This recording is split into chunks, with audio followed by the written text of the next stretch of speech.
07.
Safety notice. Please follow designated routes and refrain from approaching the tanks.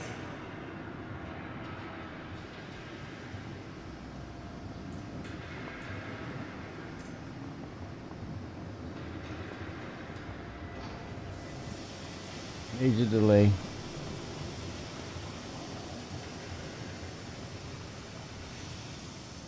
'07 real Exodus. What is going on? '07, man.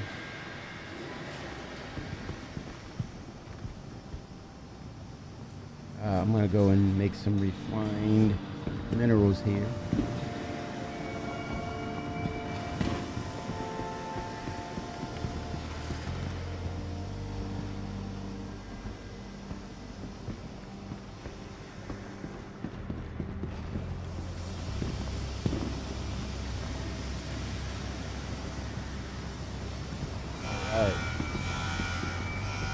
Safety notice. Please follow designated routes and refrain from approaching the tanks.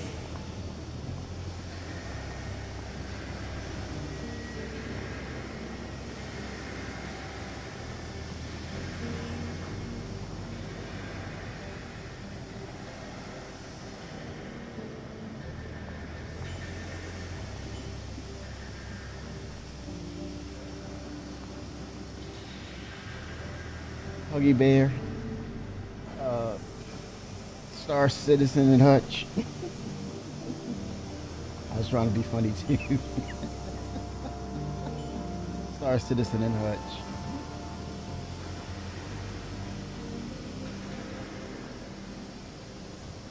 Yeah, I'm gonna go with the electrostarolysis. See what that yield is. Lindenium and taurite. Let's get that quote. We have 23 minutes. Okay. Please follow designated routes. Order accepted. Let's get it going, y'all. And also, I want to go ahead. You have to remove or sell the inert material. I'm hoping that will become the concrete substance we will use for base building, so that it will have some sort of value. So nothing is wasted in this game. So sell unrefined. 32 UEC. Got it.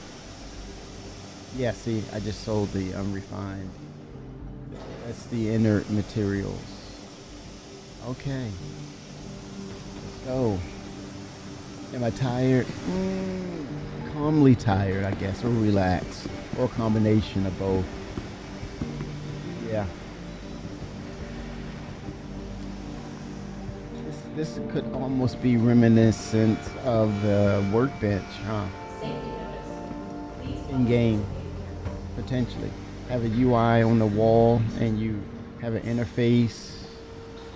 Yeah, I think that would be cool for your hangar. One up. I like his armor, man. What's up, bro? His armor looks cool.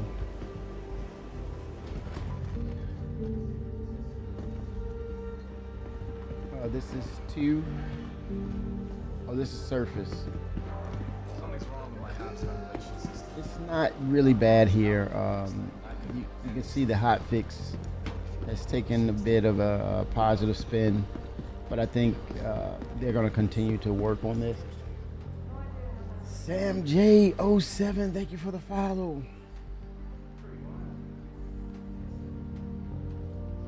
Oh, I'm good. I'm so good. I do this for the hobby, man.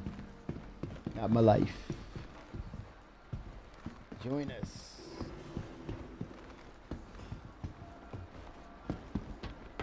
Something's wrong with my house. Okay, let's see where we need to be. What's my current floor? 0, right? Cargo services, airlock to exterior. Okay, so I need to go down to the... I think it's 2. Oh, checkpoint. I need to go to 1. Next floor down. Next floor down. Oh, very good, Real Exodus. Whenever I can get into some Star Citizen and chillax, as you would say, chillax. Stand clear of disembarking passengers. Try my hand at some mining out here.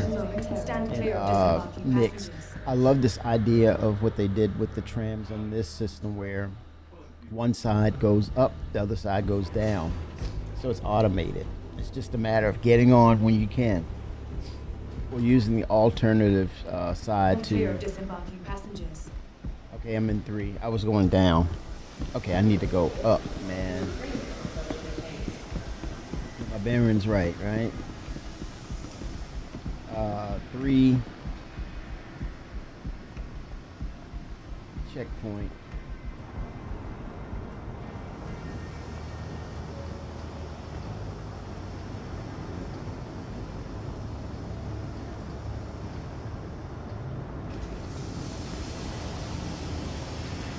Let's try 2.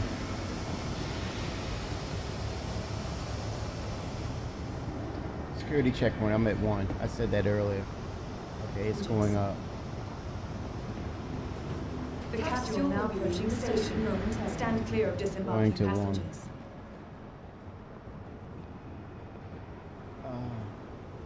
Ask the guard. Yeah, I need to. I need to ask him. Oh shoot. 0. Wait a minute. Something's goofy. Okay. Something's goofy. That's me. Something's wrong with my house ventilation system.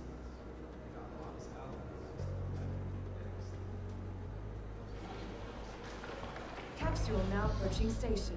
been going on Stand with you? clear of disembarking 0-1. passengers. Okay. Things are getting Next pretty floor desperate down. in the UAE. The capsule now approaching station. Stand clear of disembarking passengers. Checkpoint 1.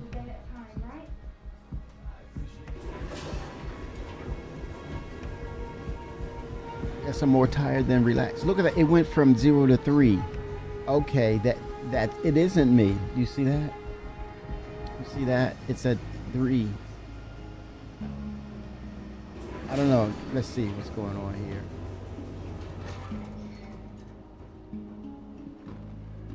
One.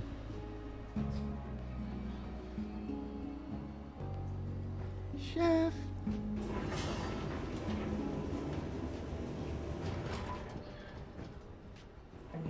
There we go. 0 to the 7.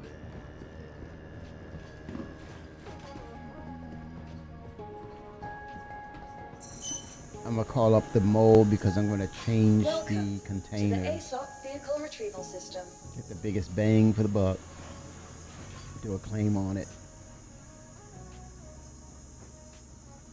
Your insurance claim has been set. Come back. Pull up the prospector. Your vehicle has been delivered to the following location. Next stop. Next stop. Yes. Look at the order. Got to look at the order of how they're moving it. All right. Small hangar. Please visit us again. Yeah, I would suspect another hot fix. So, what did you think about the all the ship news? Pretty good, huh? Galaxy is the next IAE, man. November cannot come soon enough. Oh my goodness, right? The Galaxy, yes, the Galaxy. Hopefully, with that, it means base building will be a thing, functional. It looks, all indications seems would indicate that all clues indicate that they're on their way to getting or ensuring that we'll have some form of base building next year prior to the release of the Galaxy. Other ships will have that capability.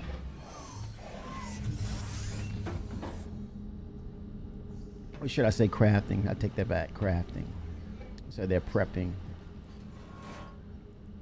Character's gonna get its next enhancement, which is, I think repair has turned into crafting now. Crafting of items, set items like components and things that nature if you have the materials. They figured out the rearming of basically your ship that uses ballistics. They have a space inside the ship where you will probably load the cargo of ballistics. So it all depends what you want to play. But they also said that now the RSI Salvation, which is now, I think they could generate some more sales, is that you can pretty much land your salvation inside the Galaxy, and it can transfer the materials from the RSI Salvation into the Galaxy, and it can do some things such as crafting of things, refining those materials. Should be interesting.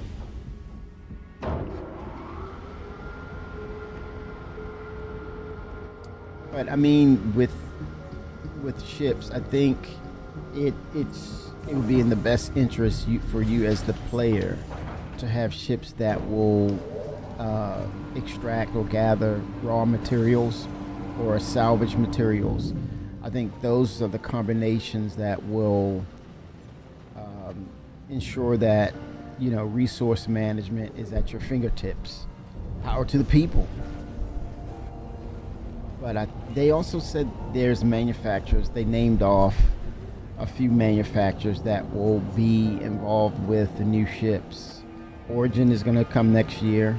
I would hope it's a pharmaceutical-based, flora and fauna, flora, organisms, live organisms. It's DNA, cell structures. Being able to interact and extract those cell structures and apply them to ships that have a crafting module for organics, right? Bioscience, organic science. That you can kind of craft and create your own med gels to some extent, various levels of med gels. Here's the great news, Real Exodus. Not only do they have the med beds, they have the same functionality or ability as the Apollo, which is huge. If you go back to its specification sheet, it has 6 beds. That's probably at tier 3. Tier 2 would probably have 4 beds. Maybe 2. Yeah, 4. Two apiece for tier 2. And then if you want the tier 1 experience, like the hospital, then each room would have 1 tier 1 bed. So it goes to 2 to 4 to 6.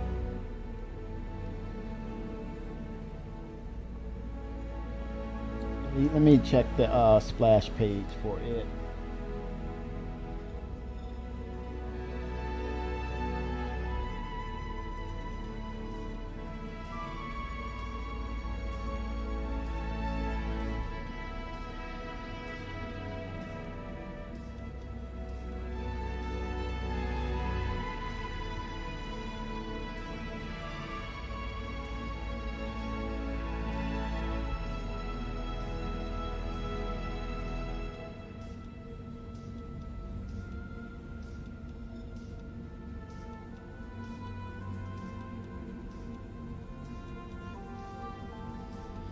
Um, Star Star Wars, Star Citizen Wiki.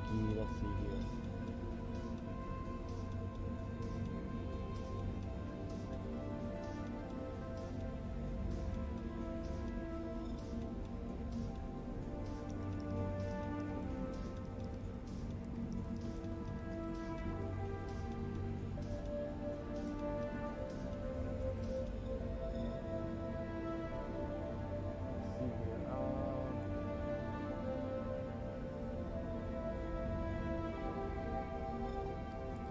And of course, we're going to see the galaxy. I mean, the ironclad.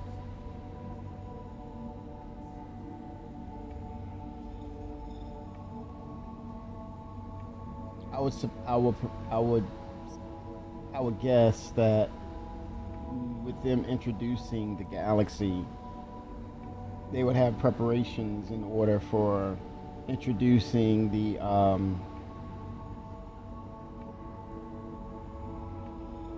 introducing base building. Okay, here we go. This is the page.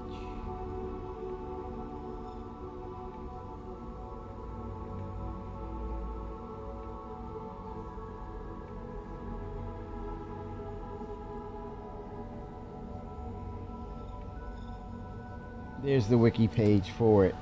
It's, yeah, tier 1.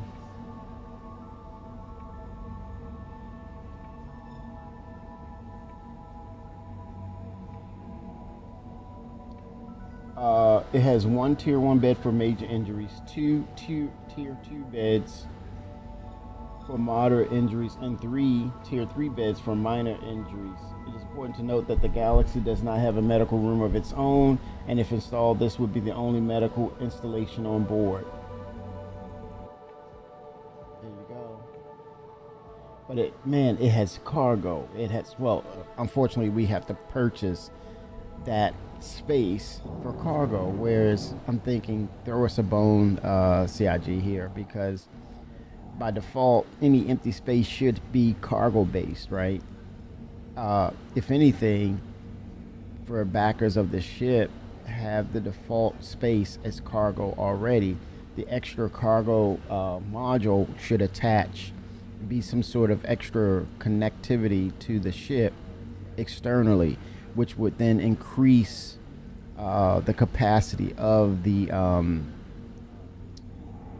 existing cargo. What I would propose is this: it attaches, and then there's like a when you look, there's a platform. It opens up, so you attach underneath, right, the module. So you'll walk in, you open the door. There's a panel that opens up, and then you store in the bottom. Then once it's full, it closes, and then you can stack on top of that. So the premise is when you go to unload, you unload from the top, you clear that floor, the panel opens, slides open, and then you pull the cargo up from the bottom of that module. I would love that if they could do that. Yes. Also, they mentioned we will see the command module for the Caterpillar as well as the Ironclad and the Assault variant. Along with that, they did some interior updates, which they were able to create more room for the. I don't remember exactly for the Ironclad, but for the Assault, it's 1440 now. The other update was with the Mist series. They, instead of the cross section, now it's an X configuration, so it will allow the ship to land on planet side, moon, on surfaces. I thought that was pretty nice, but it comes at the cost of decreasing the capacity for the series because of that. That's fine, but also they were. Here's the thing, they were helping to alleviate the issues of people complaining that, hey, we don't want to be there removing or transferring that much cargo. So yeah, some pretty nice updates. The Kruger will have the ship called the Stingray. That's another ship by them. There's going to be another kind of generalist ship by Consolidated called the Forge. Very interesting ships, man, for next year.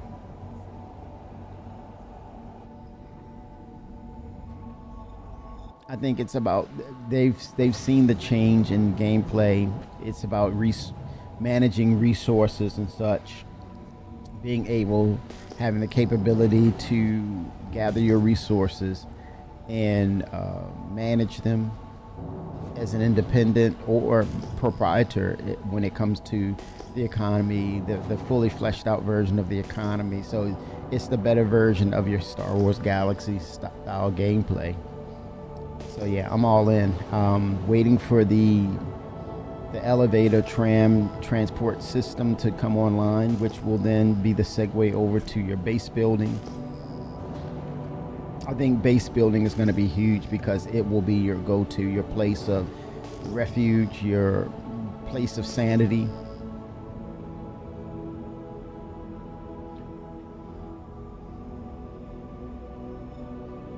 Yes, the multi-purpose ships are starting to emerge.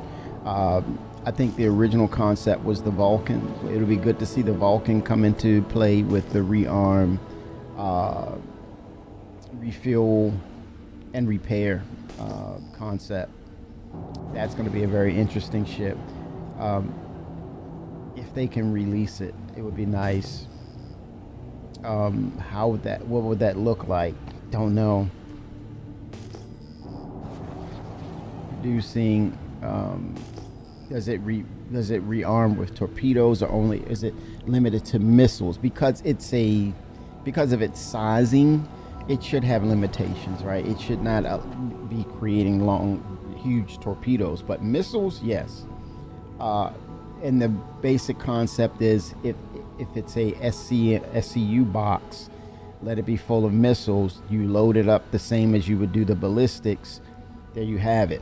Now the fuel, I don't know. I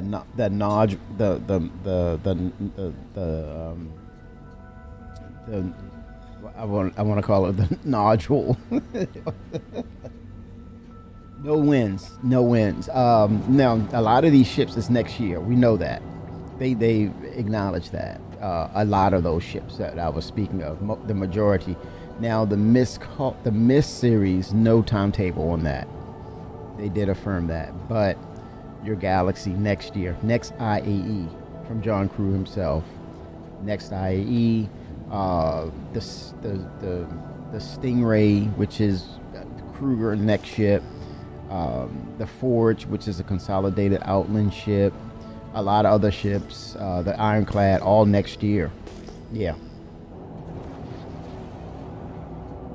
Oh, okay. Yeah, all next year. No specific timetables except for when it comes to the Ironclad and the Assault and the Command Module. Oh, yeah. And what? Exodus. This is November 28th. In 48 hours, it will be December. Huh? Crazy, right? Wow.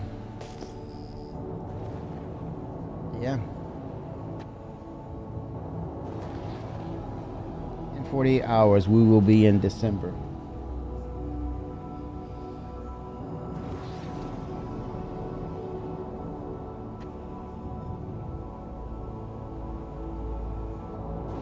That's pretty cool stuff. But yeah, I shouldn't be surprised, but the Clipper is probably the best selling. Was one of the biggest sales for Drake. One of the biggest sales. But one thing I was there's going to be an Origin ship. Like I said, I hope it's a basic your pharmaceutical crafting style.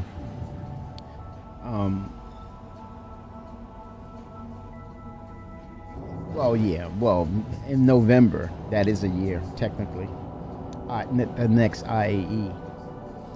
And the way things move, man, it'll be here before you know it. But in between that time and space, real Exodus, think of this. To keep your mind occupied, think of this. We're going to be getting the Genesis system. We're going to get some iteration or the final product that will be dynamic server meshing. The Genesis system will be, which was referred to as the Planetary Tech 5. Yeah, you've seen that, didn't you? You watched the Star Citizen Live. They said they have not forgotten the solo players, and this will be a resurgence of solo play, even though it is an MMO. You want to be able to give all players the capabilities to make adjustments in the game, whether they have the party members or if they do not have the party members. You want to make that accessibility open to gameplay possibilities for Star Citizen, because as the concept said, or as Chris stated, this is a universe, a virtualized universe, and he wants it fleshed out so that it will kind of simulate reality to some extent, right? Or the possibilities of belief in the reality of what would it be like if you had a state-of-the-art, next, cutting edge technically built spaceship, and you're flying out there and you can travel. Shimpasta. I'm thankful for you guys. Thankful for chat. Shimpasta. Oh, 7, sir. Well, Shimpasta, I cannot see you are lamenting too much about the possibilities of what may not come. I think you've been pleasantly surprised. Could I be right? Could I be wrong? But I kind of feel that you are looking at things like, hey man, they've put a lot out there, and here we are. We're literally in Nix doing our thing. In Nix, literally flying about. Put it on cruise control. Get some visuals in.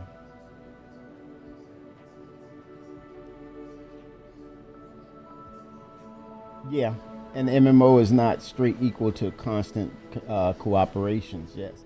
Yep, Shimpasta approves. Hot Tub approved. They talked about what was it? They're looking to see if there was information regarding the Aquila, if it has crafting capabilities or such. They're looking for that. They're going back to the backlogs of concepts. They also stated that the last ship that is concept will be the battle cruiser, and I suspect that it may be the Anvil ship of some sorts. Birds dumb. Birds are dumb. 07 birds. 07. Thank you for the follow.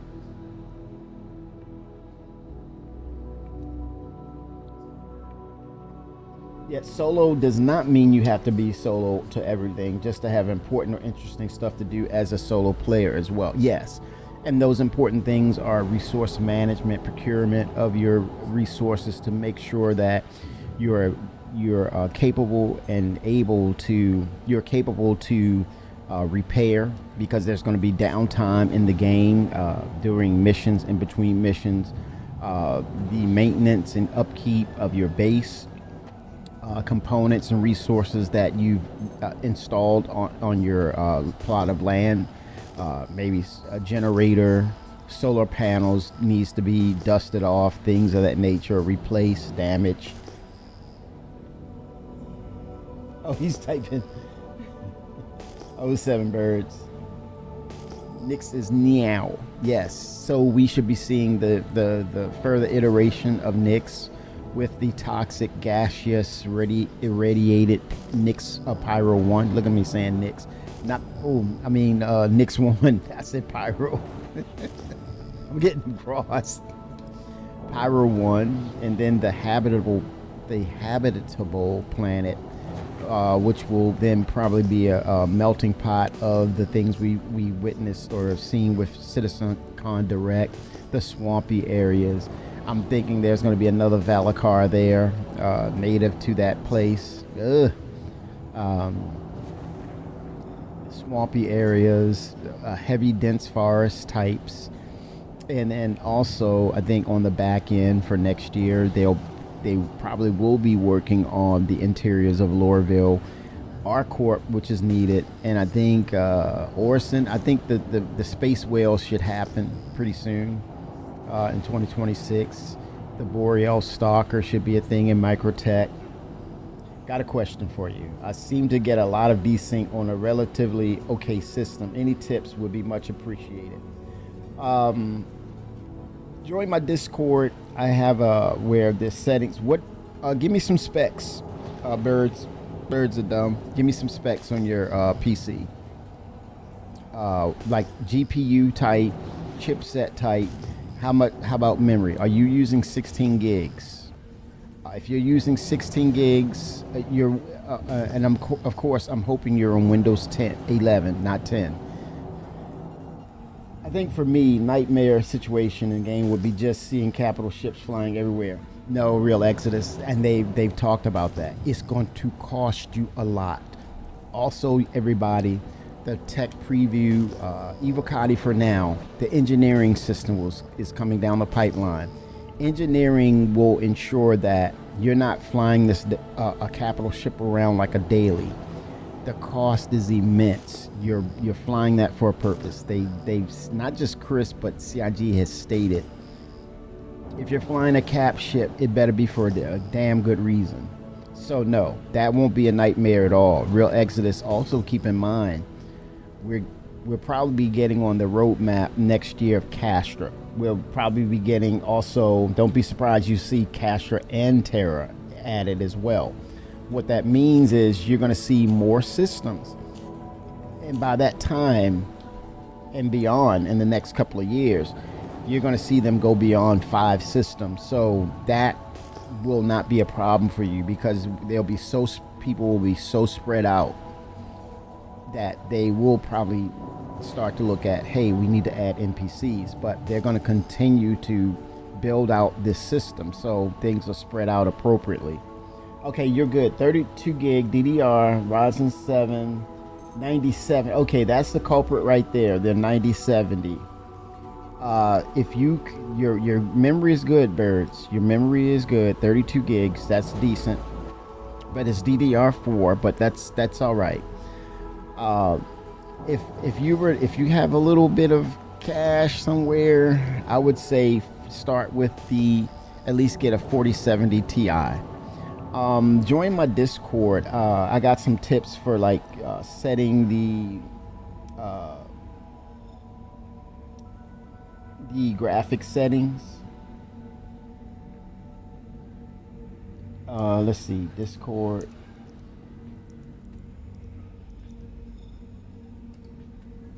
There you go.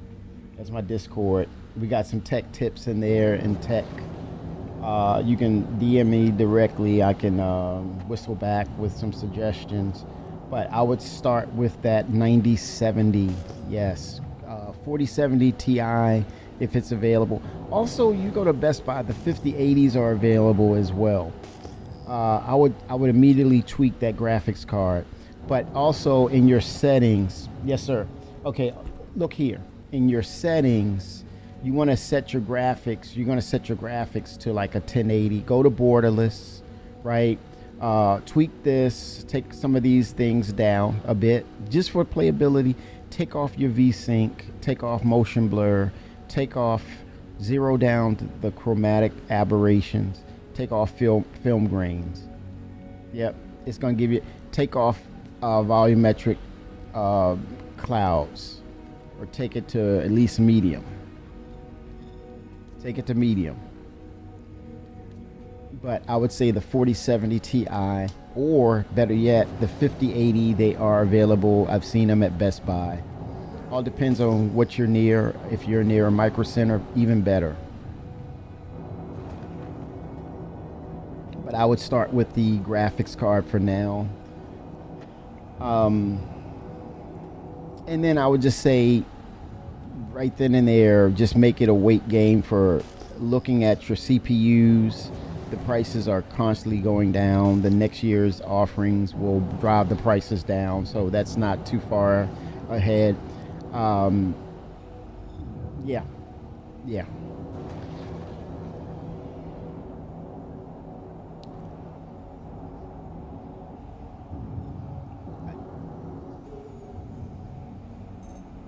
Yes, yeah, you're gonna see huge gains with the GPU. That's gonna help. Also, the good news is with this tech preview that's gonna probably come out today, they also include Vulkan.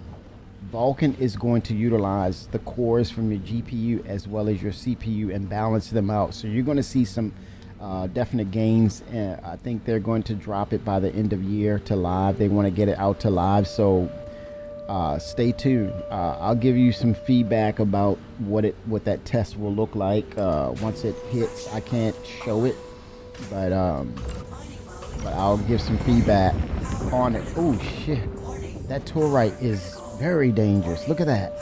I just look at that. That Torite is no joke. Look. Ooh.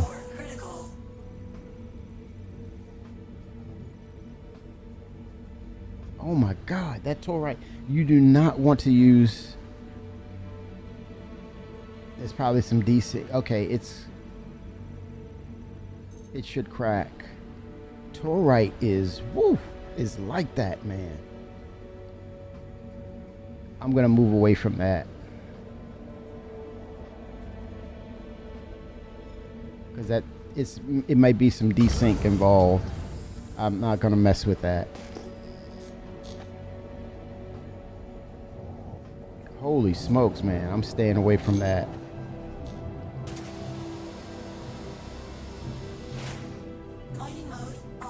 I just don't understand why it's so bad. 16 gigabyte card should be okay. But yeah, jump in the Discord. I can help you with I can send you something on setting your card right for inside Star Citizen and your system as well. There might be some tweaks. There might be.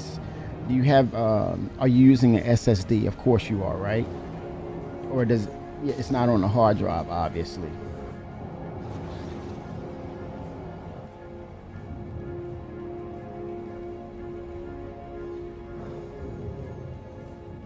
Yeah, that's a part of it too. Internet connection. Not sure. That's the other thing. Yeah, free fly. Yeah, it's not too well. I think it could vary with people where they're connected, their internet speed. It could be bloat within the operating system. Things of that nature. Yes, so you're good. Yep, NVMe. Yep, that's good. Yeah, so it's probably some tweaks you have to do. But again, they're going to introduce Vulkan. That's going to be a thing. That's going to help. It does bring, FreeFly does bring issues. But the fact that it's a 9070 is, it's been years with a 9070 because you're talking about after 9070 was the 1080. And right now the 1080 is long in the tooth. It's like, ooh, and the 1080 is kind of, yeah.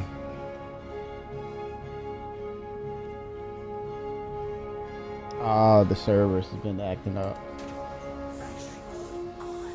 Yeah. FreeFly is almost over. I think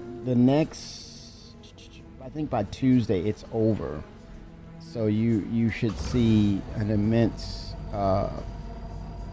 performance gain after this FreeFly is over, which is good.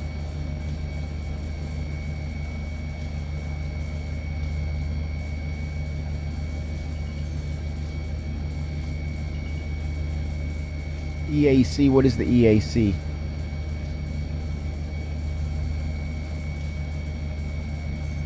$9070 is brand new to model AMD card. Wait a minute, are we talking about NVIDIA 9070 or you're talking about for the AMD card? Okay, let me look. You don't mean the 97 NVIDIA. Thank God. I'll take a look. Yeah, it's definitely some tweaking. It's got to be done.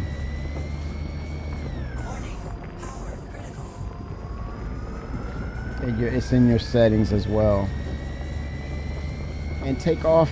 Go into your applications and look at a lot of things that are like solitaire and all those crazy things in Windows.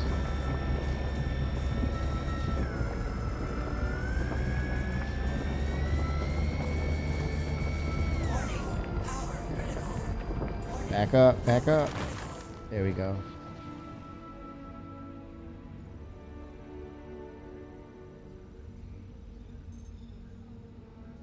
Oh, the AMD Adrenaline driver. Yeah, check for those updates. Yeah. Rollback. He's saying that's the one that works. Yeah. See? Again, community, man. 25.91 is the one that works.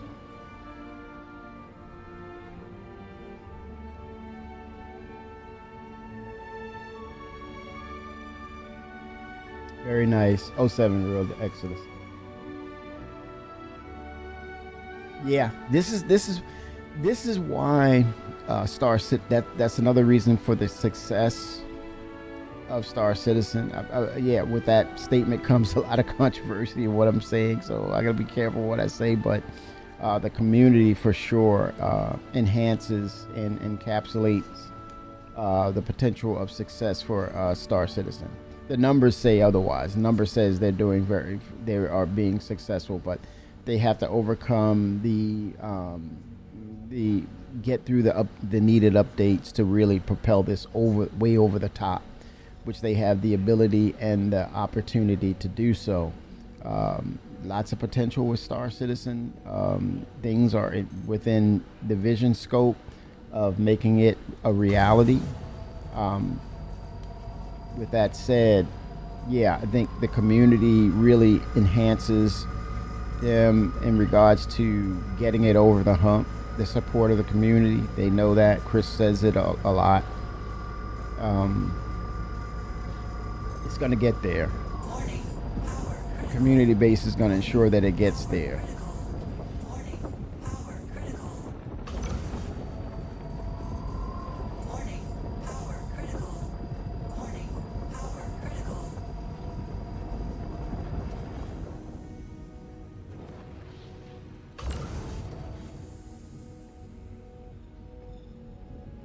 That's a delayed. See, there was I knew it.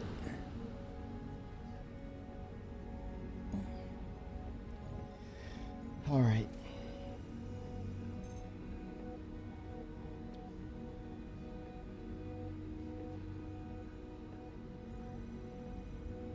Yeah. You understand. And sometimes people are gonna complain regardless even if something's perfect.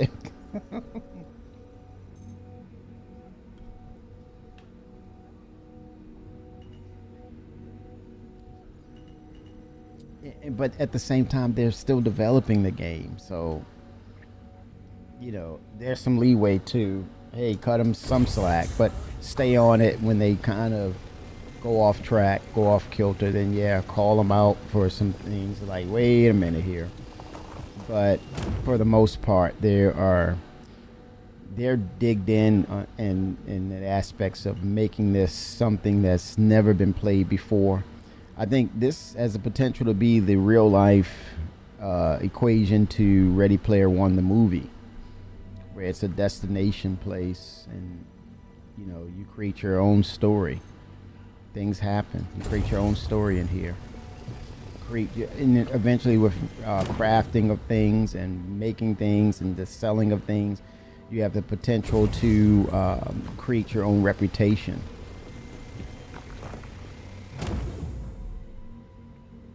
Yeah, and this is the reason why we had an earlier conversation about, hey, I don't want to see capital ships flying around all the time, because it's like, hey, I paid, I'm a winner here, and based on that, it's going to be tough to knock me off my post. And it's going to cost you. There's pros and cons to what we do, and they're looking always to balance that out so that whatever you utilize, there's going to be a pro and con to that.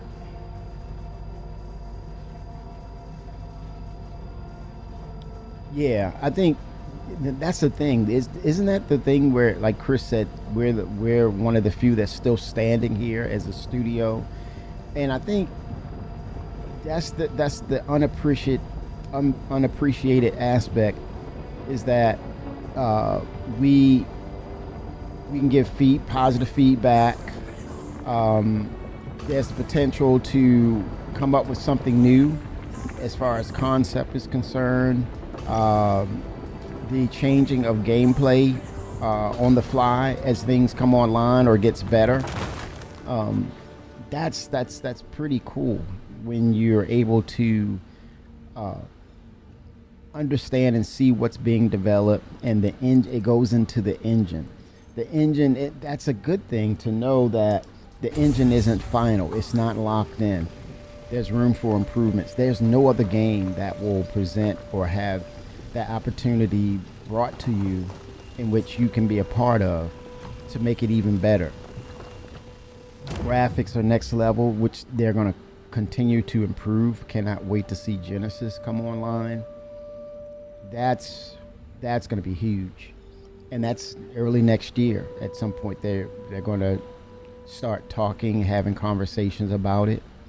I'll be watching it, but the visuals, yeah, that's it. That opens the door for exploration, space travel in the game. Multiple locations you go to and interact with people or travel to find out new things about the game. I'm excited, as we all should be. And if it's perfect, I think that'd be boring because there's nothing to complain about. Yeah, birds. Matter of fact, that's the test is coming today. It's on schedule to drop today. They said Friday with the tech preview with engineering. It has Vulkan in it, a more up-to-date Vulkan. So global illumination. I did notice immediately when I loaded the test with Vulkan, I had no micro stutters, right? So I'm really excited about that. And then with the new Planetary Tech 5, which is now called the Genesis system, when they rewrite the locations with that new code, with it comes efficiencies and optimizations built into that new coding that is the Genesis system. And then we're not even talking about the dynamic server meshing that should presumably be next year at some point, or we should get some updates regarding it, right? So that's going to be an added layer of optimizations with it. So looking forward to the development, the improvements, and I think we as people should, and this, I need to take my own advice too, enjoy the journey more. Don't get caught up in, well, I don't see where this is going to be something, or I don't like the state of this at the moment. Just play what you have, try to enjoy it, but enjoy the journey. It's about that, enjoying the journey. And people say, oh, I'll come back when they have an established this or established that. Guess what, people? There's so much to learn in this game. It's just enough for you to get your muscle memory in regards to how do you play it, how do you set your key bindings, how do you control your ships, what are the new adjustments to how we interact in the game. You got to stay on top of all that. If not, you're going to come back months or a couple of years later and say, hey, I'm back. There's these new things in Star Citizen. I want to crew up. I want to do this. How do you do this? What is that? How do I do that? Wait a minute. I thought this key binding was for this. Where is it now? I'm just like, holy smokes, dude. Have you not stayed up on top of this? Oh yeah, that's right. You took a couple of years off because you didn't you felt as though it wasn't moving in any direction at all. And it's like, okay, you've been caught. You've been compromised. Now it's almost like you got to start and learn the game all over again. And it's like, what? Yeah, because they're changing. Things are changing. In a world of reskin, lazy, overdone, AAA game, reskinning and lazy, it's synonymous, right? Because Madden was, which was shown that they did that, they got caught. Games will do that and put a moniker of part 2 or version 2, 3, 4. Yeah, it stays fresh. Did you refer yourself to get the Star Kitten Dragonfly? Oh, ha ha. That was funny. They did talk about a little bit of rebranding or brand of Star Kitten. I think John Crew hates it. He didn't want to. He tried to hide his disdain for Star Kitten. That was a Todd Pappy thing. Todd Pappy, he wanted his Star Kitten stuff. Yeah, and that's a flavor, right? Birds. That's a flavor of the game. People, they call it the zero to hero aspect. Start up, grind, make your own legend.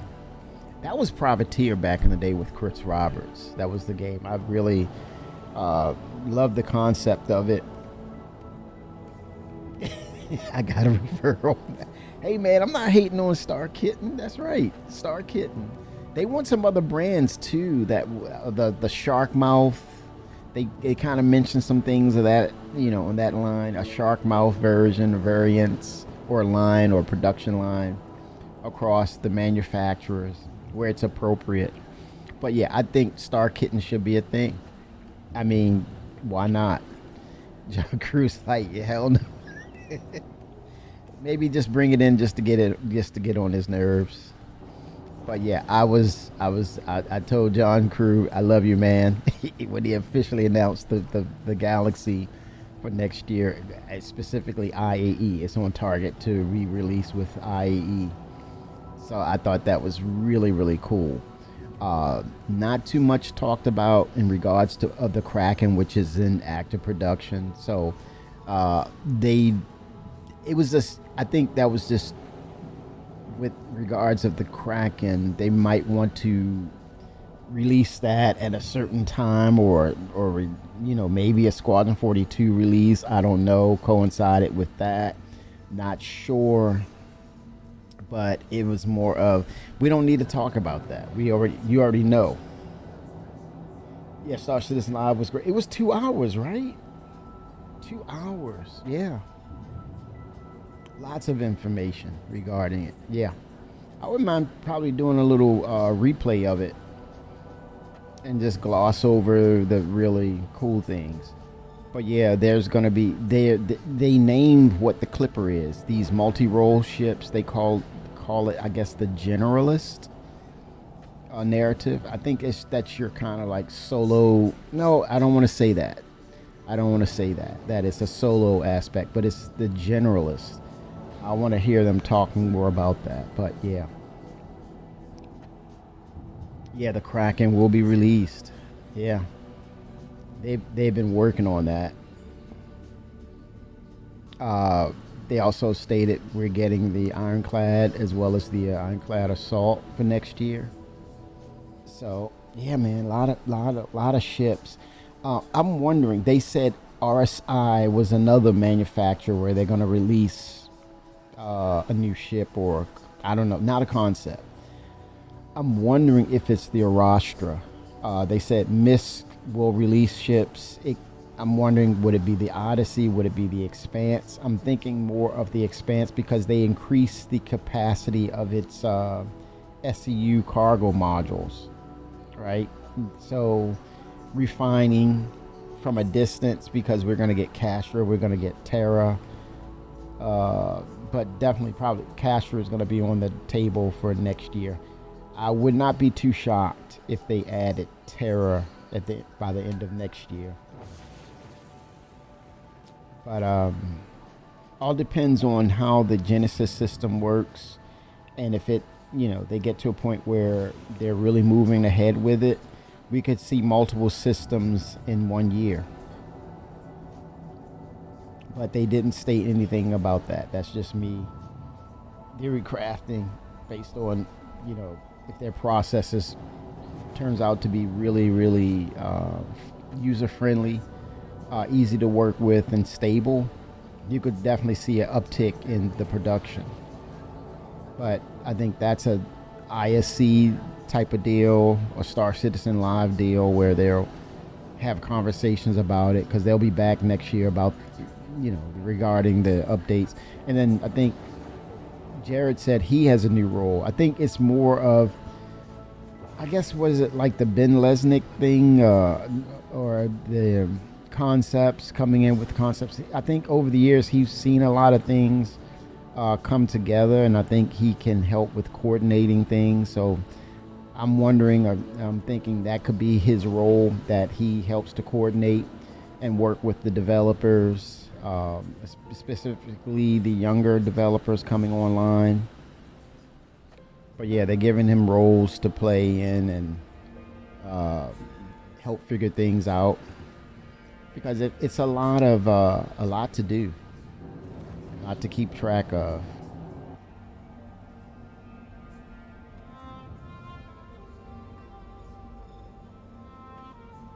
Did I go the wrong way? I think I did. I think the spline is back that way. Let's see the location. Wrong hole, man.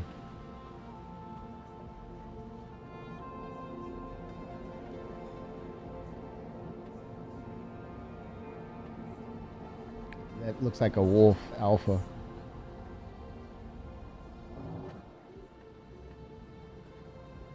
There we go, I think, yeah. There we go. Let's go ahead and call up a hangar.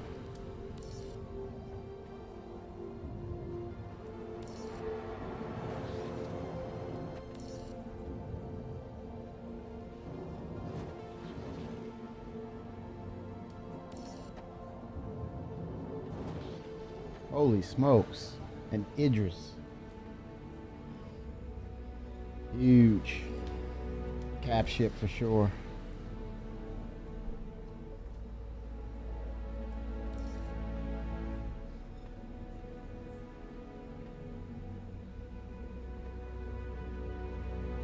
Go back this way. Hope is here. Says that's a Perseus right there.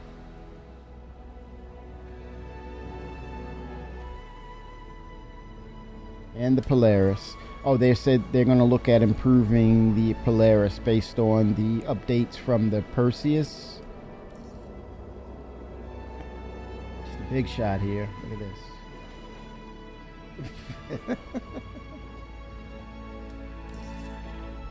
Hangar, I'm in the queue. This guy's got a red marker on his ship. Could have. Okay, I'm in Q1. I'm waiting. Aegis Dynamics, yeah, the Vulcan. Yeah, the another big ship being sold. Correct, right?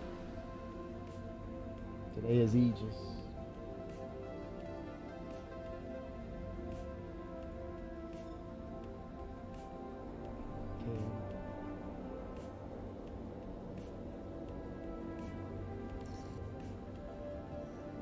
Okay, waiting for my cue. Okay, here we go. Got a request.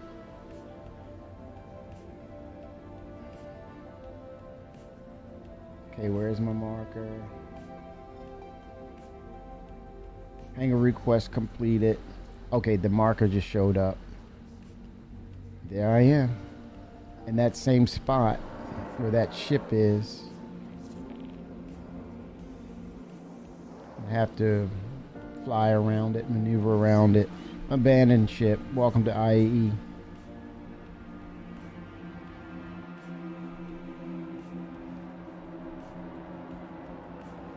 Welcome to IAE, y'all. Look at that. I need to get a salvage ship. I might get a cry. Holy smokes. Hold on.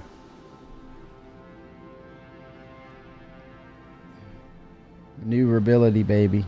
Maneuverability. Get yourself some.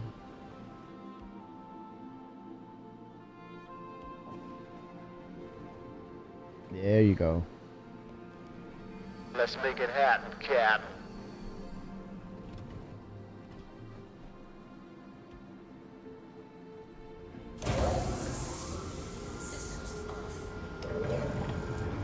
Don't stop my don't stop me from dropping ore my location.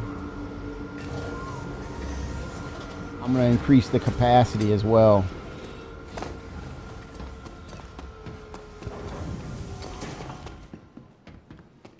This is the AVG hangar. This is the one I pledged for, so I think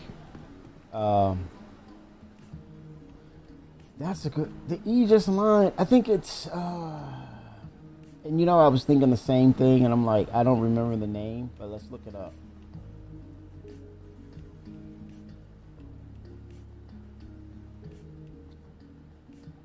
Man, it's starting to become. It's getting to a point where you're gonna have to look up your ships now because there's so many coming into the game. Aegis Dynamics. Then I heard them say Aegis. I'm like, wait a minute, what's going on here? I think they're doing that for the fun. Let's see. Aegis Dynamics was founded from a merger between Earth-based Aegis macro computing and Davian-based dynamic production systems with the explicit goal of constructing naval spacecraft. The firm was favored by Ivor Messer, and thus grew to prominence during the First Avarian War. During the Messer era, Aegis craft became synonymous with the ruthless, oppressive regime. Oh wow. Okay, they got the Retaliator bombers.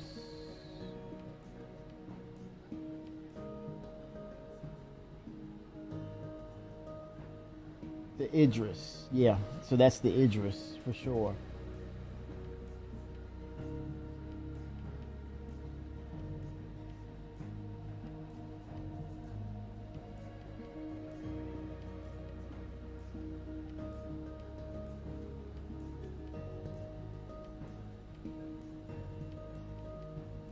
Midas salvage claw item manufactured by Aegis. Oh, the Reclaimer. That's Aegis. Hammerhead.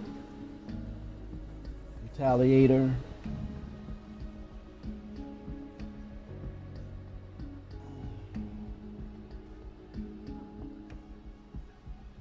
Avenger. That's Aegis.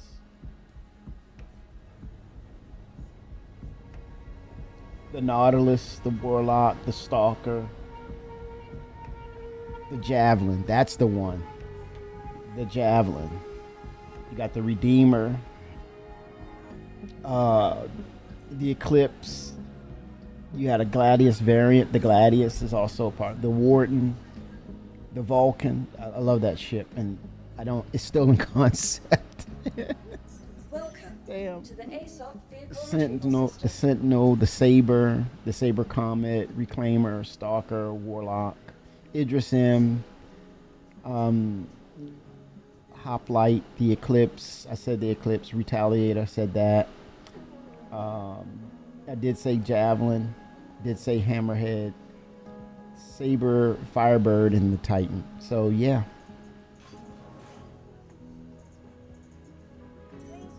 Your ships will despawn now automatically. I think because of the heavy volume that's in Nix right now.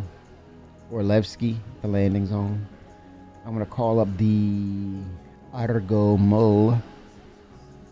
Ergo my Argo. Set it free. Don't break up my family. Argo. I thought I called it. Oh, I'm in the small hangar. I must be in the small hangar. Come on, hangar update. Yeah, that's Aegis. The Javelin. I think people are going to go after that Javelin. The big. Yeah. Can you? That's crazy, man.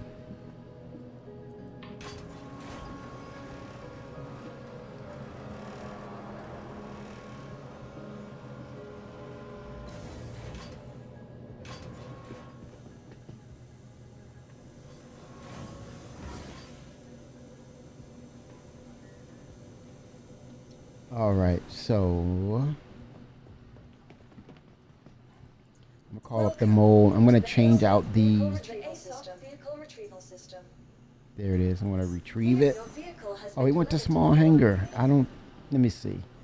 Couldn't call it from there. Yeah, they could put all this together and make it more cohesive. That's gonna be cool. Figuring that out. But I think with the success of IAE, which is still ongoing, oh crap. I think to the ASOC we will vehicle see retrieval system. more people hired for specific roles to help get them over the hump. Oh crap. It says small hangar.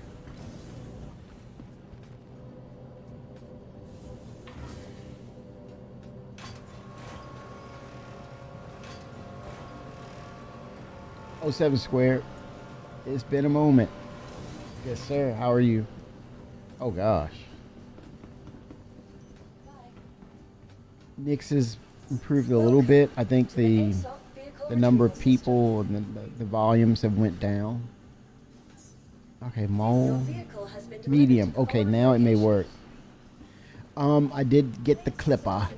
The clipper upgraded to the Ironclad Assault from the Ironclad. Upgraded from the 21 Wolf to the Alpha Wolf. Did procure the medical, I believe is the medical module for the Galaxy. Oh, by the way, which is coming for the next IE. What else? I think that's basically it. I don't know. I'm thinking about the RSI Salvation because you can. They just recently said or announced from Star Citizen Live that you can land that ship inside the Galaxy and transfer your materials into the Galaxy, and then from there you can refine it. So I'm thinking about that as keeping that as a parasite ship for the Galaxy for materials. So I'm thinking that with the release of the Galaxy next year, we may have the base building module. That ship, man, it is the true Swiss Army knife. Truly. How about yourself, Squared? Get anything?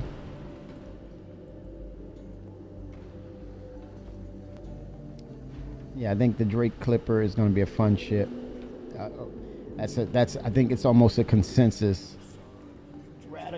Rabical 07, thank you for the follow, Rabical 07.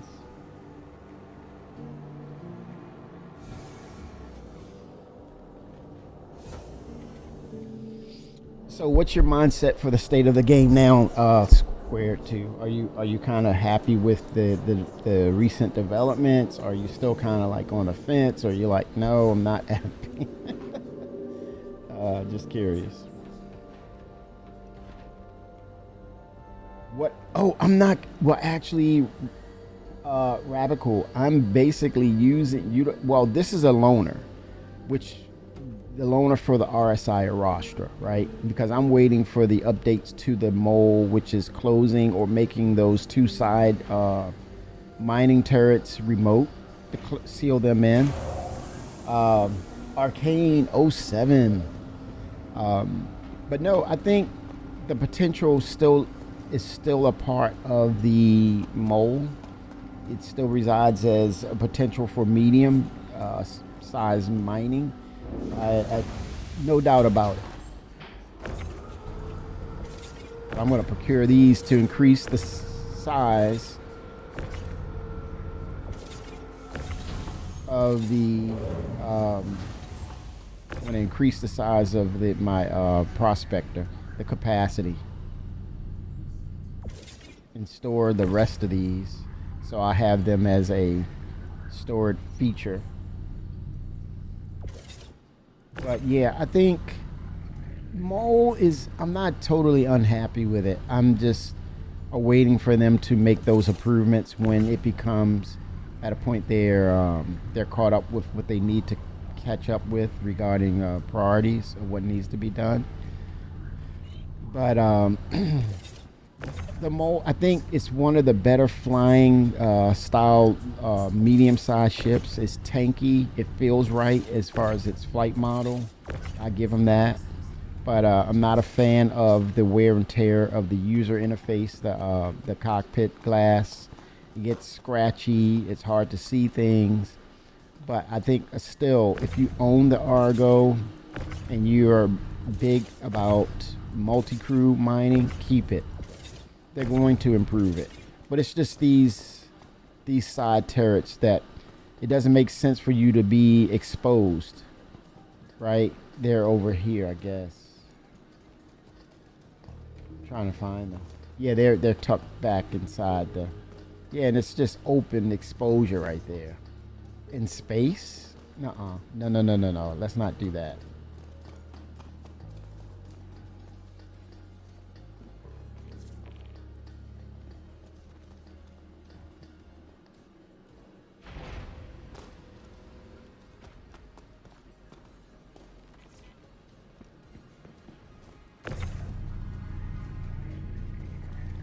I'll place these here.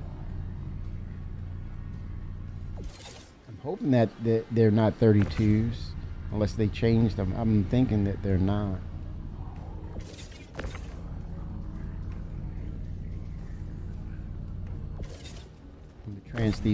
Transfer these over to the prospector.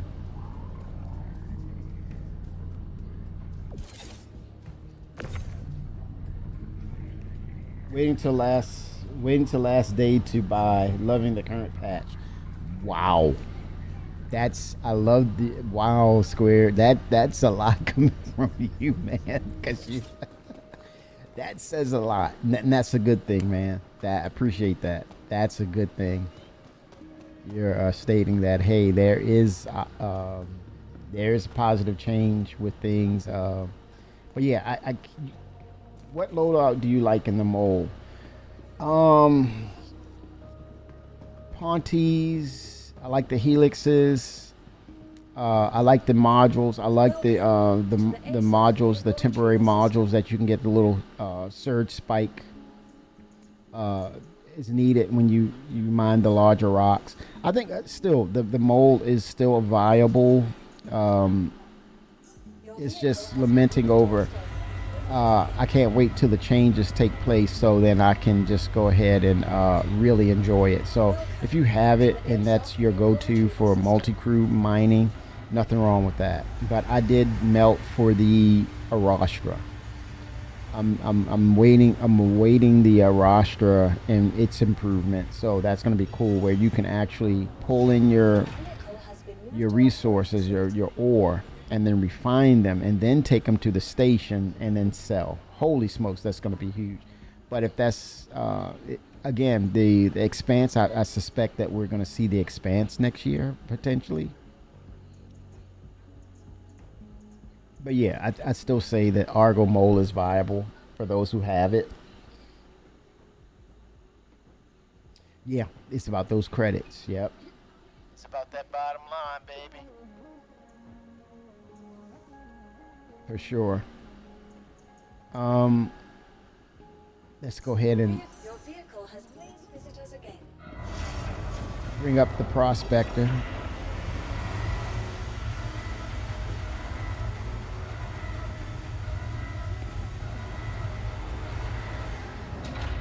There she is.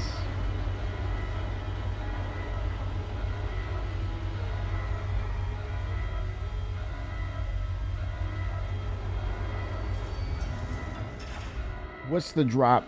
Oh, Tom, it's 4 hours. Squared. I'll give you that. I'll definitely get you 4 hours in. Yeah. Oh, you didn't mean a month? It takes about a month. Amount, yeah. Just messing. But yeah, it's about 4 hours to get the drop. So I'll be here. If you need me, I'm here. Get your armor. So you or just put me in the background. We're about an hour and a half in.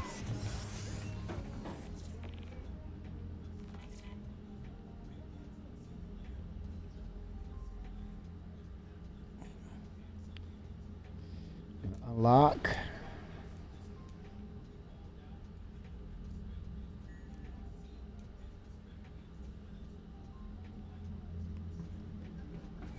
How many have accumulated so far? How many hours?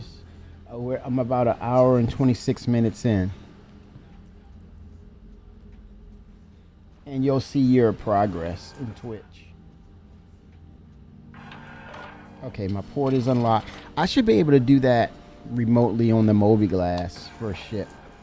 Like you bring up your ship, ports, things of that nature, along with your moving of components in the Mobi-Glass. I think that integration is needed. All right, so now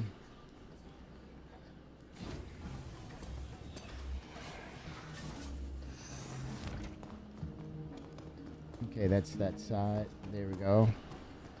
And I'll see if the capacity went from 32 to 48, I believe. I love the monocular. Let me try it again. Needs that zoom effect, but yeah, I like it.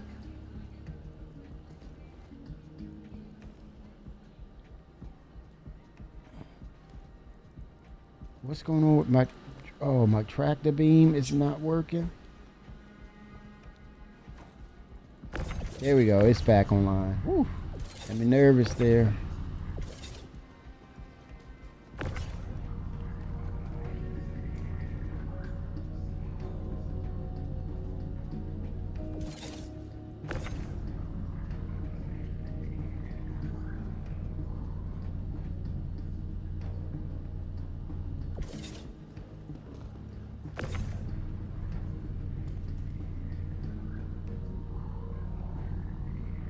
Yeah, I was hoping. Yeah, I'm like, I hope they did not change that. But yeah, you can also purchase them as well, which I think that's a good option. Uh, nice customization option for the prospector. There we go. Grabbing the others.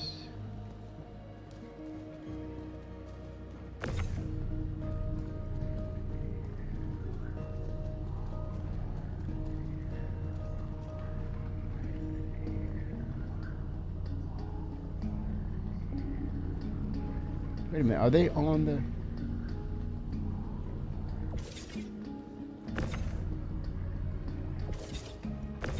Did not detach them. Jumping ahead of myself. Uh-oh. Bang, bang, bang, bang.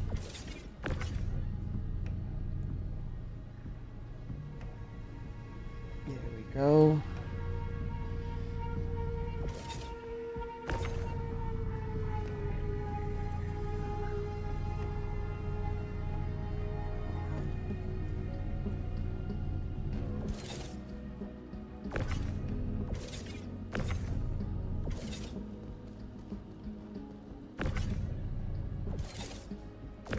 Make sure it's on the grid.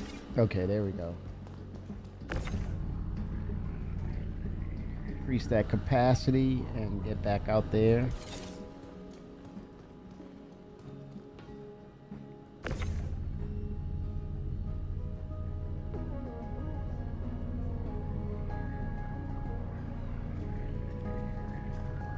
And I think I have ore in the bag, so technically if I just drop them down in the elevator, I should still be able to sell. Let's try that experiment.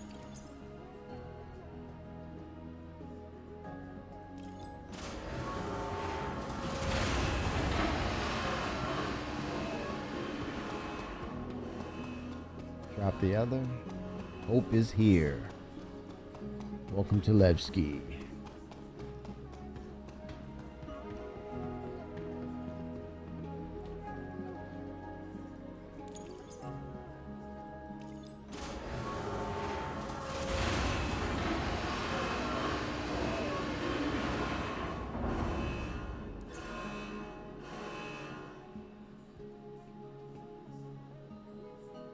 All right.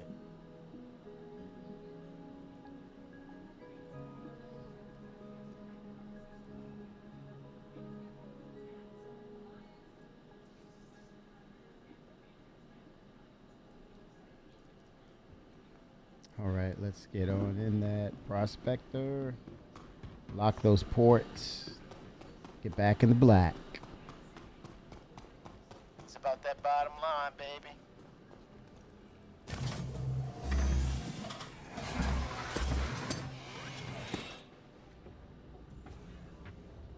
Oh, you could not find.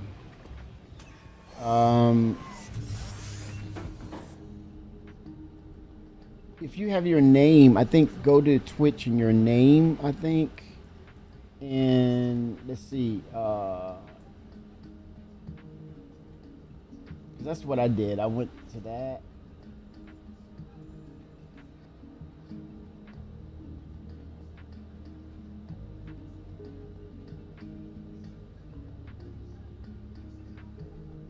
Let's see here.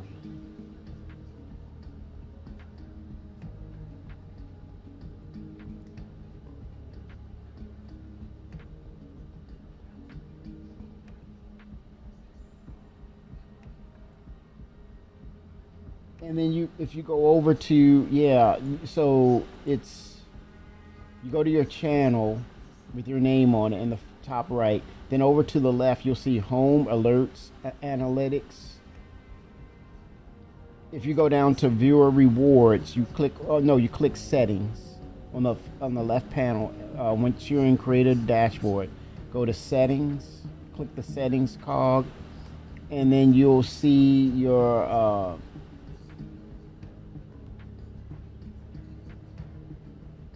should be Viewer Rewards. I backed up. I was there already. 1 second. Let me do this again.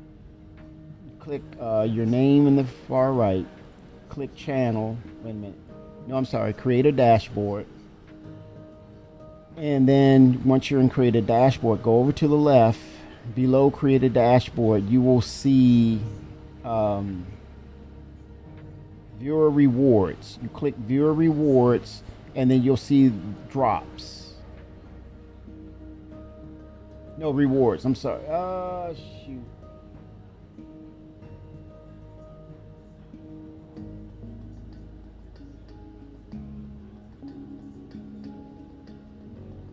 I think you'll see Star Citizen. It's a category. You scroll down, you'll find. What is it? Let me see the name of it. Oh, smokes! All these drops. You should see a category that's Star Citizen. I'm trying to see if it's still here. I'll give you the exact name.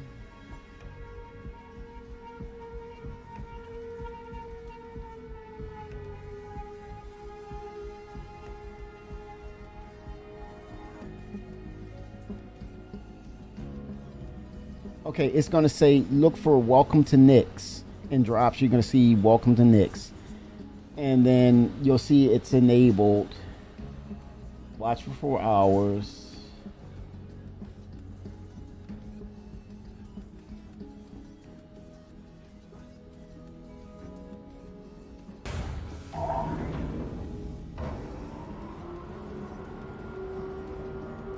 Oh, 07. Armor looks nice though. Let me jump in the ship here. Or a seat. Cockpit. Oh man, I got a drink, man. Let me lock the.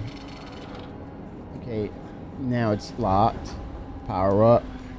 Let's see the capacity. 48 SCU. There we go.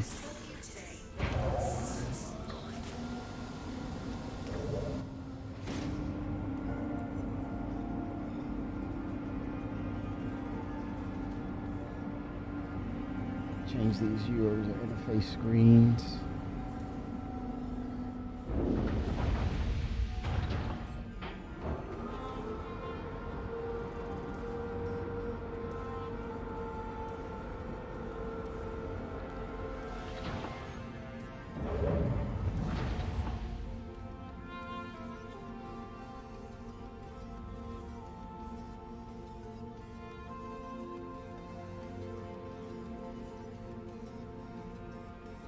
Scanning there. Okay. All right, let's call up. Here we go. It's about Let's make it happen, Cap. Head on back out.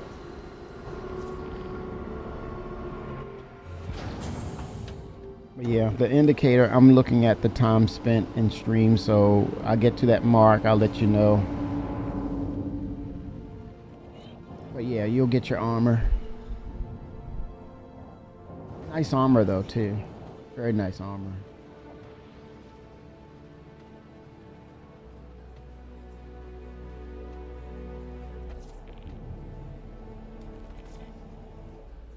Cruise control. Beautiful landing zone, man. This is it. Back in the day, when it was Delamar, Levski, it was a round, like moon-like asteroid. It was called an asteroid, but they were testing it. Now we see a proper asteroid landing zone of their reimagining, proper reimagining of it, as it should be from the concept. But the Glacium ring is beautiful. Pedro knocked it out of the park again. Is there not any bad audio or music score by him? I mean, he nails it, and it's like I'm wanting, but not. I've yet to hear someone say, I think silence is golden. No bad comments on his music score. It's just, man, when I heard Area 18 for the very first time, man, I felt it in my bones, man. I felt it in my spirit. It was just, and now this, when you see on the signs, hope is here, hope lives here, and you hear the music and you're saying, this that music score could or should be named Hope. You feel the hope in his music. Might be late reply. Even I do own multiple ships. I mostly go in other player ships. Yes, since they need crews mostly. Real Exodus, there's too many ships, not enough players, and eventually, the first to be served as a priority. I think I put it this way: the first to be served, but yet it will benefit all people who have this capability in like the smaller ships that are multi-crewed. I would have to say the first thing would probably be, I wanted to say this, I'll say the thing that makes sense. I wanted to change the locations. I was going to say turret. No. The first NPC they should introduce for NPC crew management, crew membership, it should be the hospital. The hospital. In the effect of, let's say, what would make the NPCs or the NPC medical chief surgeon or medical officer, your Bones McCoy, Dr. McCoy. I'm going to say Dr. McCoy. That's the working name. Dr. McCoy should be able to procure or utilize Medgel, right? He has a specialized attachment. So just like Dr. McCoy injects medicines into the patient, little vestiges of Medgel in that little hypodermic that's only for him to use. He pokes you with it. He gives you a little boost if he sees you're at a certain low percentage. I would love to see him make his rounds throughout the ship while let's say you're fighting, and he shoots you with the maybe the medical gun of the Medgel, and actually does his patrol to make sure you're healthy. That would be amazing for the medical aspect of NPCs. That should be a benefit of the capital ships first, but at the same time, as it's entered in, it goes across any and all ships that have a medical facility, or let's say a operating room. So probably not for maybe the Apollo. Do you need it for the Apollo as a crew member? Maybe since it is the aspect of the Apollo. But the lower tiers, you got to find a way to get on the bed yourself. Now with the Endeavor, medical officers, as far as a timetable, chief medical surgeon, chief medical officer should be there with the Endeavor. He makes his round, right? He goes through, and then that's a random drawing of if it's male, female, eventually ramping up, maybe an alien version of a chief medical officer. Oh, I would love that. That would be beautiful for the game.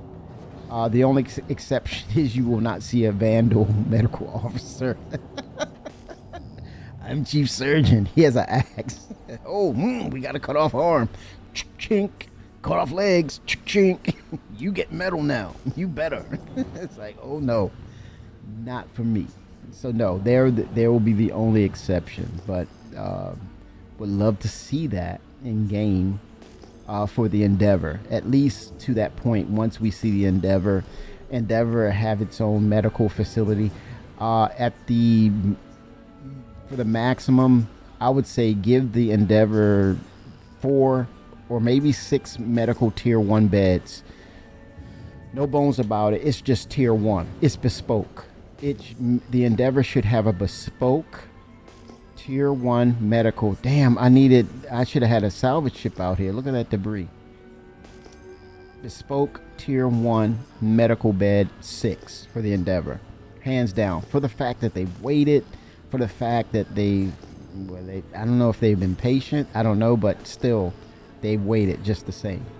But a medical officer, and I think for other ships that have maybe a medical facility, definitely for the Apollo, a medical officer. Hell,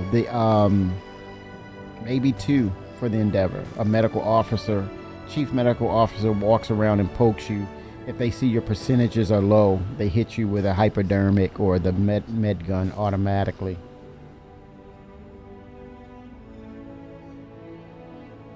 Yeah, and that's why I don't put that there as the priority. That would be the harder aspect of developing, which I totally agree with your statement, Real Exodus. Moving ammo, filling weapon racks, cleaning, maybe even do engineered tasks, put out fire. Now, Real Exodus, I'm going to borrow that because that's brilliant.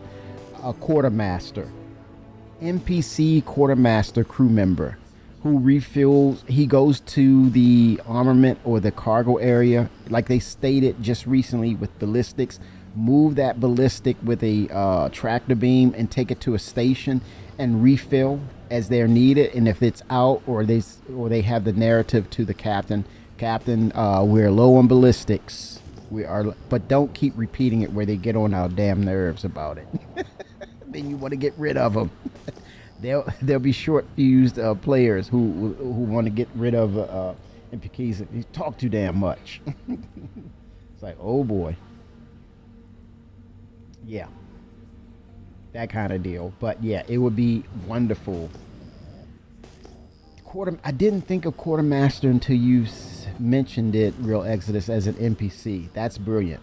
Gotta give you credit right there. Well, it's like a military engineering task, right? In the Navy, there's like the military engineers called the am I okay to say that? Seabees. They do engineering on the military scale. Put out fires, multi-role. Yeah. But I would say get the first thing right and then build on it, or provide, let's say, safety, right? Safety insurance officers. You can break it down, and that way it's more of a variety, and it gives more characteristics to the NPCs when you make your choices, unless they level up to that, right? NPC guards, that Real Exodus, that's another one. You treat them just like they are, you look at them as we see NPCs we interact with in the game, who we fight against. The opposite of that, they ally. Same thing as they're on the your typical red shirt. I would say the working name is RED Security. RED shirt security. They will accompany you there, or you can command them to be a part of the away team to investigate on planet, moon side, surface, or they stay on ship and provide guard. That would be the next step up, or the next iteration of crew members for a ship. The capital ships will have a certain number of how many they can keep, maybe 4, and work it from there. They'll patrol their section of the ship, communicate. That will be very strong. But also all aspects of multi-crew ships may or should have that, one for a multi-crew, like a medium size to large, but then the capital ship should have maybe 4. I don't know. A quadrant, they'll be assigned a quadrant. Or maybe 3 and 1 chief security officer. He's heavily armored, he has he's a heavy, he has what you call the equivalent of like maybe a Gatling gun. So in respect of boarding parties, or you have to take down that crew, you take down the security officers, and then the big bad, or the mini boss, the lieutenant would be that chief security officer you have to take down. He's super armed, but you take him down, then the others will fall into place. It shouldn't be not that hard.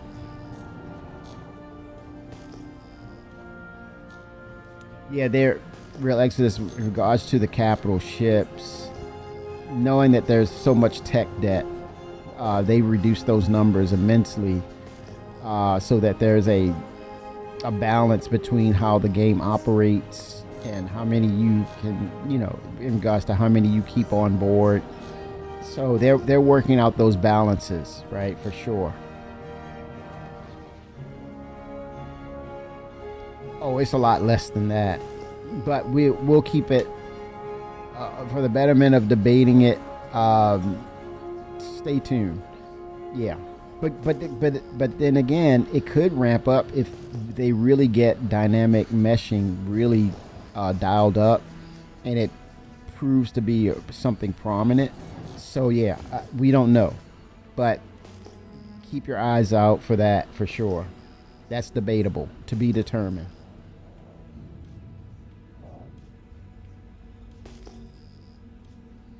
But yeah, a busy capital ship makes it a capital ship. When you see Star Trek original series or any version of Star Trek, they're walking around the hallways and people going about their business. But it's got to be not.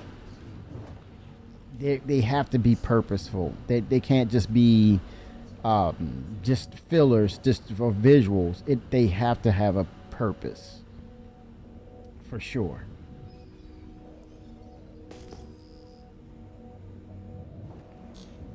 No doubt about that. II 07, man. What is going on? We're talking, playing and talking.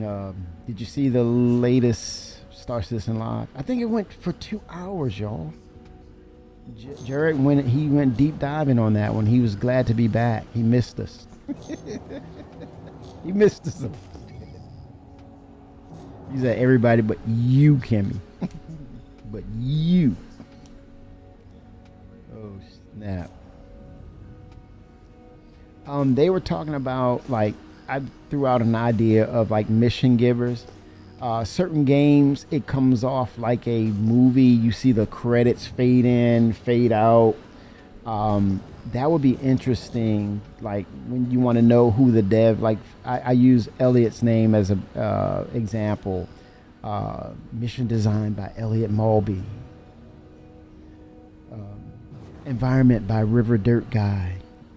Things like that. It would be really cool. As you go into the missions, you get a little heads up on who did what, give little credits for it. That would be fun to see it. So it gives you, and I think it would be interesting because it falls in line with Chris's mindset about this whole concept of Star Citizen.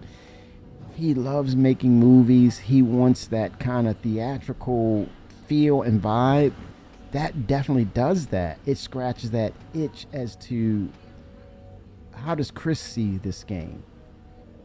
He might like that, so why not bring it up as a potential feature added to these mission givers, right? What if their purpose is simply existing? I'll repeat that. Oh, you mean the 50? Are you answering the 50 players? 3/4 of them doing very minor tasks won't work in practice. Yeah, they definitely. Well, we were saying, Todd, with tech debt, you don't want to have wasted efforts of players on these huge capital ships, and all they do is just their eye candy, and they just sitting there eating your rations. You're like, no, you better get some work done. You know.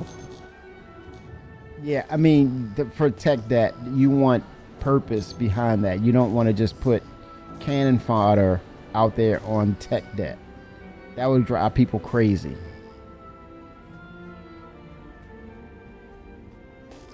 Yes, and I think it earns it, right? Let's say that would be okay, let's change the narrative right here. What's the potential of, as they create these mission givers and they're really good, then they get those credits rolled, right? At the end or the beginning.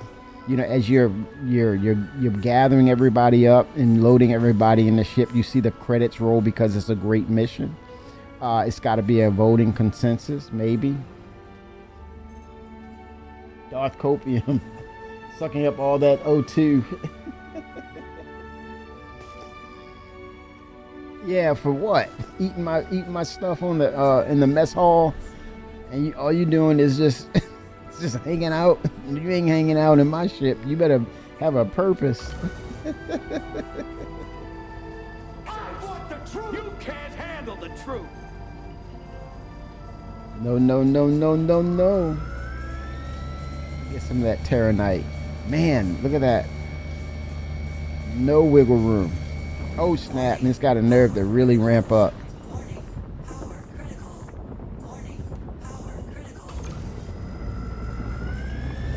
They said medium and it just shot up.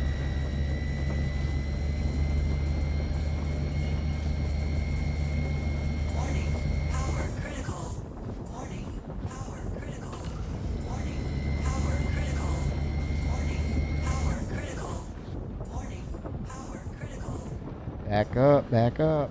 Nope. Not yet.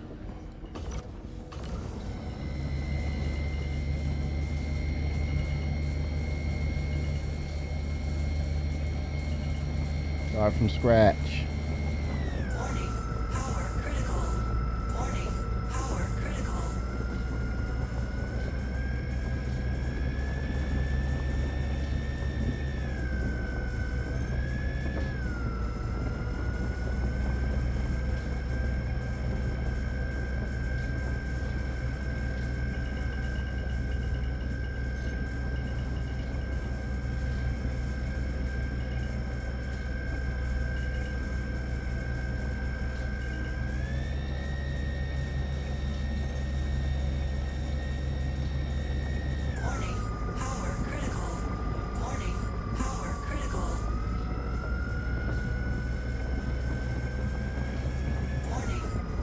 A good challenge for me right here.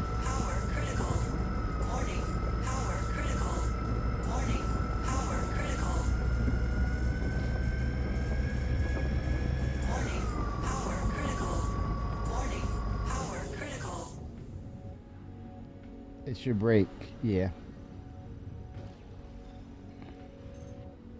There it is.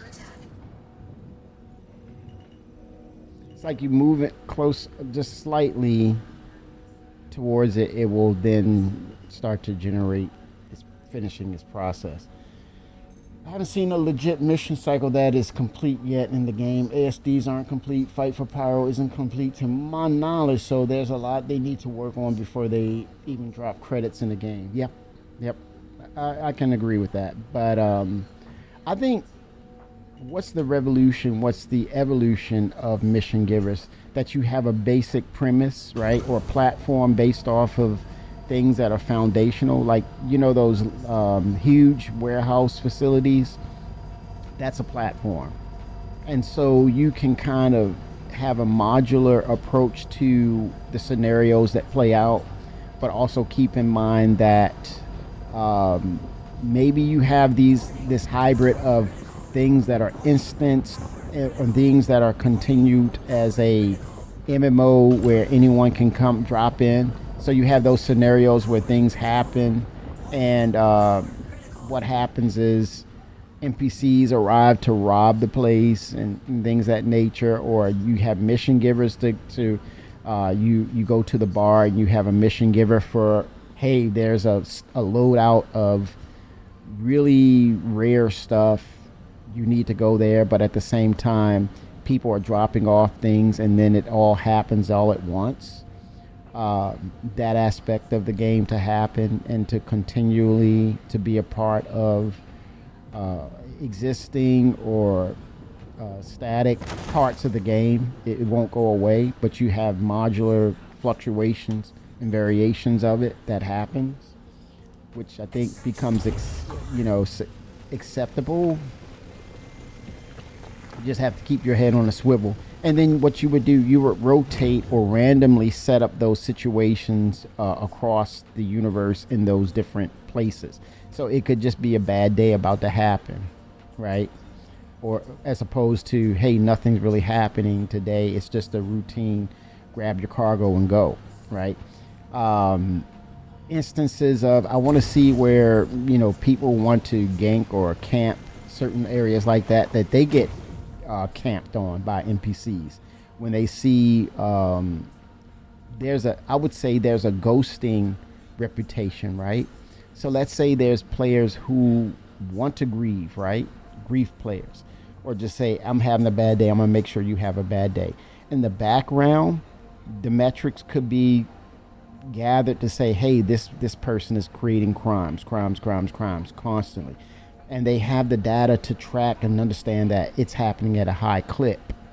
Now, when they go out next time, they may get jumped. Hey, it could be a rival gang to say, hey, we've been noticing you've been really getting fat off the land right here, right?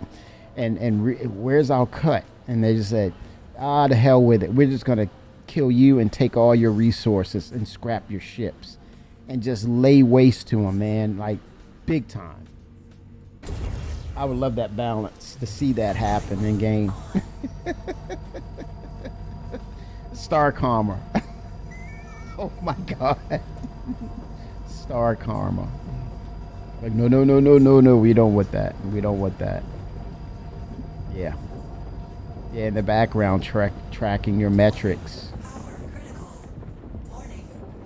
Or actual security players. Look, being able to, as a guild, they can pull your metrics and see, hey, you're bad doers in the game. I don't know. Maybe that's reverse grieving. I don't know. You may not want that. Because it's about the dishing out and can you handle what you dish out. That's controversial. I don't know the value of a Torite, but I'm about to find out. I'm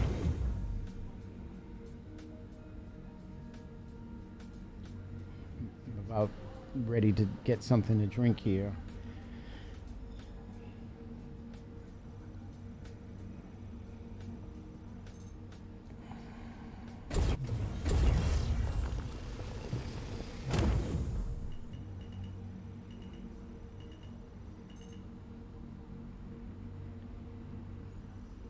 I don't know the value of Torite. I gotta find out.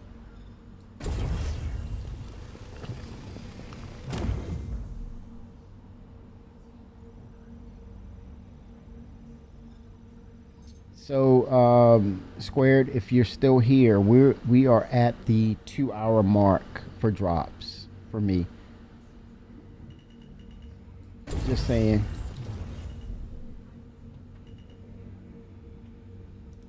Fracturing mode on.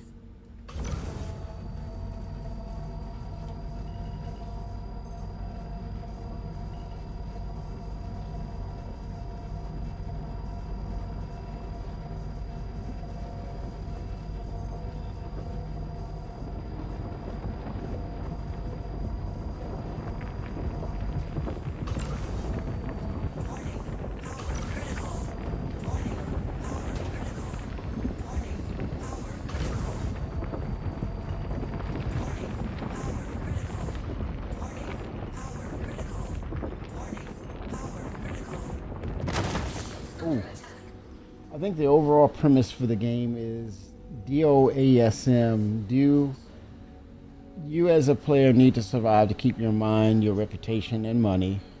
The ASD facilities appear to be the primary missions that introduce that story. They would introduce to the player why DOASM exists and what the ramifications are with it. I've been saying it ever since the first ASD missions were released. Those will be the main story. I think with that, to add to that, with the, I kind of feel as though the emperors that are elected, like our current one, is based on science, technology. You see the bad aspects of it. So whoever the emperor who is elected next, you can create or craft out a narrative based upon their elected seat, them being elected as the next leader going forward. And what does that mean for the story? I think you can craft stories around that and see the positive and negatives at the same time. And I think it will serve as a basis for what is the overall feel of the United Earth Empire as a whole, and what the influences will become. What are the negative impacts of people who will adhere to what their philosophy is and then twist and pervert it to their own liking, which will have a negative or a sort of fight for survival aspect of the game. So I think with ASD, with the new emperor, she was basing things on technology, science, and so we saw the ramifications of how it can be perverted or changed to a negative. So the next imperator or the emperor, it will have a seat of power. Then you look at their philosophy and then see what negatives that people can take from it and or use for their advantage, right? I think there was one emperor. He's not big on aliens, right? So maybe there will be a thing of the usage or the finding of alien technology that's that needs to be shut down. Aliens are fighting. Oh shit! Aliens are fighting or causing problems. Alien technology, Vandal alien technology could be at the forefront, and you're fighting against them. That would be interesting too. Well, according to lore, the science behind what Jorah was doing was behind our current emperor's back, so she had no involvement other than shut it down. Correct. So I'm saying people will take a narrative and twist it, like you said. I think we're in agreement. Yeah. So that's an example of people's philosophy, and then it's being twisted, or it's something externally will leverage against their philosophy or the opposite of their philosophy, and so it plays out.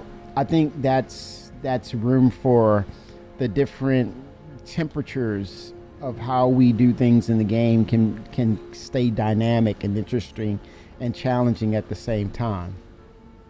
I would love to see that. And you see those cycles. It doesn't mean that it has to be repeated, but as we're voting for the next emperor, you'll see the climate change in a way that, hey, this is what's going on in the verse, right? That potential is there.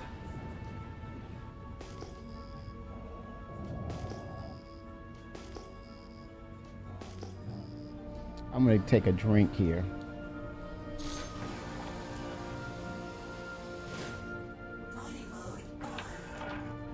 But then the drivers for that would be loot, armor, weapons, rare weapons that will become templates for crafting. We procure it, we break it down. Maybe the refinery, you put it into the fabricator. It reverse engineers it So maybe you need components to add to, let's say you take that rare piece of armor, you put it into the fabricator. It takes a time to like a timer, like let's say you set it like the refinery machine, like the Dynex solventation process, which is the slowest, which will give you the highest yield or the closest thing to 100% of it. If you want to do it quick, it's then when it's created, its lifespan is shorter. You have to recreate it again, or you go for the longest process, which will take more materials. Once it breaks it down, it breaks it down to its essence to say, oh, the fabrication or the template is now done. Now it requires these elements based on it, based on the process, the slower process. That means you have to add a lot more material to it. So you satisfy adding the fabricator, add this, a longer list because you're going with a slower process. You fulfill it, then it takes longer to produce. And then once you produce it, it's always going to be the better types of weapons and armor. It takes longer because that's what you want. You want longer lasting quality, whereas people who want it immediately, the shorter process, it means more maintenance, but it spits out like it's nothing, right? And it takes less material. I love that in that concept of crafting, right? So you have that little time sink where it works. I love that.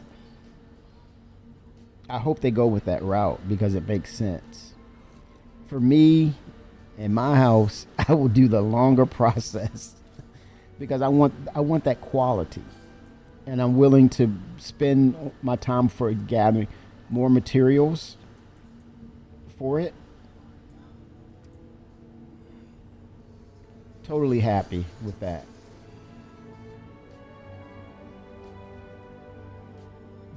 A Herstonian, right? A lot of deals, a lot of backdoor deals, right? A lot more of piracy happening, theft, right? And so it would enact that if you being a security officer, your job would be that harder. It would be profitable for bounty hunters, right? Because you're going after criminals, right? And then you find out there's more of a conspiracy involved, right? But you will not get to the Herstonian because they are working under the secret law. You know, they're staying within the parameters. You got to prove. Well, it'd be hard to take them down. I don't know if it'll be possible because of their status, but that would be interesting.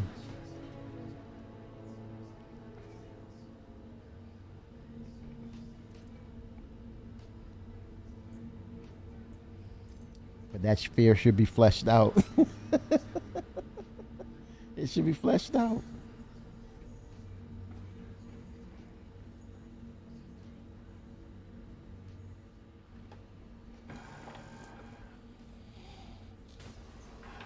Extraction mode on. Mining mode on. All right.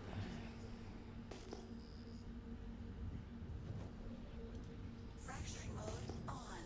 Good stuff, though, man. I think, yeah, Ty, what do you think about the Star Citizen Live? Did you get the opportunity to listen to all of it? A lot of ships, man. And as you know, IEE is not over right now. It's still a few more days. And like Squared 2 mentioned, there it is.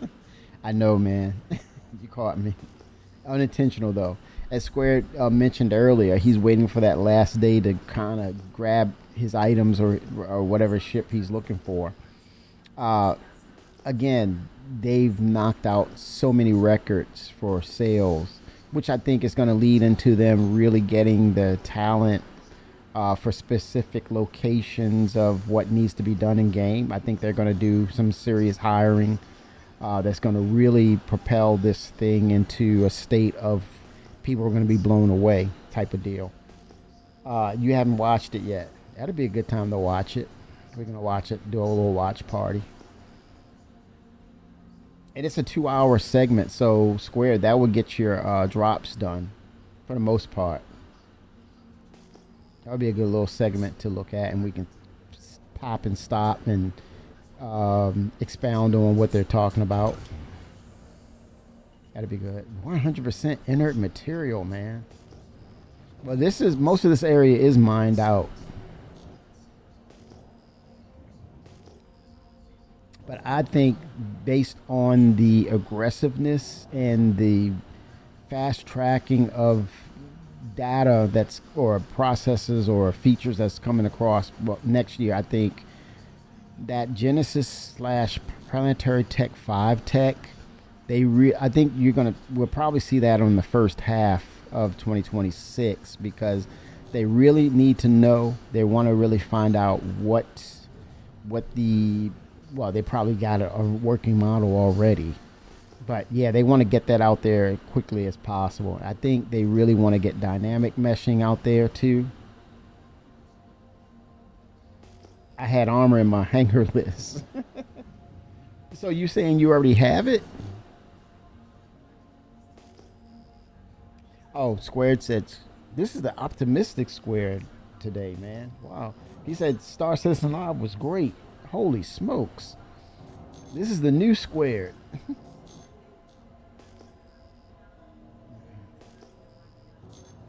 Quantum Squared.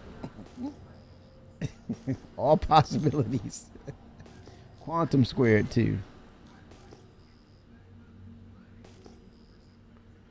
Yeah, we're gonna see some really cool stuff for next year. And not just ships, but man, I'm excited to see Castra. I know Castra is going to be on the list. That's a no-brainer.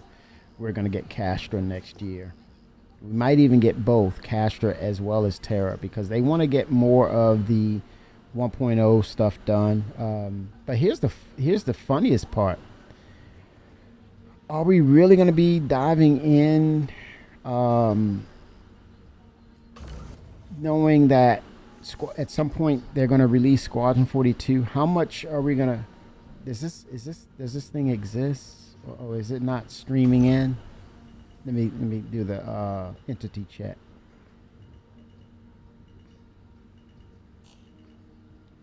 If it goes inside of the mining laser, yeah, it's not partially there. I think it's kind of generating.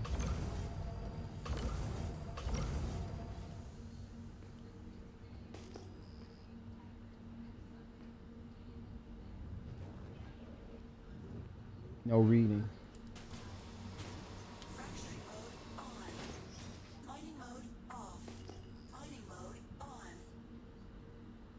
Yes, that's major desync when you see that. When it's not spawning. The rocks.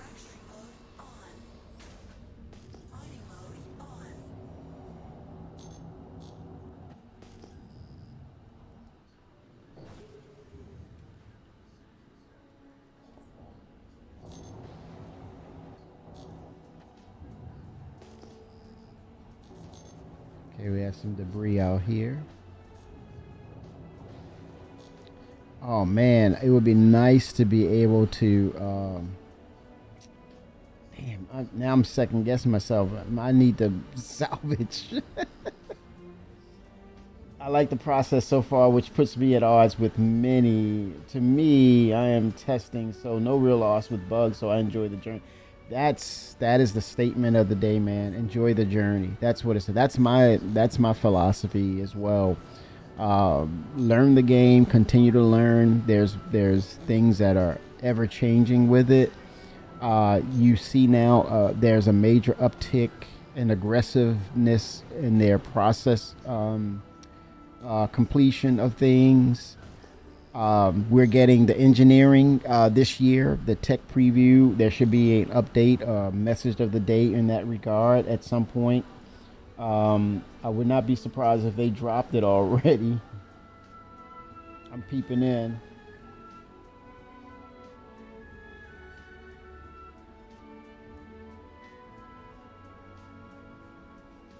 Let's see here. See, there's a message of the day, chat.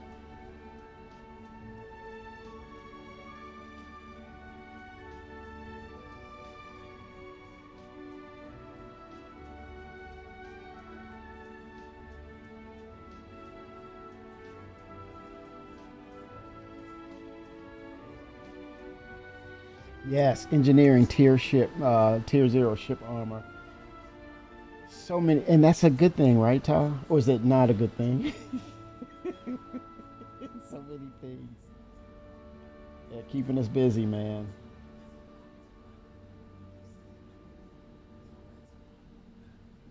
They're gonna no message as of yet. Yeah, because it's not even time for IEE yet. I think maybe it is. All depends. Maybe IEE is yet to start. I might double back and go for the RSI Salvation, knowing that Crusader and Tumbril, knowing that it will fit inside of the galaxy now, and I can move material. Yeah, but I have the Vulture. Vulture's not going anywhere. Crusader is on the move, man. The Mercury, A1 Spirit, Hercules, Inferno, Ion.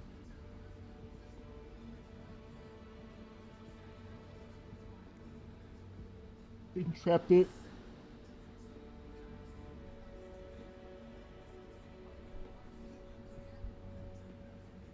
Oh, wow. A lot of good stuff. Looking at the featured paints.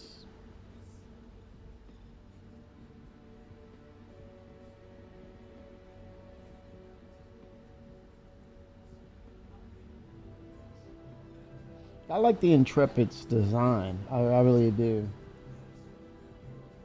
It's like Ion Inferno Light. And you have Tumbril, which I still have my Ranger. I think I have one in buyback.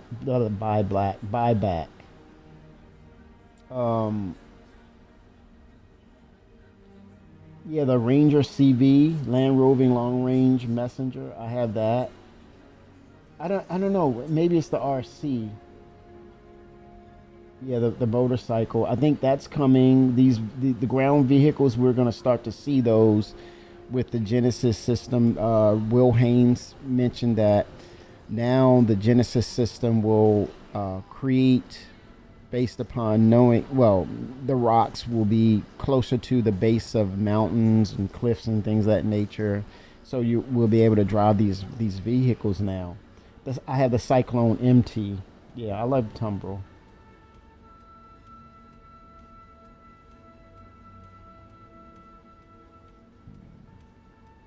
So it's Tumbril and Crusader today. Am I right? There's nothing. That's true, Todd. There's nothing like this out here among AAA games. And now it's kind of quiet because right now everyone's just talking about, okay, GTA, it's been delayed, and that's probably the only big name that's out there that people are anticipating or thinking about playing. I'm gonna do an Alt F4, right? To resync with the servers.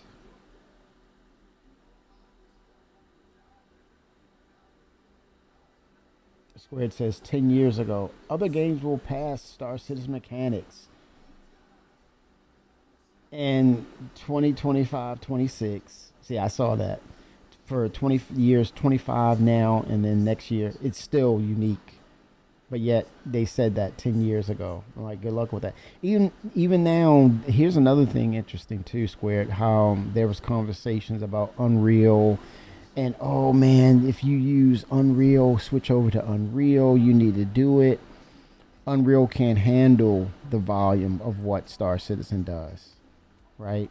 It's starting to, it's going to ramp up eventually to the MMO status, but Unreal, the Star Engine's like, hold my beer, let me show you how to run it.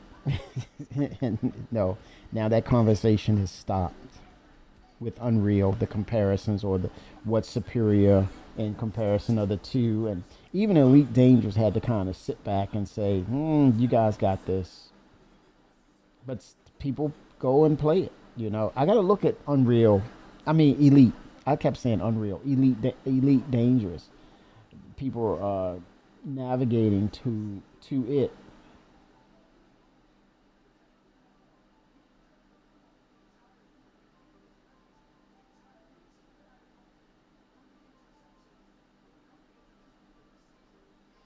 Let me jump right back in.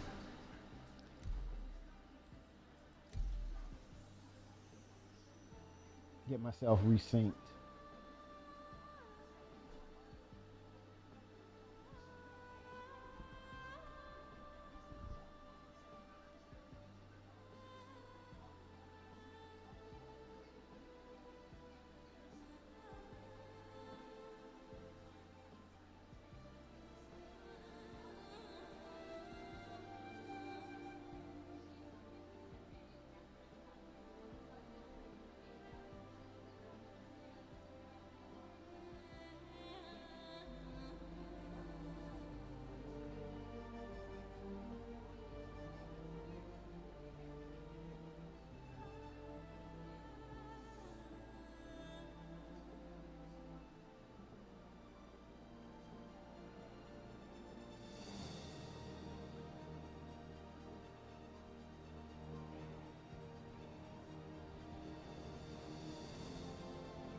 Aegis, okay, it's old. Aegis is today.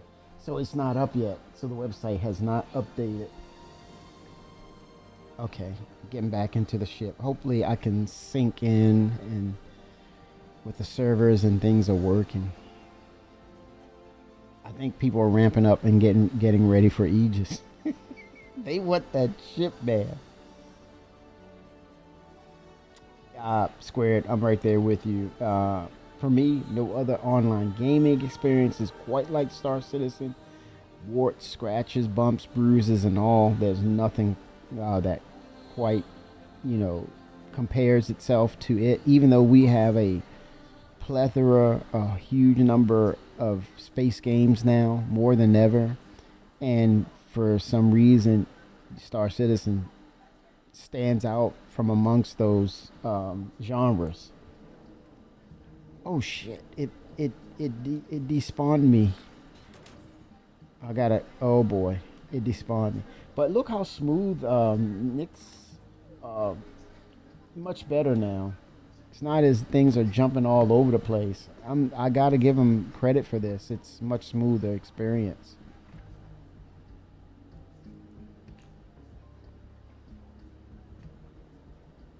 It's got that ASD armor. I gotta spawn my ship back. You see a little quirkiness here and there. A little bit it pops up, but it's playable.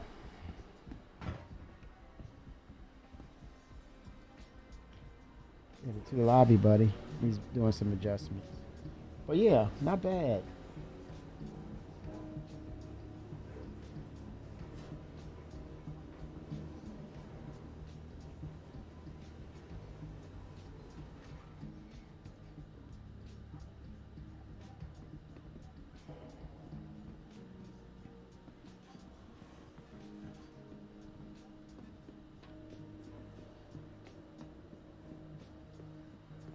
Mercy Hospital. You see what the whereabouts am I don't know. Do I have to? Let's see. How do I tell again?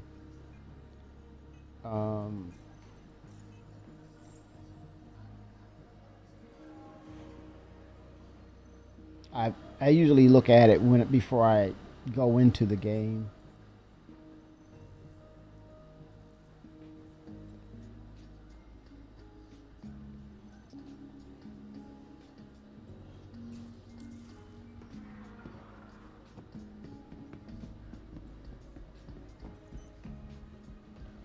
Tilda. Okay, there we go. Welcome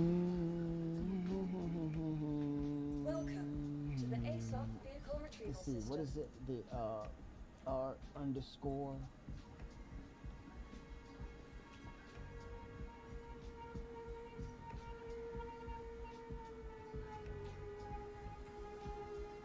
Let's see what it shows. Okay, here we go. Yeah. Shard ID 180. Your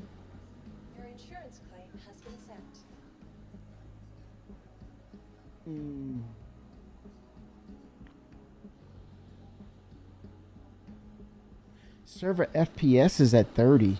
Very nice, CIG. 30 FPS on the server.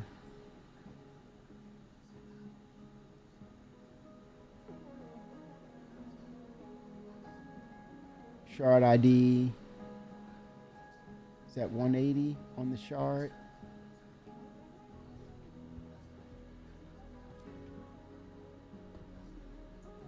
Welcome. Yeah, I when I go in, I just look at it in the menu, and I don't. After that, I don't think really nothing else of it. But we have 30 FPS though. 30 frames per second on the server. Damn good. Oh, damn, I gotta claim it. Your insurance claim has been sent. I'm gonna drake it. I'm gonna look for some materials out here. I'm gonna drake it. Get some, there's the clipper. Don't kill the stream. Short population is 567. There are 42 people at your current location. Nice. Welcome. 07 Arbor. An ASOP vehicle retrieval system. Let's see. I claim it. Vehicle selected. Let's look at the Your clipper vehicle real has quick. been delivered to the following vehicle selected. I just want to fly it. I want to trick that thing out, man. Put the best of whatever's out there for it.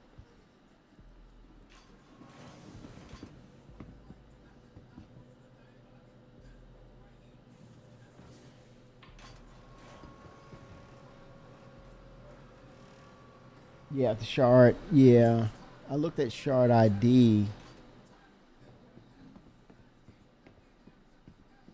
It says 180, but I'm trying to see if there's another line for shard that I'm missing. Okay, 100, 99, 99, 98, 88, 39, 70, 27. Not sure. Shard ID, public. Shard ID is 100.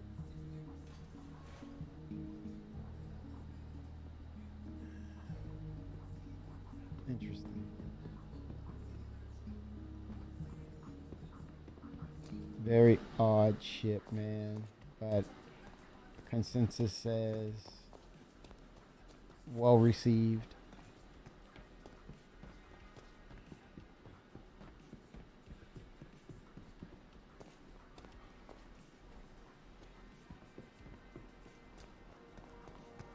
They said no, it's not going to be faster engines. It is what it is. It's the generalist style that they're looking at now. Fuel port.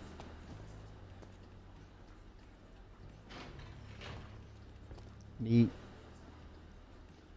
Maybe with a ground vehicle, there's going to be like a refuel ground vehicle. I think they mentioned that years ago. Where's the side area that you get on? This is the cargo area. Okay. Oh, near the back, right?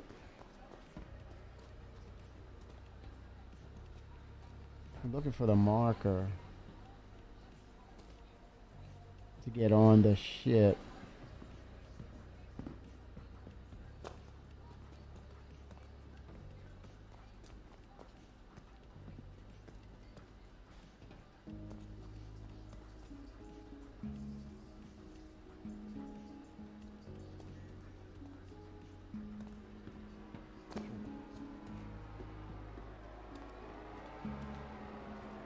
Says elevator. That's the ramp. I saw the elevator. Okay, there it is. Okay, they're both near the front. Okay, that's cool. All right, they're both at the front. Now I cannot forget that. Who is Radical? Definitely a piece of ironclad development.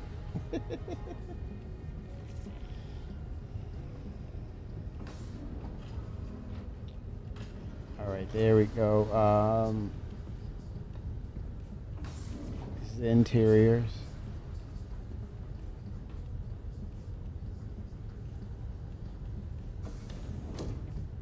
Lights are already on. Slightly. We're getting global illumination. This space is reserved for the crafting area. So I'm thinking it's going to dramatically change.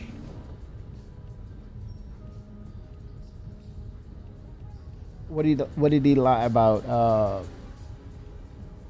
John Crew lied on Star Citizen. You didn't spoil. No, it's okay. I think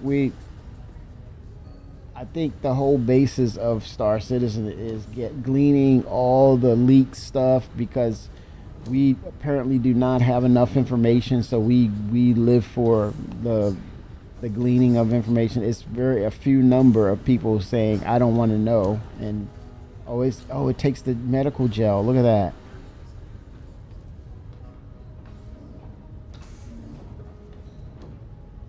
Inserts, I think it inserts there, or it's a placeholder.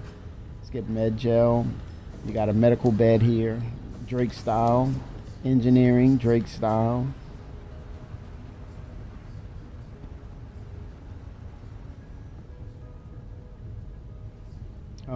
Let's see here. It's going down steps.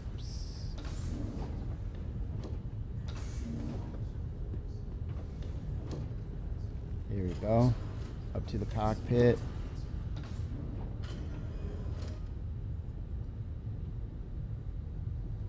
You may as well say it. I don't think it's going to hurt. Chat, so are you okay with it? Or you say no, don't spoil. I don't know. Because you got me curious in saying he lied about something. I don't know. What could it be?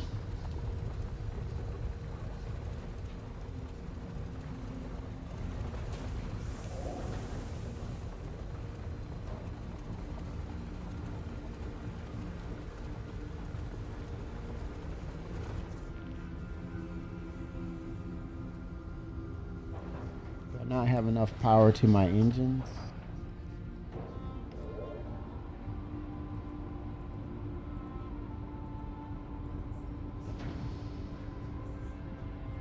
Engine's not even on, dude. There we go.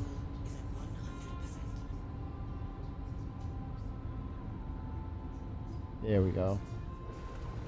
Check those things, man.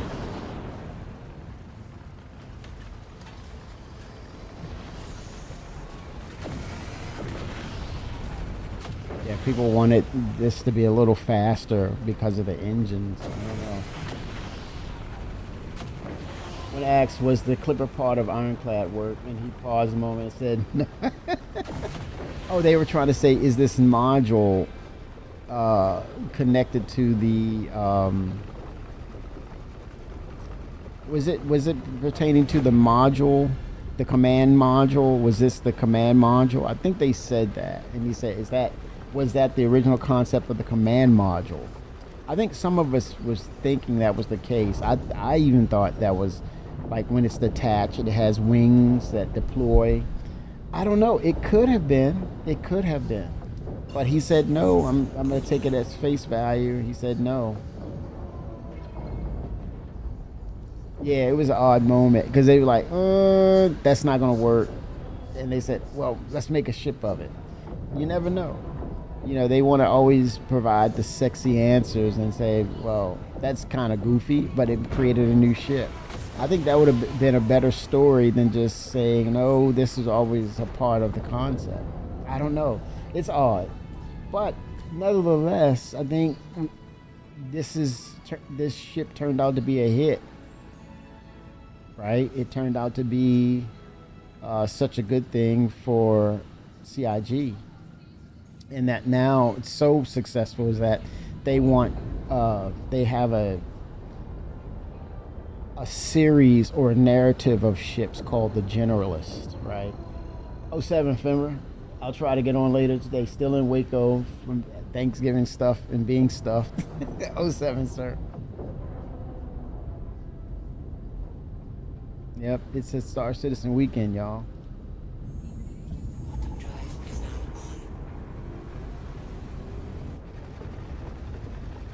Two and a half hours in, squared. if you need those drops, everyone, you need drops on the for your armor. I'm sure that the clipper was a training piece for further work on the command mod control. No shade, just funny. Yeah, I don't. Yeah, it's not a contentious or yeah, it's an interesting aspect of it for sure. It's interesting. Yep, it is interesting.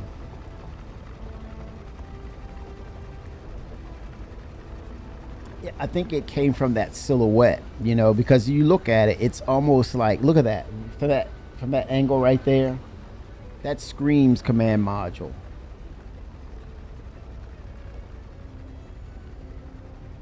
But I think it could have been a thing of, hey, look at this command module now that it flies. Would that be a considerate, or could that be in consideration of a ship? Of course it could have. I mean, because that concept is out there, and I'm looking at it from this angle that screams command module. So I think that could have inspired for sure in the creation of the clipper. Right next to word pop. Oh, okay, let's see, Aubrey.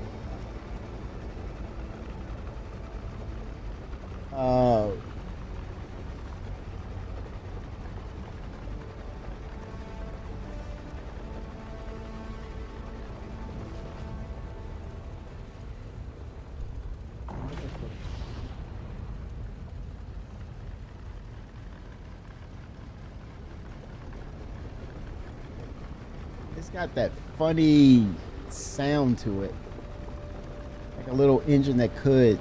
Okay, pop. Okay. Start 0, pop, shard 586, 42, SRV 42. Could that be 42 on the server?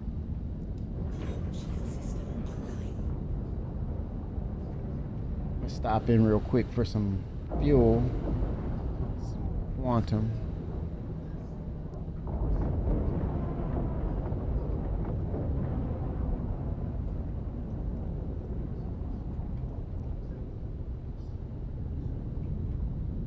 Like a ship there. Yeah, up another clipper. Another clipper.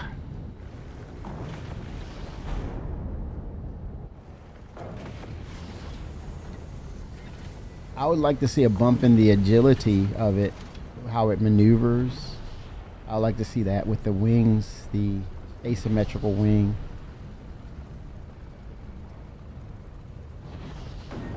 I would like to see one where the cockpit is offset, or at the lower left or lower right of the ship. That would be freaking cool, man. Oh my god, that would be cool. We love these odd looking type of, why am I getting up? These odd looking and asymmetrically designed or off script styles. It's the visual interest that I think CIG sees as, hey, this could be good for business. This could be good for visual difference, visual diversity and gain. The SRV and shard, yes. So it's the server. It's your SRV is your server number of people. Sorry, y'all. Yeah, 41 on this server.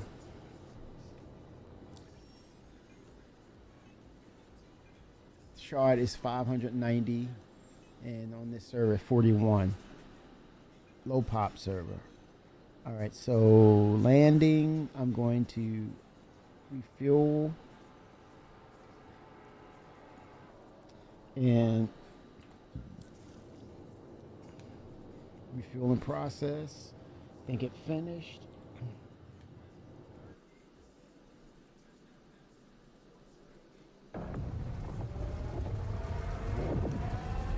It has the potential to be ephemeral, more so than the Mercury Star Runner. It has that potential. But would it be bad to say I have several daily runners like the Cutter or the Mercury Star Runner? I guess it all depends on what's available. Maybe think about placing them alongside systems or keeping them in specific systems for certain things, especially with what's available as far as resources in that location. In the 4 respectfully, I don't like the asymmetrical ships at all. No real reason for those to ever exist in atmosphere. Yes, so hence, I think the balance to those asymmetric designs would probably be the engines to help compensate for that, and a lot of fuel consumption. That could be the pro and con to why you fly it, and then the reason why you shouldn't fly it as much. But again, I think it's just for visual diversity, to kind of make the game seems a little more realistic in regards to that universe. Kind of like how you follow Star Wars and you're seeing the old tech for the first time, and you're like, holy smokes, that thing has the ability to do that, but it looks worn out, but the tech is next worldly, right? Very interesting tech, but it's old.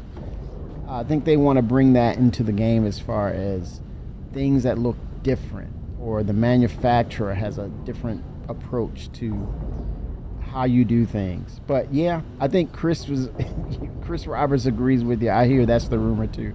Chris is not a fan of the asymmetrical part, but I think for me that's the the inspiration comes from the Millennium Falcon. I love that about the Millennium Falcon, that asymmetrical style.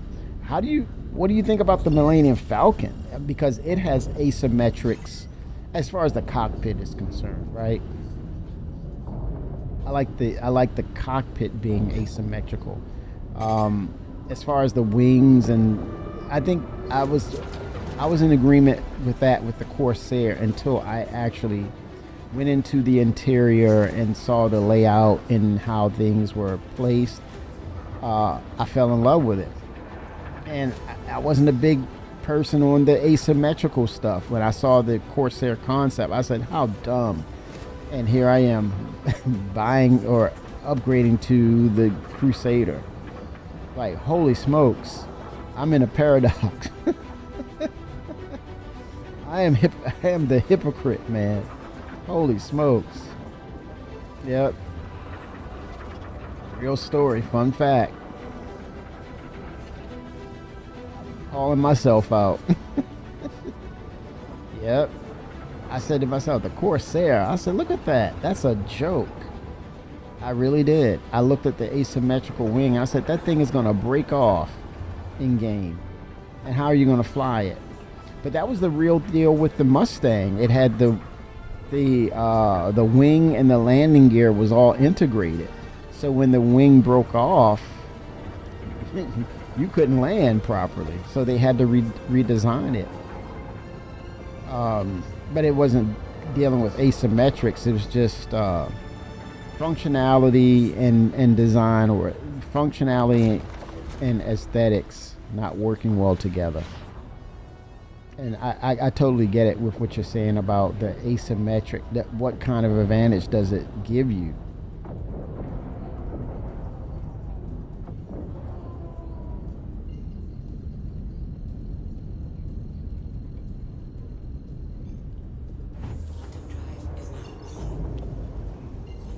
If I need to get a little fuel, maybe not.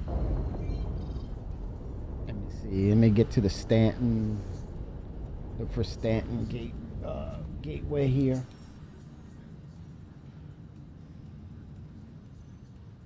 Oh, problematic for the Falcon. Yeah, but that's the fun of it. That's, then you're retconning the potential for the potential of the technology is retconning the actual physics. That's the fun part. That's where the sci-fi comes in. Message of the day, 07 Shimpasta. Look at you, man. Friadra says, we are currently preparing the Evocati candidate bill for 4.5 with the goal of having it up later today. And if all goes well, We are aiming for wave 1 as early as frickin' Saturday.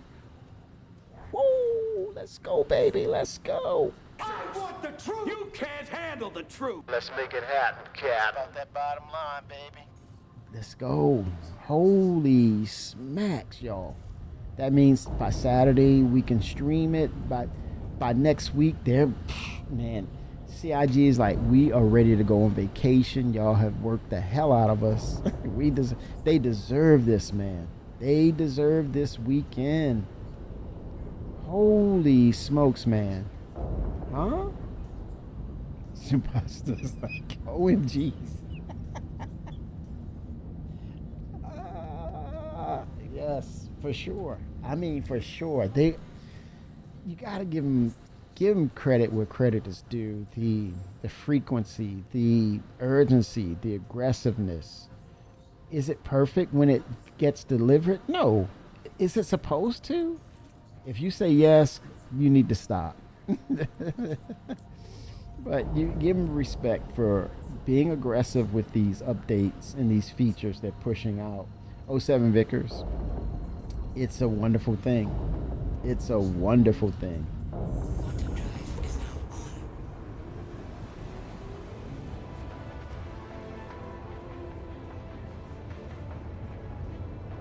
Wow.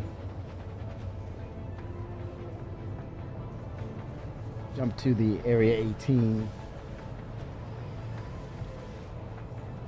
I think I purchased another skin on this ship. I think it's cerulean, but I would love to, and while I'm here now, I would love to see a Meridian, that metallic skin for the Clipper. I'm gonna say Clipper. And I would love to see a copper color of the Clipper. And the, what is that? The ghoulish green letters for the Clipper. I love that engine sound. Like that. The little ship that could. They said, they revealed that there's the Forge is coming. Consolidated is in the generalist styling. The generalist. I'm like, no, not the generalist style. There will be the Forge that's coming from Consolidated Outland. The Kruger will have the Stingray, I believe. Man, it is crazy.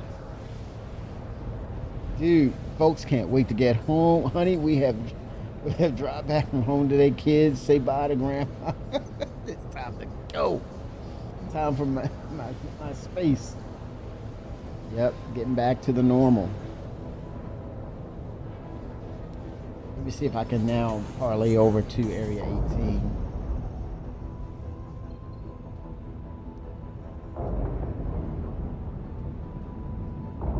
Stanton.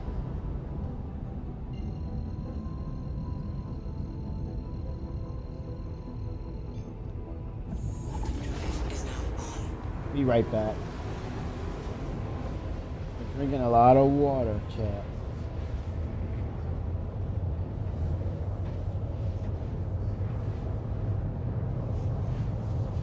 Be right back. While I'm in quarantine.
07.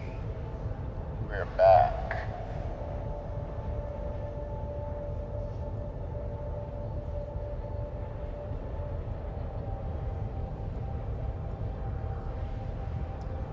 All right, look at that. Still in quantum. Yeah, engineering, y'all.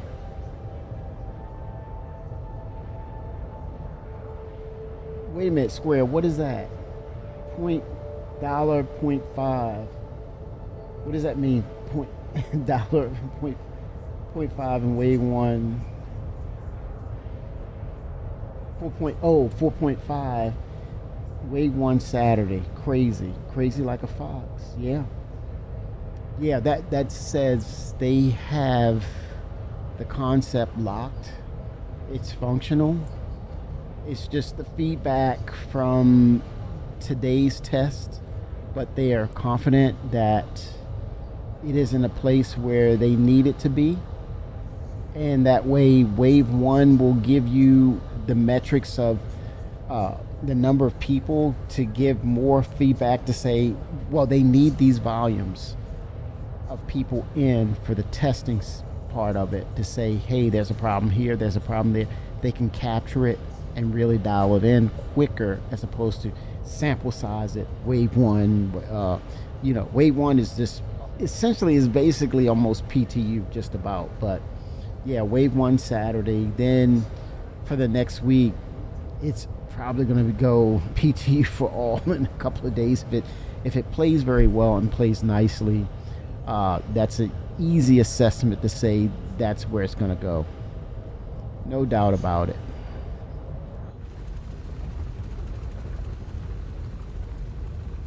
The Clipper.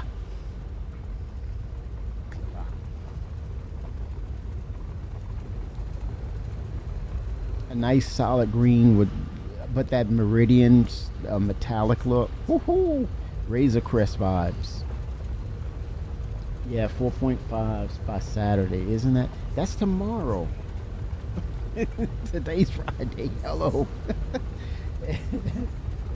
You kind of you took the intensity down a little bit when you said by Saturday Square. But if you said wave one tomorrow, it would have been like holy. There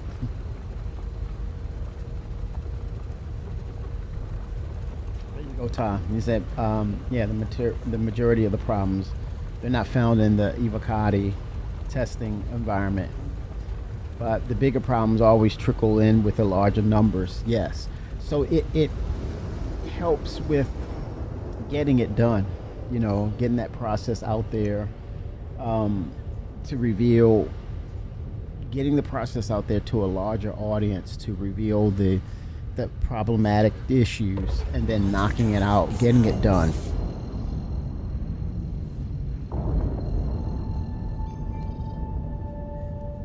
Terra Gateway is out there as a placeholder. We see it. Yeah, they're not going to play around. I don't own, I said this yesterday, I don't own the 890 jump, but I put it in the chat in Star Citizen in live, and I said, I'm not a fan, I don't own it, but I stated, hey, look, it would be great to have, to provide the 890 jump with buoyancy so you can land on the ocean surface and fly, just sail with it as a ship. That would be a nice little touch for an 890 jump. Probably with one of the 600 eyes as well. Provide that buoyancy. Maybe the exploration version, I think. What is the other variant? Exploration and something else? Because at some point we got to go underwater. That's the final frontier for me. Would love to see that. And then it opens the door for a slew of submersibles, vehicles, diving units you wear, like 20,000 Leagues Under the Sea.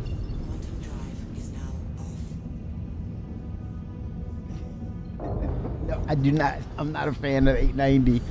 Alex, there's no You're selling me this clipper? Yeah, crazy. Yeah, that's what you meant. The fact that it's tomorrow, man. Saturday. Holy smokes.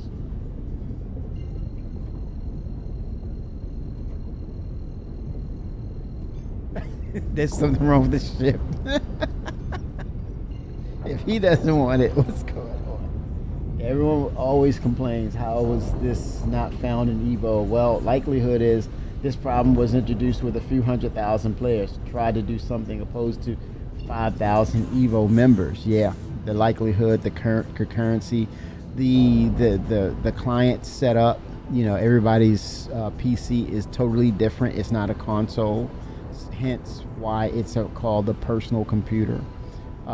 You have likelihood of, based on that individual setup, you're gonna find where lies the issues, and so you're kind of bringing in the concept of why the consoles believe that they're the better base, because it's a default setting, and that way when you address one, it's one size fits all.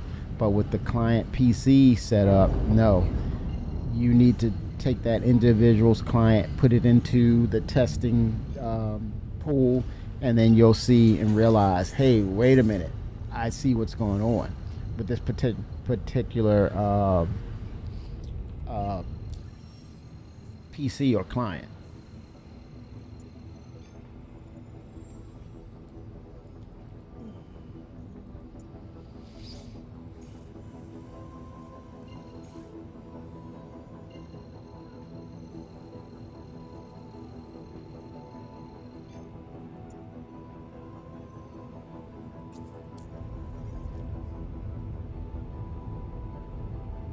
Let me get further out over here, and then I'm gonna select area 18.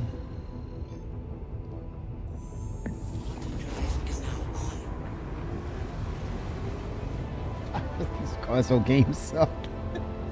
Well, I think there's an opportunity or the chance that at some point with the later generations or the generations to come with PS5, PlayStation, and the Xbox, they may get a toned down version of Squadron 42. That's very likely.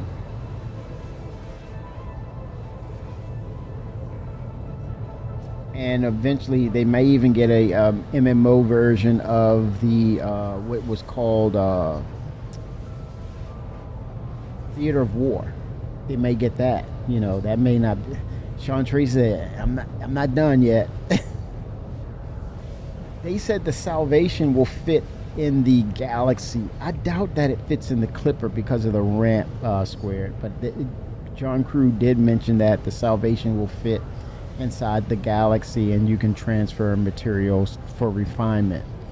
So I'm now considering the Salvation because Galaxy is next year at IAE, which I'm pretty sure if we don't see the base building module, I'm like, what gives? I will be shocked.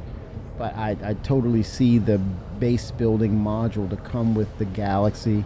But again, if there's base building announced, you got to have that module. They already have the concept for building out these bases and creating your base, and you know, the BLD, the whole run next year could be incredibly huge for CIG, as far as revenue, sales. You have potential of the Pioneer coming on board, but then you have the truck. There's also the variant that PDC vehicle is going to have a crafting aspect of it. But yeah, the push-pull cartography cart, that little floating thing for small bases. I think all things base building will be interesting for CIG. The Starlancer BLD, the Galaxy, the Pioneer. Yeah, base building. Oh wow, the Salvation fits inside the Carrack. And speaking of the Carrack, Ty, will people unmelt their Carrack or do a buyback, because now John Crew said or stated that Carrick will have a crafting station, which is essentially the new repair aspect of, putting materials in, putting it into a hopper, and you recreating your components, which is essentially repair. Quantum drive is now off. So very interesting.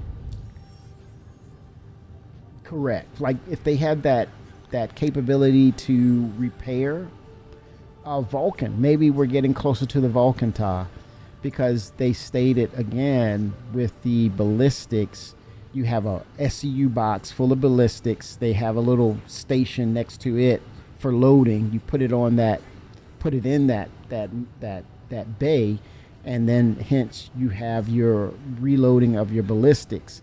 Now with the with that aspect of the Vulcan, do you create the materials to rearm, or are you crafting the ballistics? I don't know. And you take the SCU crate and put it on board, or is there a compartment on the outside of the ship that you insert it near that area that is open? Well, here's the concept of the Vulcan, how you can really get it in the game. The same reasons of them saying on the interior there's a location. Maybe there is, like for example, I'll give you an example.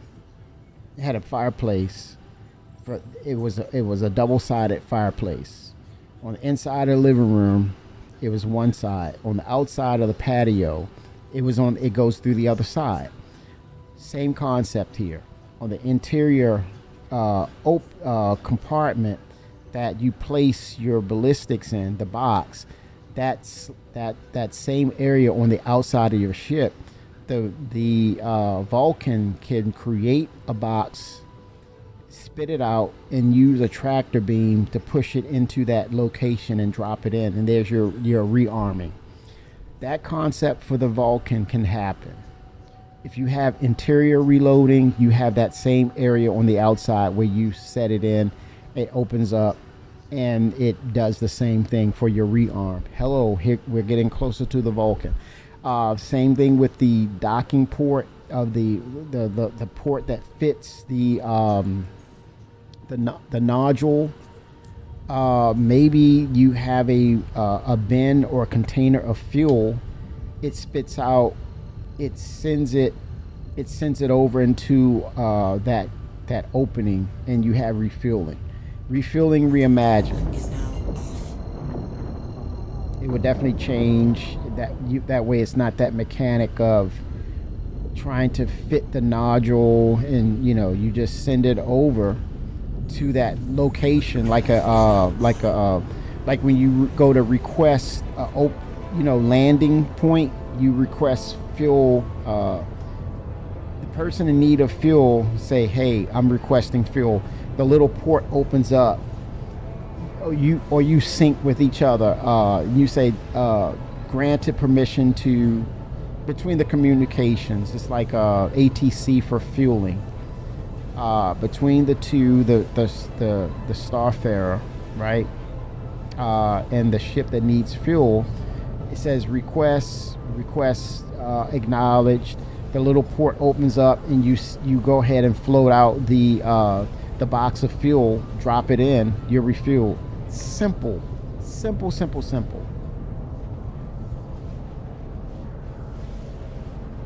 Unknown Ghost 07. Yeah, so drones are coming with the base building, right? So the natural next step for drones would be maybe repairing that drone. If you have the materials for the exterior, right, you fulfill the need for the material needed. It goes out, it floats out and find the area that's needed to be repaired, or you actually do it remotely from your seat from the UI, which gives the person hands-on, which I think it fits with Chris's concept of, we don't want to automate too many things. We want you to be hands-on, roll up your sleeves, get your hands dirty, and get to work.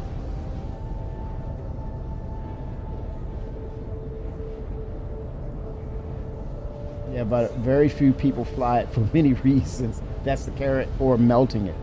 This is issue the Clipper has raised. A lot of ships made to stay out in the black should probably have a crafting table or require a rework. Example, Phoenix.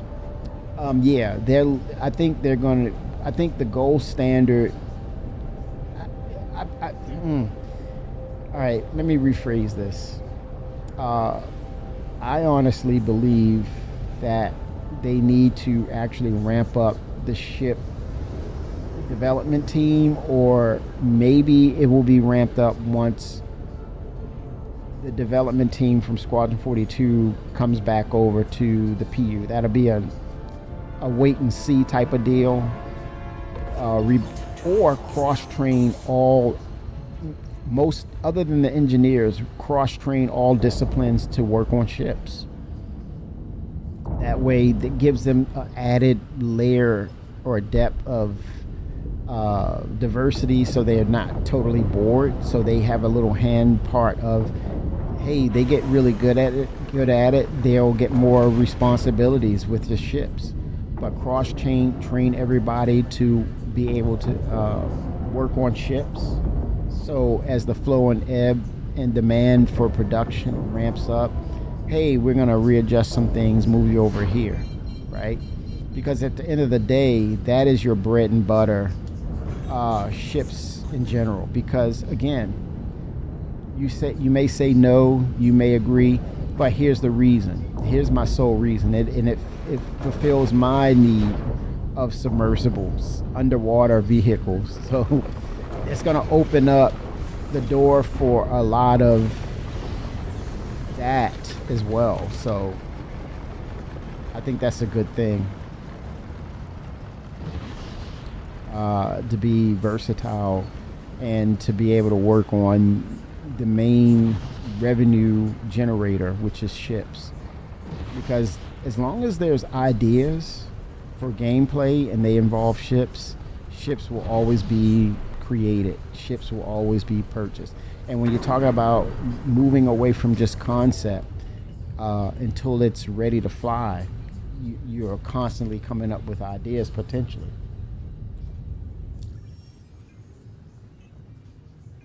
The Phoenix, they have I think right after the Origin rework, what is it, the 600i, there's and then I think they got to wait in line because the Reliant is heavily needed. I mentioned to them in chat yesterday, with the Reliant, it would be good to utilize its configuration. If it's in vertical configuration, it could be a very fast pursuit intercept ship that rivals the Drake Herald, right? Once it goes into horizontal mode, it will be great for maneuverability and as well as atmospheric flight. Yeah, Ty, you and me both. I think G12, along with a lot of other ground vehicles, maybe there he is, Coffee 07. I think with the ground vehicles, with Genesis, the Planetary Tech 5, we're going to see a slew of vehicles. They were also stating about this multi-role larger vehicle that could be on the table. Not knowing or saying a timeline, but yeah. At that, when they mentioned Origin, it was the G12. That's a good, yeah, that makes sense, Coffee, because they were talking about working on the G12, right? Yeah, so many ships. This is a great year for IAE. It beat all sorts of records. I'm going to say it, and it's going to be true. Next year is going to blow this year's IAE out of the water. It will pale in comparison for how well they're going to do in 2026. For sure.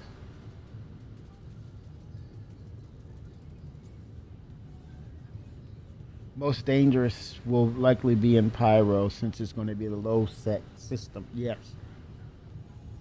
Unknown Ghost. He's replying to Unknown Ghost. I plan on having my base in the most dangerous location, probably near Vandal Space. Near Vandal Space would be Nyx. to keep my base away from everyone else, and so people can't raid me. I think also when they talk about base building Unknown Ghosts, I think the aesthetics or the finishing touches is, can you embed your base inside of something, maybe a side of a mountain or at the base of a mountain inside of it, so that there's some sort of protection, and then at the entrance have shield emitters and turrets as well, things of that nature. Galaxy News was not news. We knew it was coming. True Coffee. I think the unspoken thing would be, will we have the base building module? That's the thing. Will we have that with the release of the Galaxy? We should. We ought to, right? We should. If we don't, I'm scratching my head. I'm wondering why not.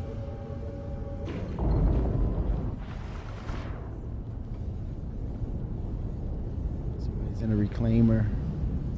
Vulture. High security areas will be indestructible. Just got to pay those taxes. I think that's the balance between what Coffee said and what Unknown Ghost said. I would patch those two statements together and say, for the most part, your actual home, right? If that's the thing, you're like, this is my, where I'm setting down roots. It's going to be high sec, my main base of operation. I think it says we have to have multiple locations, right? Or we'll need multiple locations for Star Citizen. How many? I don't know what's feasible for that. There may be a real cost. It may be actual purchased item. I would not be too opposed to that. But I would say in order to make the low sec work, and allow people to want to have it, right, at the risk, right, because it's going to be a risk. And if you're a wanted criminal, you may need to have multiple locations in low sec areas, and also there could be a sort of transfer of goods type of deal, or insurance based on that, right? So I don't know, contingency. Maybe you're paying the cost for contingency. That goes without saying. But back to, I'm getting off track, but back to the gentleman's statement. You need multiple locations. Your home is going to be high sec if you are not a criminal. The low sec is for, hey, I'm doing a mining op or salvage op or whatever the industrial op I need to take care of. I'm going to have it in low sec. It's a place where I'm not going to worry about too much because I'm there to do a job. But when it's all said and done, I'm going to take those goods and bring those goods home, right? After procuring those goods, I'm going to bring it home and I'll have them where it will be safe. Now, here's a good answer to people are on the lam. They're basically, that's the old school saying for on the run, and they can't have, or they cannot stay in a high security area, right? So they as opposed to saying I'm gonna go with an alt character.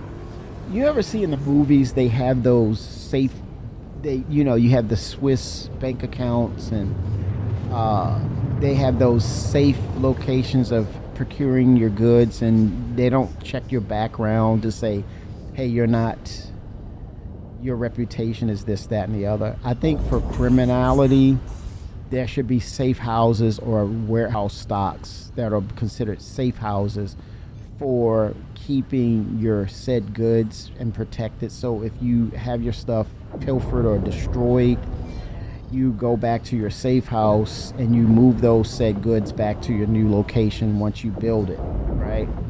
I think that's a good idea for being able to keep things in a sense. If you put your base near the Vandal, it's the V that will be doing the attack. High sec is definitely terror. It's the heart of the UEE. Castra, Nyx, medium, Pyro is low. Yes, Area 18 is high, medium. Same thing with the Lorville location. Yep. Magda, it's gonna be a little mix of both. I think you got to cover yourself, but they're slow to come to your help. But I think it could be also a thing with Drake. Maybe it could be a collaboration. Like if you're in good standing with the people on Magda, they're going to come to your help because it's about the people.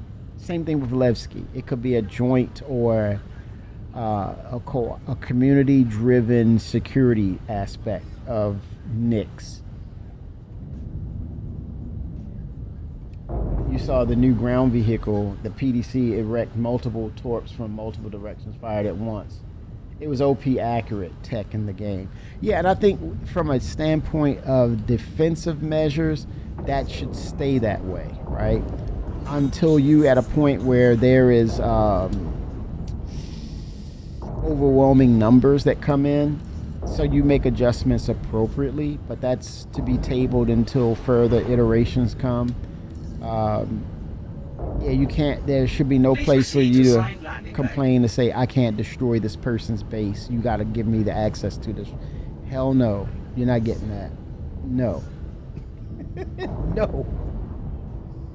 Yeah, I even fired on ground targets. And see, that's the place for again for NPCs, guards at your locations. No different than you going to these compounds and these underground facilities, and you have NPCs firing at you.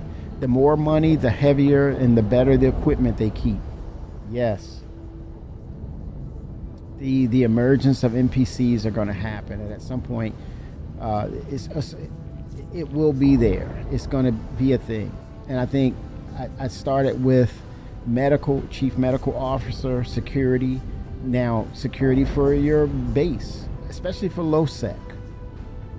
Simple solution to the one at PDC: shoot multiple missiles at once. Yeah, they have that missile module that you can change out too. Imagine having 2 to 4 of them doing patrols, right? And here again, we talked about server blades, right? Would that not be a perfect server blade aspect for that vehicle? That it will do you set up a nav points, just like in military missions, right? With flight aircraft, they have a like I'm looking at look at my pad. You see the circle, so you have points on those circles, maybe 6 to 8 points. And they fly in a circle to do, your pathfinding. Do your pathfinding. You can choose the frequency or have it automated. It does its patrol. It detects. It fires. It comes back, reload, go to a location or on your base, or go on the pad, and it refuels itself. As long as you keep the supplies in your freight elevator, it transfers the munitions, especially if it's ballistics or missiles. Oh, that would be perfect, man. That's building on that. That's great right there. That's good stuff right there. And it does its thing, right?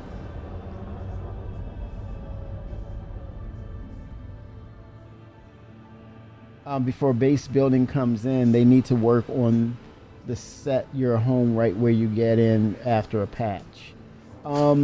I think before base building, they did state that the hangar is the segue into base building. Persistent hangar is going to happen. But then before that, we need the transit system to be a working thing. It has to be persistent. It has to stay. Do I go down here? I don't want to break my neck.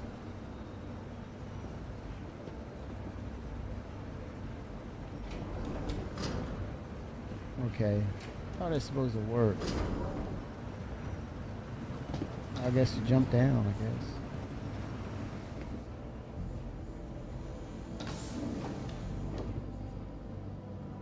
Gotta get used to the ship.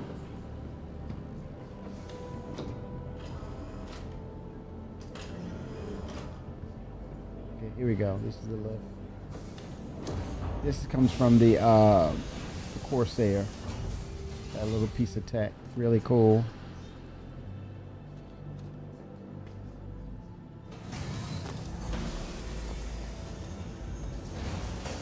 Then the cargo bay is right here. They're right next to each other. Opposite sides. Ramp. And this is part of the cargo bay. Yeah. See where a ship wouldn't fit because this narrow opening here. This is killer Razor Crest vibes right here, man.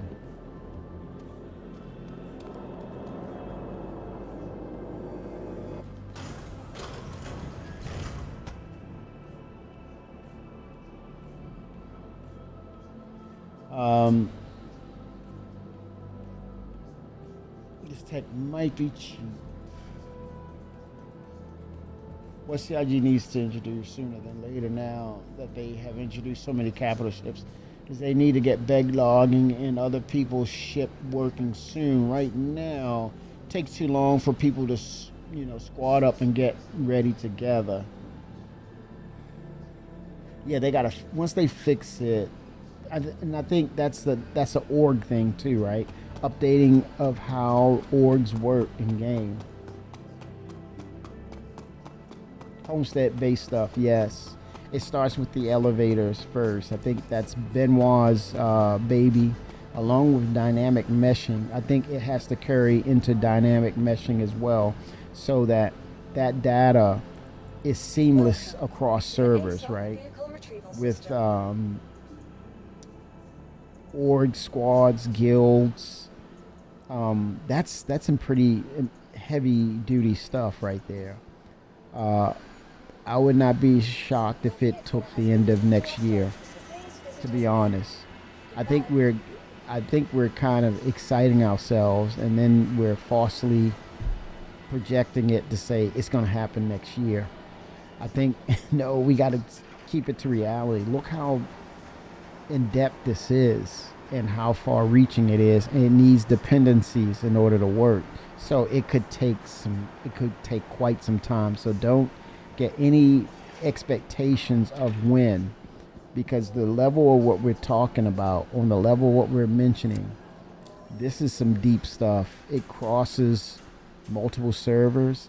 It has to be fixated or built into the DNA of the back end. So no, you would be doing yourself a disservice to say, oh, I'm excited about it, I want it now, it should be soon. If anything, let them dictate and let them tell us when it's ready. I think if it was ready now, we would know, we would get some indications of it. And then it has to coincide and work well, play nice together with dynamic meshing. Big deal stuff. We don't even know the numbers of concurrency of what dynamic server meshing will hold. We don't know if it's 2,000 or 2,500. We don't know the sweet spot yet. I remember bed logging a long time ago as well. I think the issue with it at the time was server authority issues, which is a dynamic meshing, and it not properly working with server meshing. So if it's not working with static, it's a no-go for a dynamic, right? Because you're talking about passing authority over across shard servers, dedicated game servers. That communication staying seamless. It has to be truly persistent. Interesting stuff, though. But I think if anybody can pull it off, it's CIG. Again, I say I'm excited about this year's IAE due to the fact that it will open the doors for them to really get some really great talent. And I've been hearing, I think some of you have been mentioning to me about there's been some changing of the guards, and you know, there's more layoffs with game companies now, and CIG is potentially looking at that pool of talent that they could utilize, right? That would be cool. That potential exists.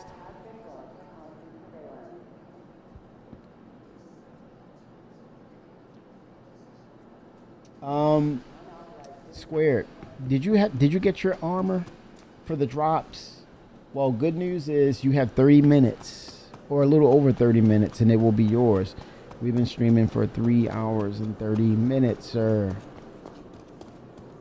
This is the cerulean of the Clipper. I love to say that word, Clipper. It's got that utilitarian hue, that subdued color look to it. That's pretty damn cool right there.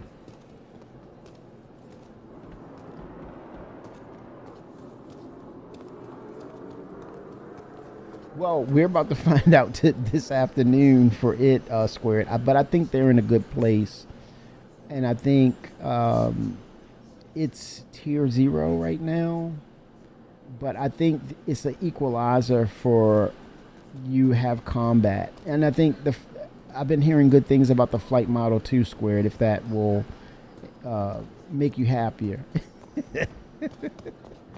Yeah, I've been hearing some good things about it. They've been taking the approach. They've been taking their time in regards to that. I think it's going to be in a better place. They're moving forward. They've also vetted potential leakers in that process. So happy about that. And I think, you know, they want to get in there too and make a positive impact. The Flight Model team. They're forging. They're working hard. This is facts. They're working hard on getting that worked out, and they're well on their way. So, anytime now for something in regards to Flight Model updates, I think that could be very soon. But they want to be very meticulous, very careful, and be cautious in their steps, as opposed to say, "Hey, it's all done. Here you go." They're bringing out bits and pieces, get feedback, make adjustments, then reissue. All things good, then they proceed forward. But I think they're well on their way of locking it down. It's always going to be a place of contention. It's going to be a contentious subject matter. But I think when you're talking about introducing it now with engineering, it's going to be very, very, very interesting, because you're flying around. You got to have someone like an engineer constantly ready to go to work, which is now it's opening up real crew management processes within the multi-crewed ship.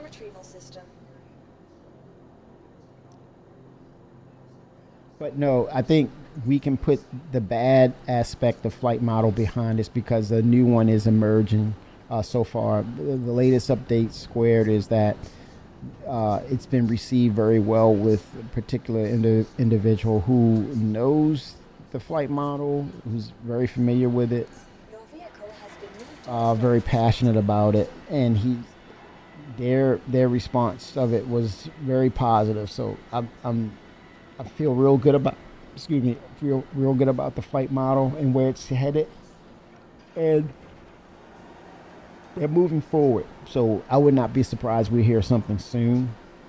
Todd saying, engineering for the first time in this game's history will require people to group together for multi-crew ship gameplay. There's no more solo bounty hunters and Idrises and Polarises anymore.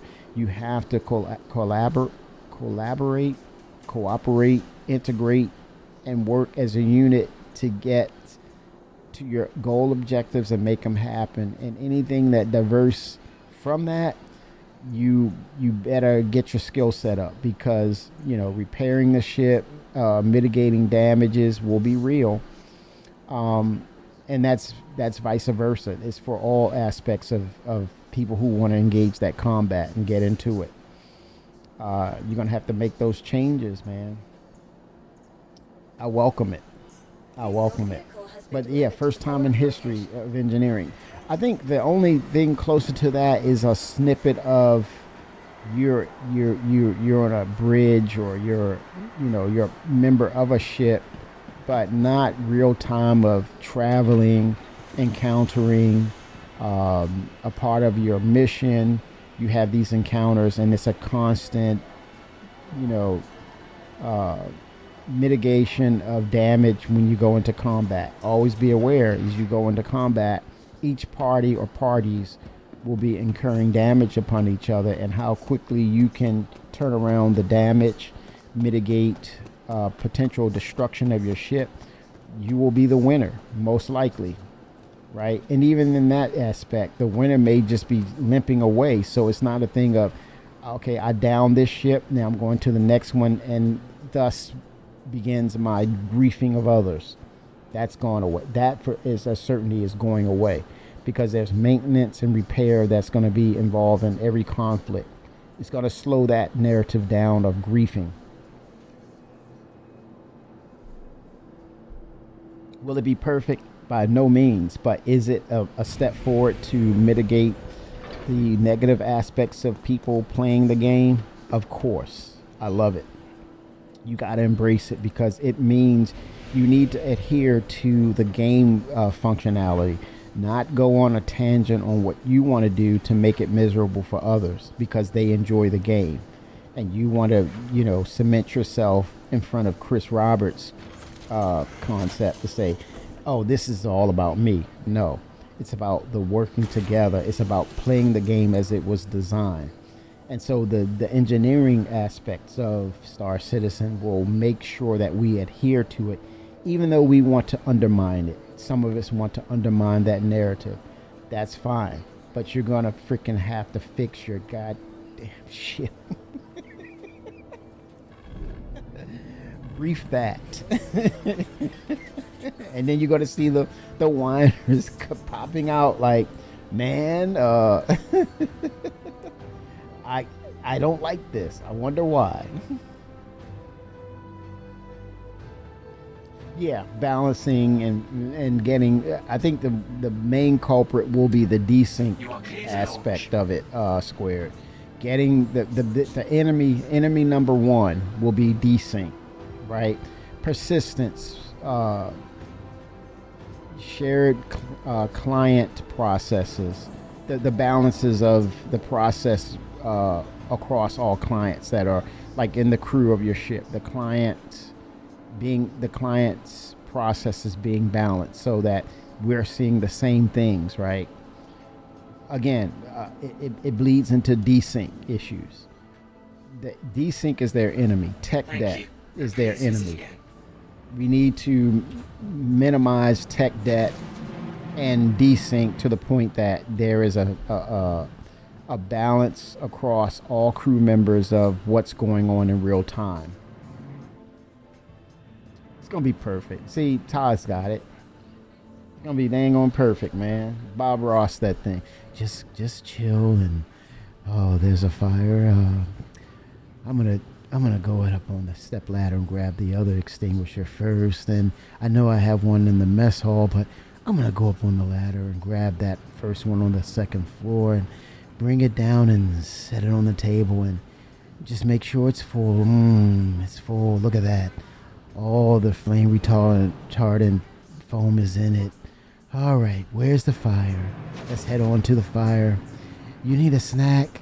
It's always better to fight a fire when you eat a snack. We're going to Bob Ross that thing. Little 8-bit 07, how are you? What is going on? So what are your thoughts since last time you joined in on the conversation? I told you that the women are represented well, and I know you believe this now. So what's been up? What are you excited about? Have you seen the new ships? What's going on? Talk to me.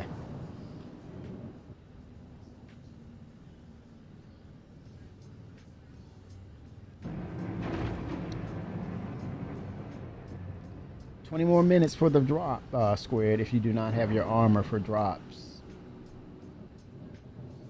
But it's a Star Citizen weekend, y'all. We're gearing up.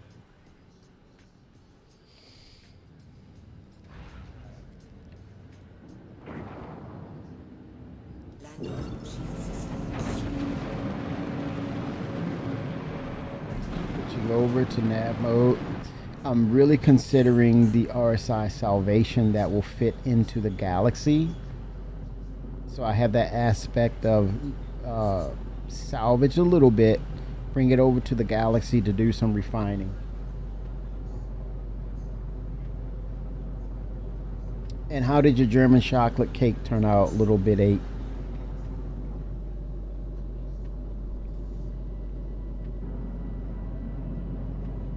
See, you don't think I remember.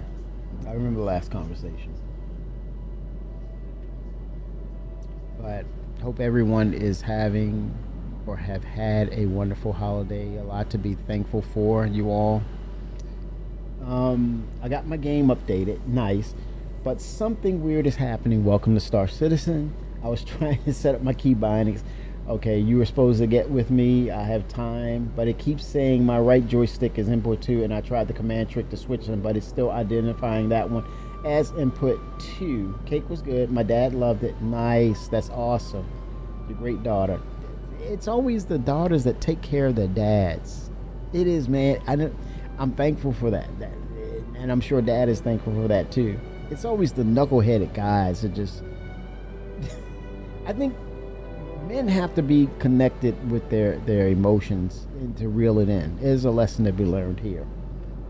Sorry, Kimmy. Did not know armor was attributed to my account. Thanks for looking out, though. Yes, sir. 07. Okay, so your input 1, input 2. You're using Star Citizen controls, correct? Little Bit 8. And it says, in identifying that as input 2.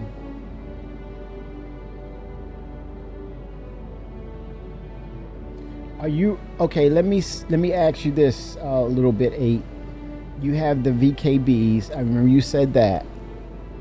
So what you probably want to do is, prior to going into the system, if it's plugged up, unplug them and unplug the one you want as your input 1 first. Whatever one you want as input 1, plug that in to the USB controller first. Then once it's up and running, then plug in the second one. I got a lot of errands. I will try to get with you to get your help with the key bindings and the VKB controllers. Yes, but if that's I think that might be a quick fix solution for you. While they're powered up, you have your PC on. Pull the plugs for both, and plug input 1, the one you considered 1 first, which I think is that your left or your right? I don't know. We did state you're right-handed, so for me, input 1. If I was to say I have the 2 sticks, I do. I'm right-handed, but my input 1 is the left. Input 2 is the right stick. So yeah, plug in the one that you want as input 1. That's going to be the first one, and then the second one will be by default input 2. Okay, right. Does that mean like you're right-handed or right? I gotcha. And then see where it is then, and it should revert correctly.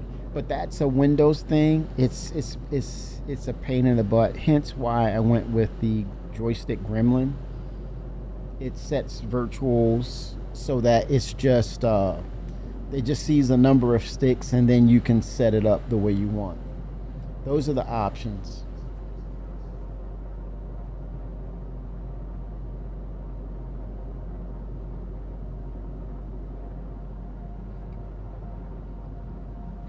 Yes. All right, let me get back over to Nix. Levski.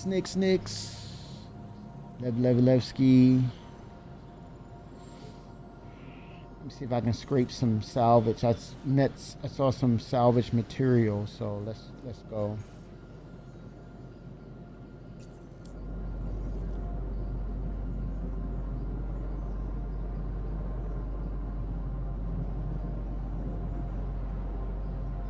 Okay, that's fine. Yeah.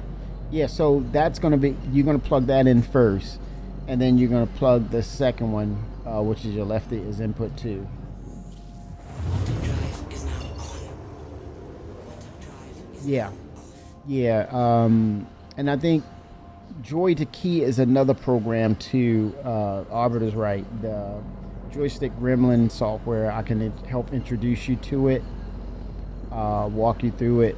It's detailed oriented, Quantum drive is but now once you on. get accustomed to it, you have a lot of options. But just to get, because you have 2 sticks, the quick way is to plug and unplug and then plug back in. It'll correct it. But Windows is resort. It's a resort command.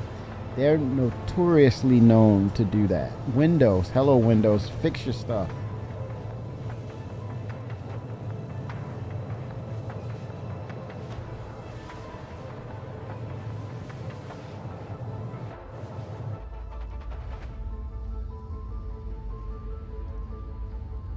You know, there's a John Crew hates it, but I think Ben Curtis might have mentioned this. They're planning on or potentially doing a Star Kitten version of all ships, a Star Kitten line. I want to see a Meridian, a metallic, all metallic looks for all ships. That would be my baseline color option starting out. Green versions, that would be another one. Copper versions, color copper. Yeah, that would be me, man.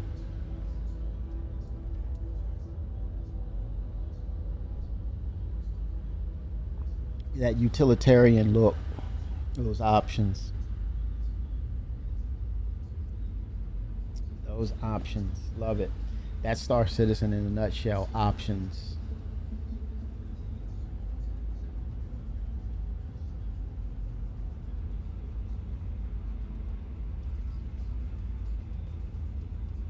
Yeah, V-Joy. There you go. V-Joy in the joystick. Yeah, Gremlin, joystick Gremlin, and hit high is the combinations to use. I have like 5 inputs under joystick Gremlin that I use, and it's like, are you kidding me? And it's like, are you kidding me? I can't do anything without it. But if you're willing to put in the work for it, it's really rewarding in the end because you can pretty much troubleshoot and understand what's going on with your controls. Quantum fuel is at 75. Headed to the Knicks. Headed to the Knicks. Do some salvaging out here. Also have the Xbox controller connected. Do you think that's throwing it off? I use my Xbox controller in Elite Dangerous when I'm on the ground. I wanted to use the Xbox controller for on foot as well in Star Citizen. Yes, you can. I think it's just in general because it's tied to, just make sure you do not, when you set it, do not change your or move around your USB connectors or plug anything else into it. That's been usually, so far so good with me. I have not had that issue. Just don't fool with the USB controllers once you do that. But yeah, I use a controller for my ground or foot movement as well. Hence why I'm saying 1, 2, 3, 4, 5 controls. 2 joysticks, pedals, FPS controller, and the throttle, a split throttle at that. So yeah, that's the fun part of Star Citizen, is that you have the FPS controls. 7? How do you get 7, Arbiter? Well, I have 7 V-Joys. Then I had all the physical joysticks by Windows Help. Yes. This does not look like mining. No, it does not, Twix. It was looking like mining over for a little bit. But yeah, I switched gears, which you can do in Star Citizen. That's the beauty of it. You can switch those gears. It doesn't look like mining. I was doing a little bit in Nix, but I'm gonna come back because I was noticing some panels and surfaces, structure surfaces, out in Nix, and I'm like, and I'm hoping that I'm gonna see if I catch a crime stat in Nix if I see some materials that's by the hangar doors, and I'm gonna do some cleanup, some janitor work, custodian. I'm sorry, next level custodian work. You know it's not mining. You knew it. But yeah, real cool stuff with the Star Citizen Live yesterday. A lot of reveals. The ship team, they seem to be, catching their second win on getting things right. But again, I think the goal for me of seeing them go back into that backlog and fix the ships that needs to be at a true gold standard, I think it plays a part into potential sales going forward. I think it's one thing to have. I went blank. Uh-oh.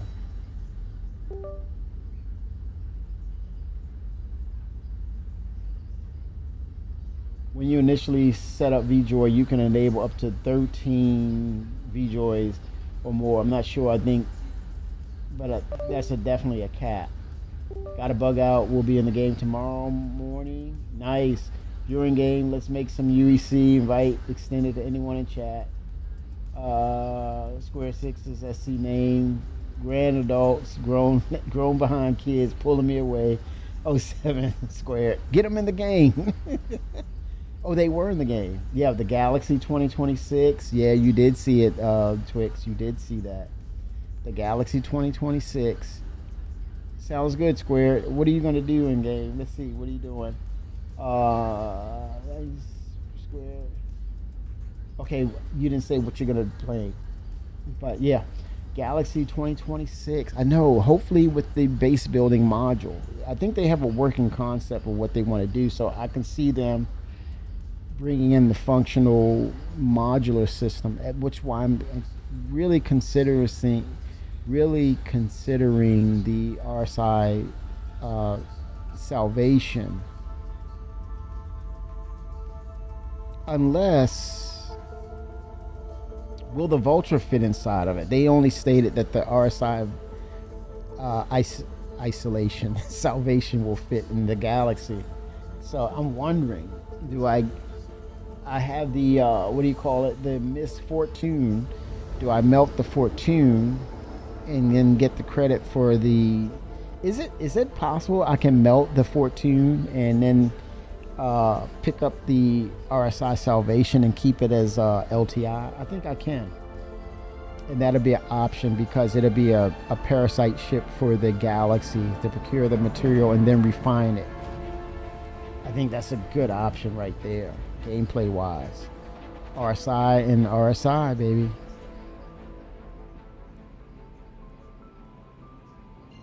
Yeah, I'm leaning towards that heavily now.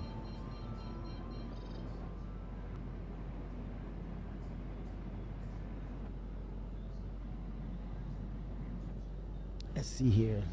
Let me find a pad. Interstellar hauling. Oh yeah, that's opening up big time. That's going to be a thing because of the systems and what they want to do with the Star Citizen's economy. They want to really push that because it makes sense for the economy. No doubt about it. 07 Griffin. Happy holidays to you, sir. A lot to be thankful for sure, man. But yeah, the amount of ships that's coming for next year is going to be mind-numbing. I'm like, all these ships, man. All these ships. Okay, mining, salvage. Yeah. Oh, definitely. Make some UEC for sure. It's a Star Citizen weekend. Yep. But yeah, that Star Citizen Live was crazy. And I think, oh yeah, I advocated. He has an 890. I did advocate for the 890 yesterday. That for Terra, can we give buoyancy to the 890? It can float on water and become a cruise liner, or just park in a port, or what is that? The pier, like a regular ship on, and it's docked. It's sitting on the surface of the water. Yeah, that would be nice, and kind of have that visual aspect of the game, and to see the 890s docked on the pier or the boardwalk, and you see the 890 there, and you see them, give it that extra functionality, because we're talking generalists now. They want what they did with the Clipper and all these multi-roles. I think that would serve a great purpose for the 890 jump, to give it buoyancy, float like a ship, and then take off from the water, or just land on the water itself.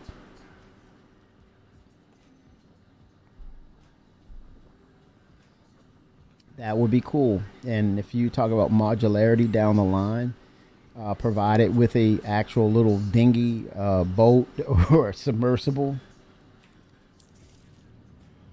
So many ways to enhance what's already there.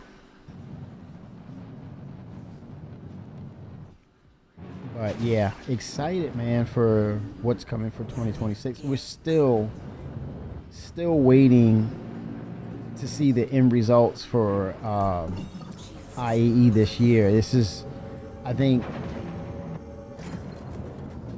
it opens the door for them to bring in much needed talent that's going to really get them over the hump on the back end updates that's needed.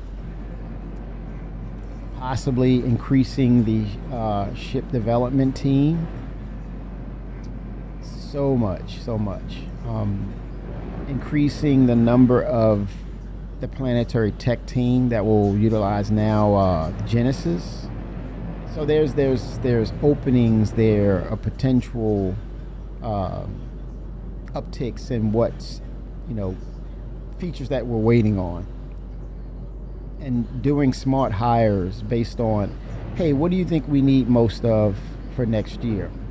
A bigger ship creation team, so they can go and hit that backlog, truly get a gold standard on all ships, and then moving forward, they'll have those key aspects of what are the concept ships, bringing in new blood to bring in new idea aspects of what about this idea for a ship, things like that would just be really cool.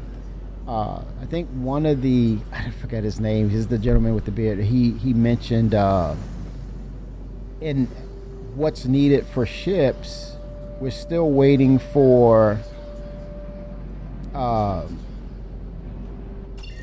disciplines, right? Like, let's say you're in the industrialist. You're waiting to see the single player seated ship from the multi-crew to the capital ship size, right? Like, we have the Reclaimer, we have the Vulture, as well as the Fortune, but what about the medium-sized salvage ship? And also, do we see it across most disciplines or manufacturers? That would be cool to see.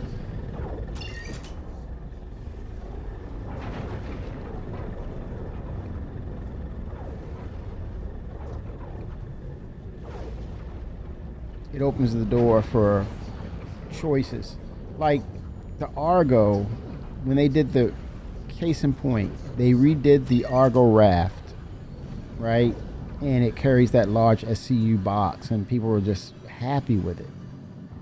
And now, fast forward, you see the Galamox come on to play, which has the inverted cargo grid. It's a direct rival to the Argo raft, which is totally acceptable as far as cargo running. But then it's the choice of what manufacturer do you enjoy. I'm not mad at you if you like both, right? But there's a, I don't want to say the word I don't like that manufacturer. I rather, they kind of said that, and I think with that said, I rather say I prefer this manufacturer. I prefer that manufacturer. That's me. It's the preference, and giving those options to players as far as a preference, or I prefer this style guide because I like how they do things, and if you add slight variations to the function, but at the end of the day they do the same thing as far as procuring of said resources or creating said goods, but you're doing it in that style guide of the manufacturer that you prefer or love. That's great for business for CIG, and it's great to showcase it in the game and show your love for your manufacturer, right? But also, they also chimed off or did a call off of, okay, we're not going to tell you the ship, but we're going to tell you the manufacturers. So we knew Drake, what that stood for. That's potential ironclad, the command module, right, for the ironclad and the assault. Drake, the Kraken, that's going to be a release. We know that. Origin, which I think Tom mentioned was a good idea. I think it's going to be the G12s, right? Because Genesis is coming, and we need those. We need that updated tech that will kind of disperse or remove those rocks on the ground, where rocks will be congregated closer to the base of cliffs and mountains, right?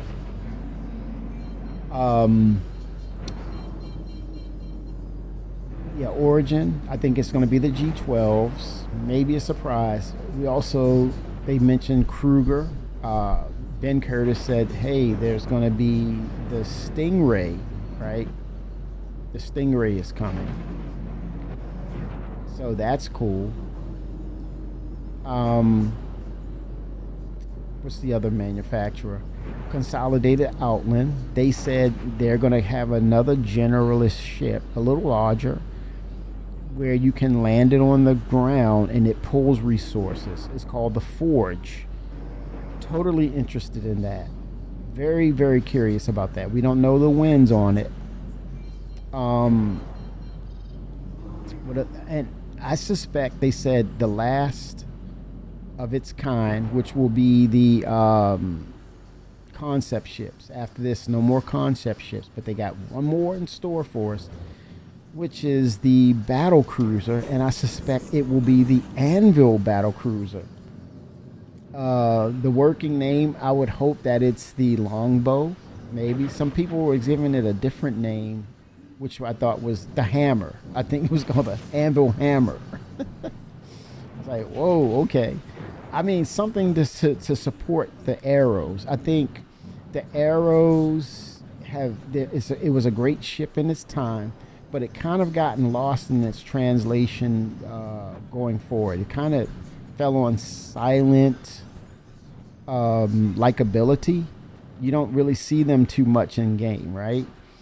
How cool would it be to have a resurgence of the arrows if you have the Longbow, which is a battle cruiser that will harness or allow you to release those ships, and you have this dynamic of the arrows will come back into the bay and get repaired and then disperse out again, disperse out again, disperse out again. That would be cool to bring up that resurgence of the arrow. People might consider purchasing or buying more because it will work and fit with the battle cruiser that is Anvil. But this is me theory crafting it, having fun with it, but we don't know. It's going to be a possible Anvil battle cruiser, right? Anvil coming up. It should be, or did it finish? Didn't we finish with Anvil?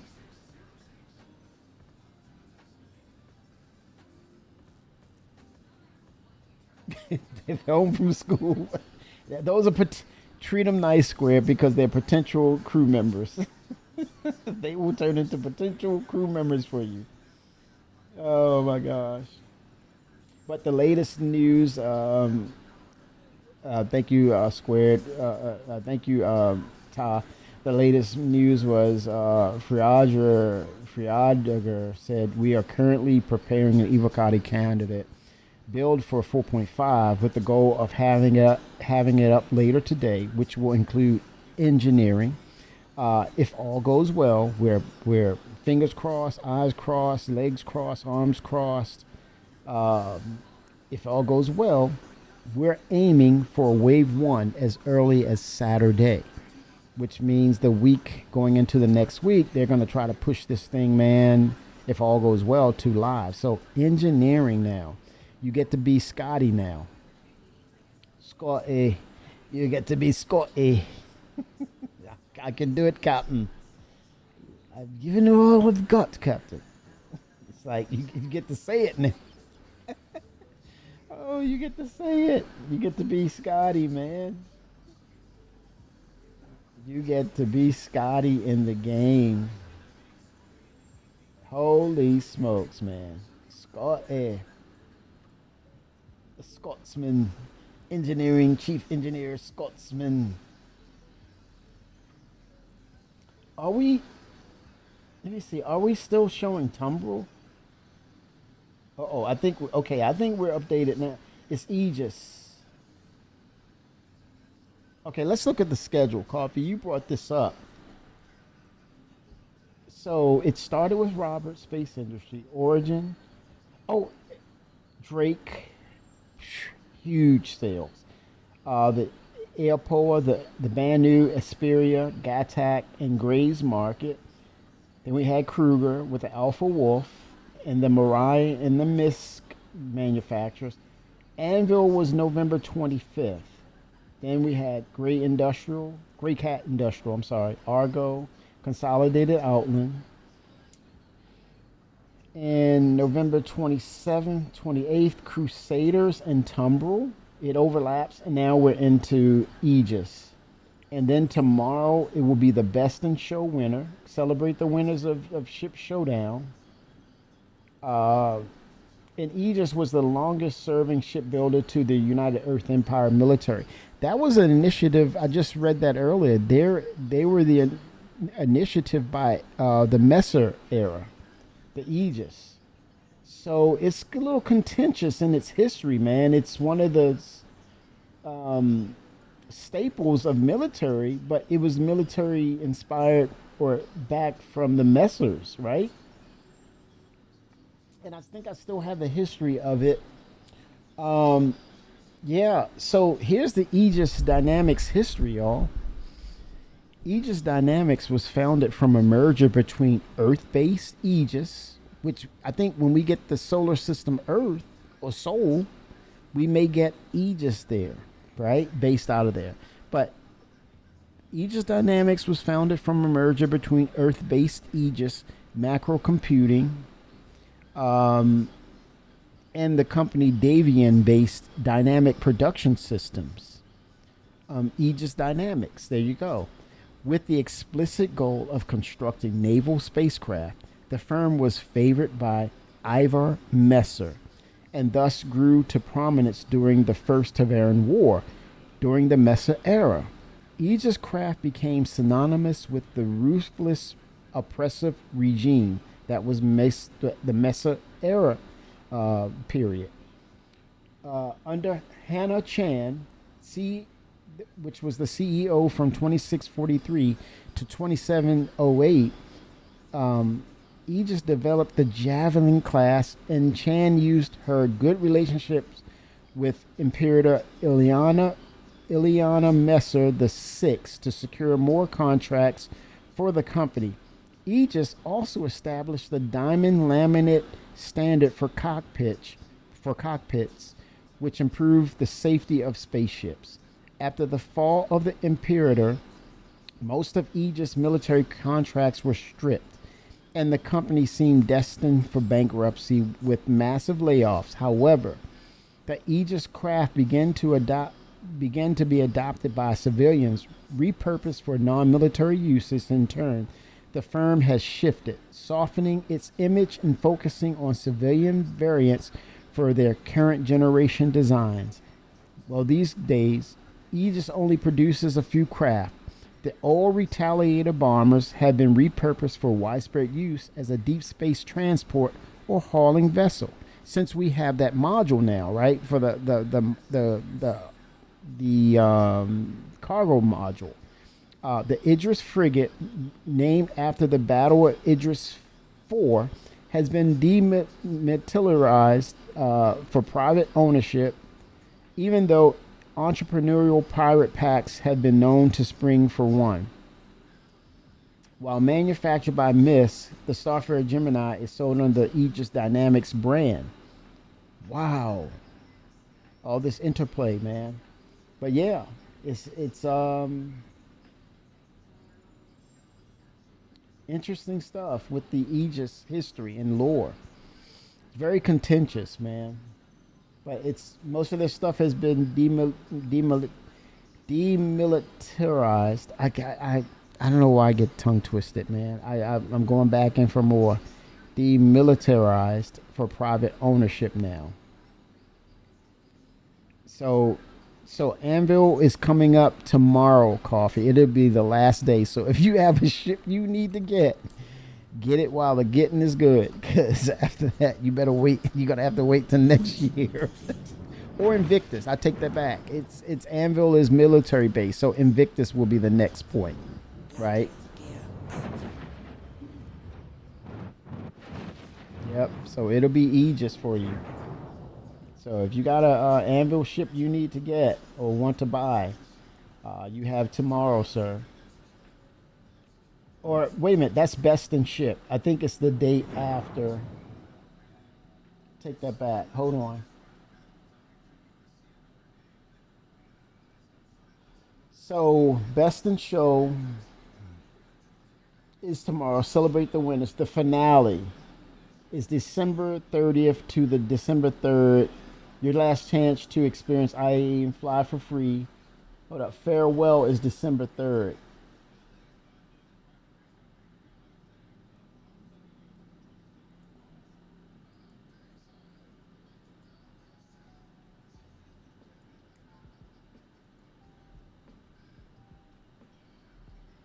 Farewell. Yeah. Yep. So, yeah, you have time. If there was a ship you're looking for. Okay, anyone that's looking for the drops, it's been 4 hours and 13 minutes of stream.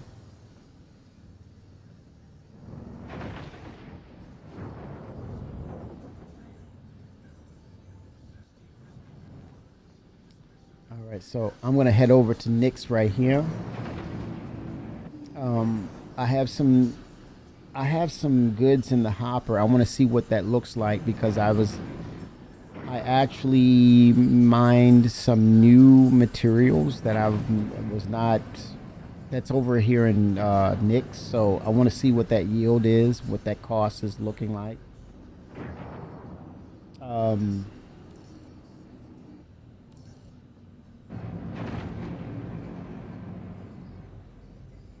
Let's see.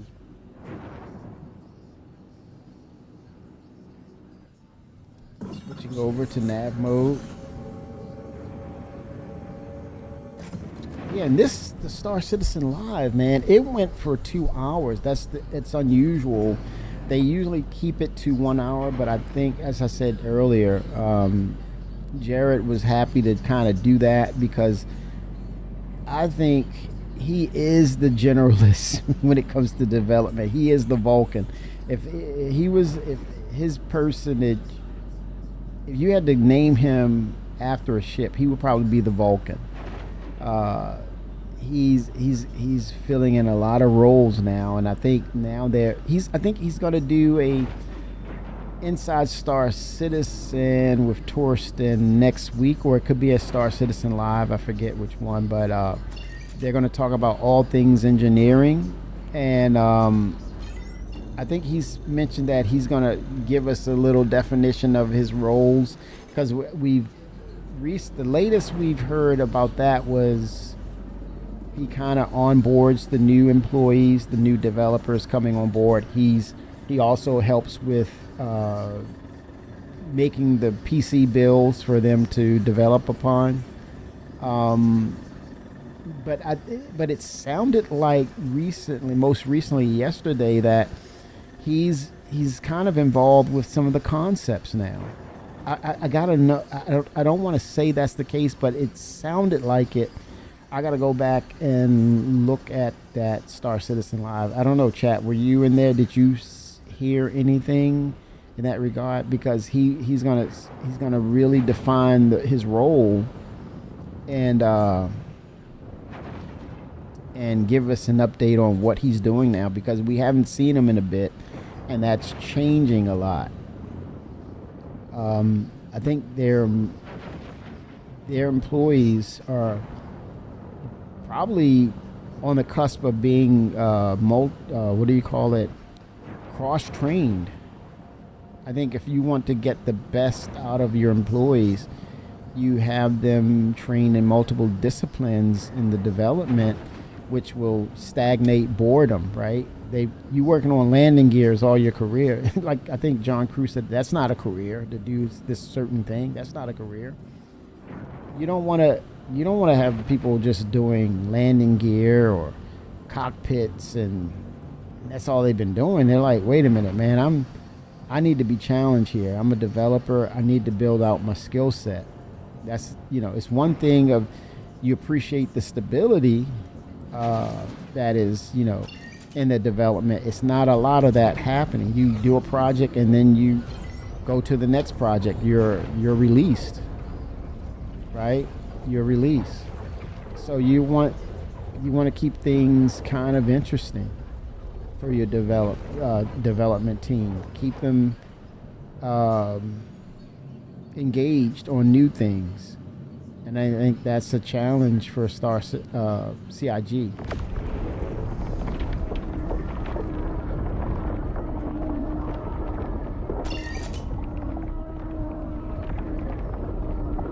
I'm aligning here, trying to.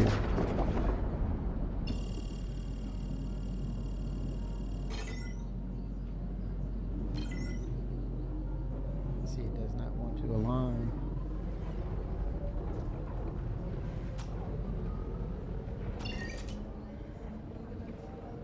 Kind of disorienting a little bit, but this little highlighted arc.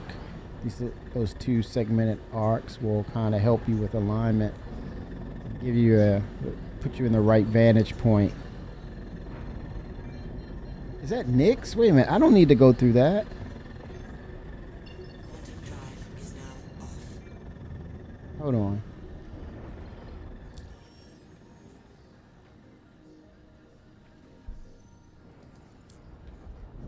I thought I made it. Hold on. Levski. I need to go to Levski, man. I'm already here. Heck.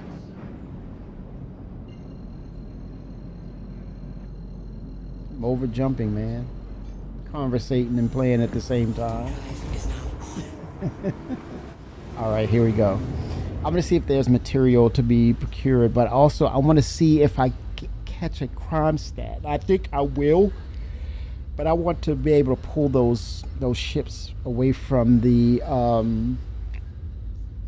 landing area, the hangars. They're blocking them. That's an IAE thing, a free fly thing. People like, I'm gonna leave it in front of the landing pads or the hangars.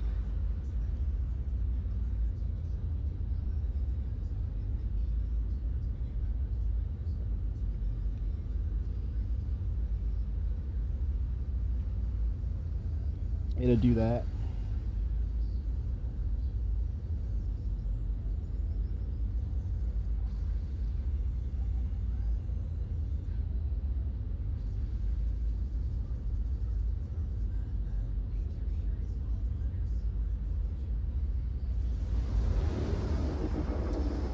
Let's see. Making my way. Let's look at the progress here in Levski, which we used to call it lag ski. It's gotten a lot better over the days, right? I think the allure has worn down a little bit. Drive is now off. Okay, let's go to scan mode and see what's out here. Okay, 3,700 material.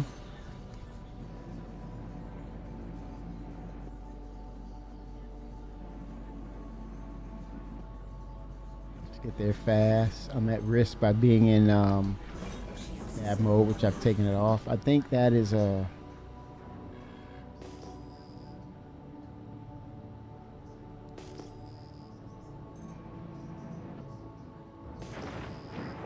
What is that? Is that material? We don't know. It's got to be at a certain number. Oh, wait a minute. Unknown ship? Hold on. What is this? Oh, a clipper. It's an abandoned clipper. Is this my first salvageable clipper? I always say clipper. Uh-oh. Let's see what's going on with it. Get ready to be salvaged.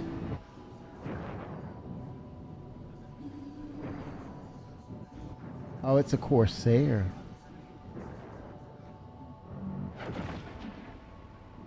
Looks like it's abandoned. Good deal, man. Let me see if I catch a...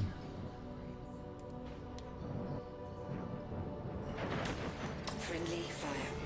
Uh-oh, friendly fire. Uh-oh. I might get... Friendly fire. Oh, I don't know. It's hard to say, man. I'm risking it for the biscuit.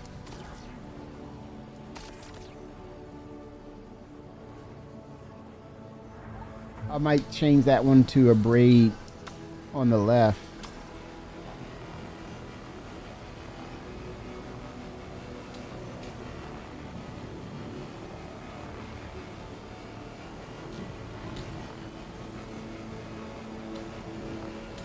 Let's get that material. It's about that bottom line, baby. Let's get after that material. Fill that hopper up. Make that sale. Make that revenue. Friendly fire. I don't know about the crime stat. We'll find out, right? I mean, granted, the Nix area has those turrets, right? For a reason.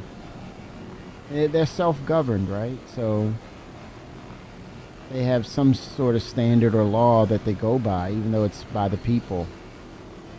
Maybe call it the Republic. It's governed by the people, right? It's a republic. It's not the It's not the United Earth Empire, but it's the Republic of Nix. Makes sense? Hello? Hello?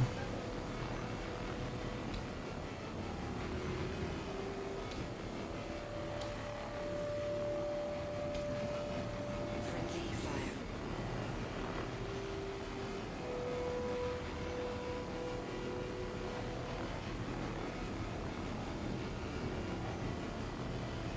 Oh.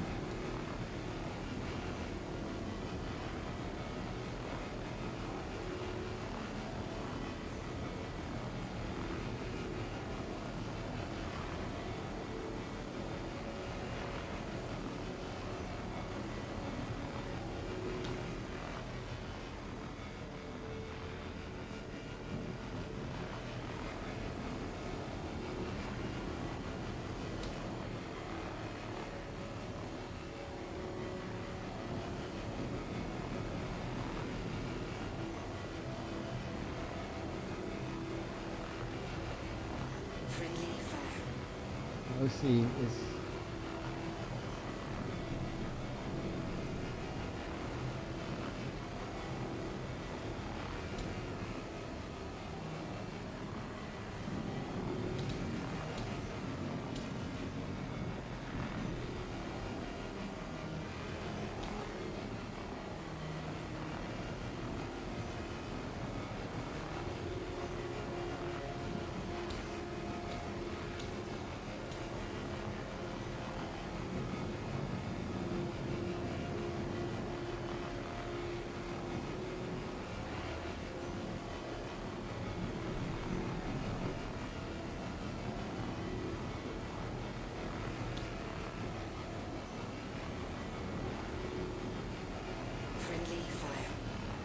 It's filling up. It's doing its thing.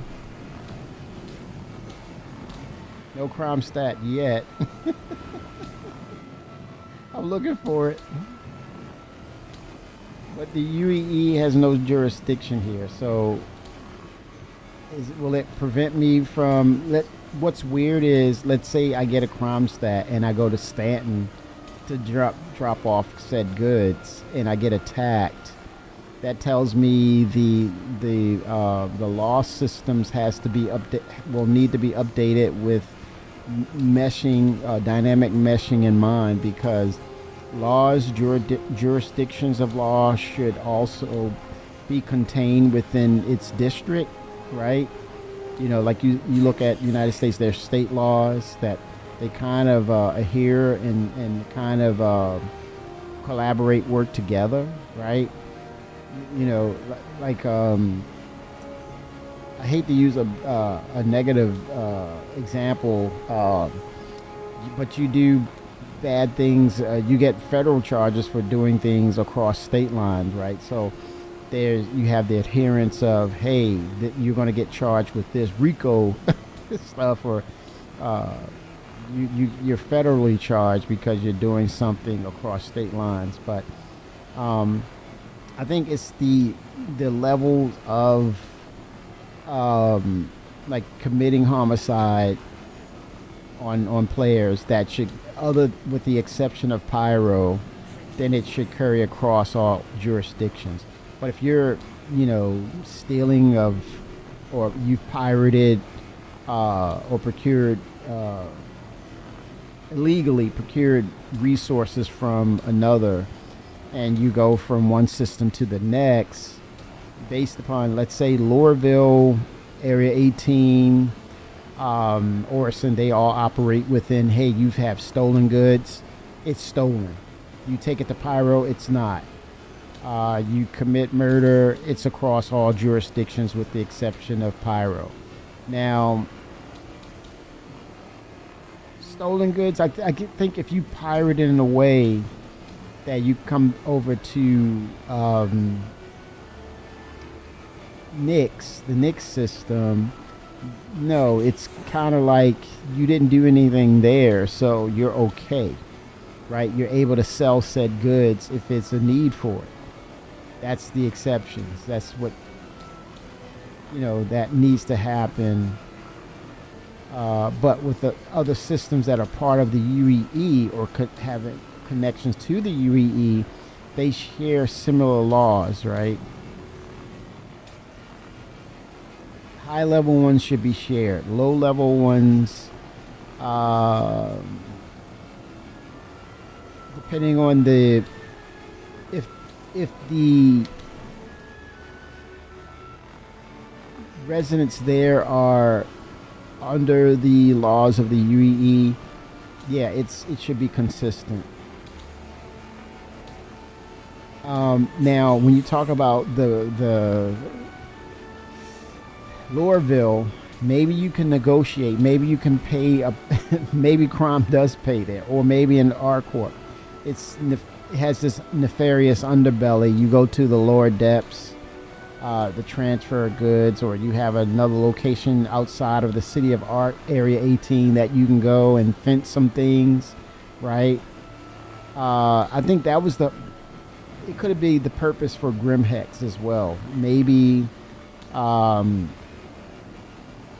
goods from pyro, maybe it's not accepted, right? Goods are not accepted at UEE locations. You have to go to Grimhex. Grimhex have to get their cut, and then they kind of work it in the system to the underbelly of R Corp, and then from the underbelly of the R Corp, it comes up to the upper layers of R Corp and into their structures, right? And then back to the UEE. Maybe I'm going down the rabbit hole, but I'm just saying, right? Those aspects gives you those layers and the way to do things that make sense, or it's part of the lore and narrative where it's like, okay, I'll do it that way.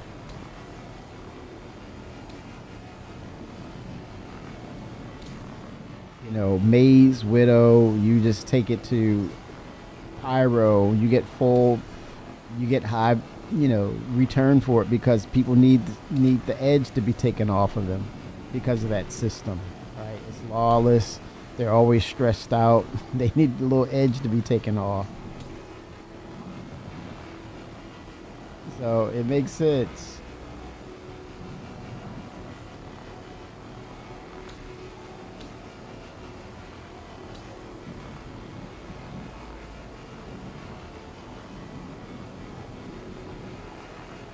Yeah.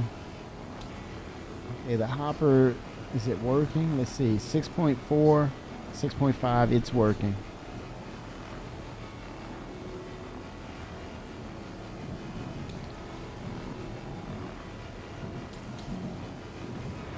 Friendly fire. Yeah, it has not given me a crime stat, which is good.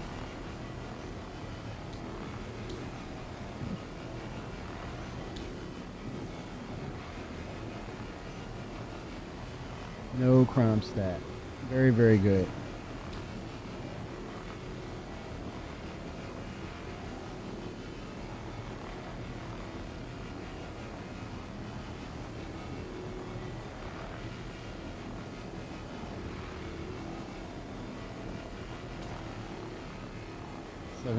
.2.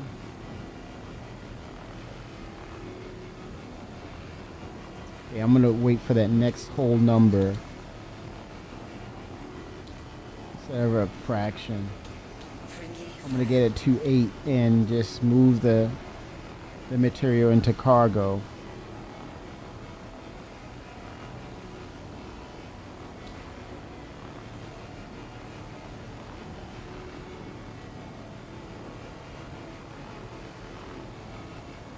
Yeah, this reminds me I need to change that out to a braid. The left salvage module.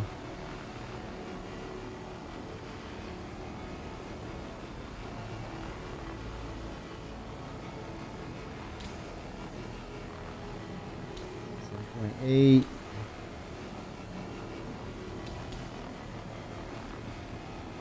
Okay, there we go. Stop.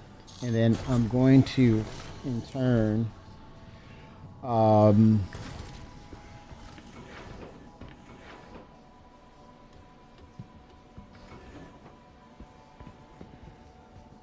start ejecting, utilizing it. You see automatic. Let's see here.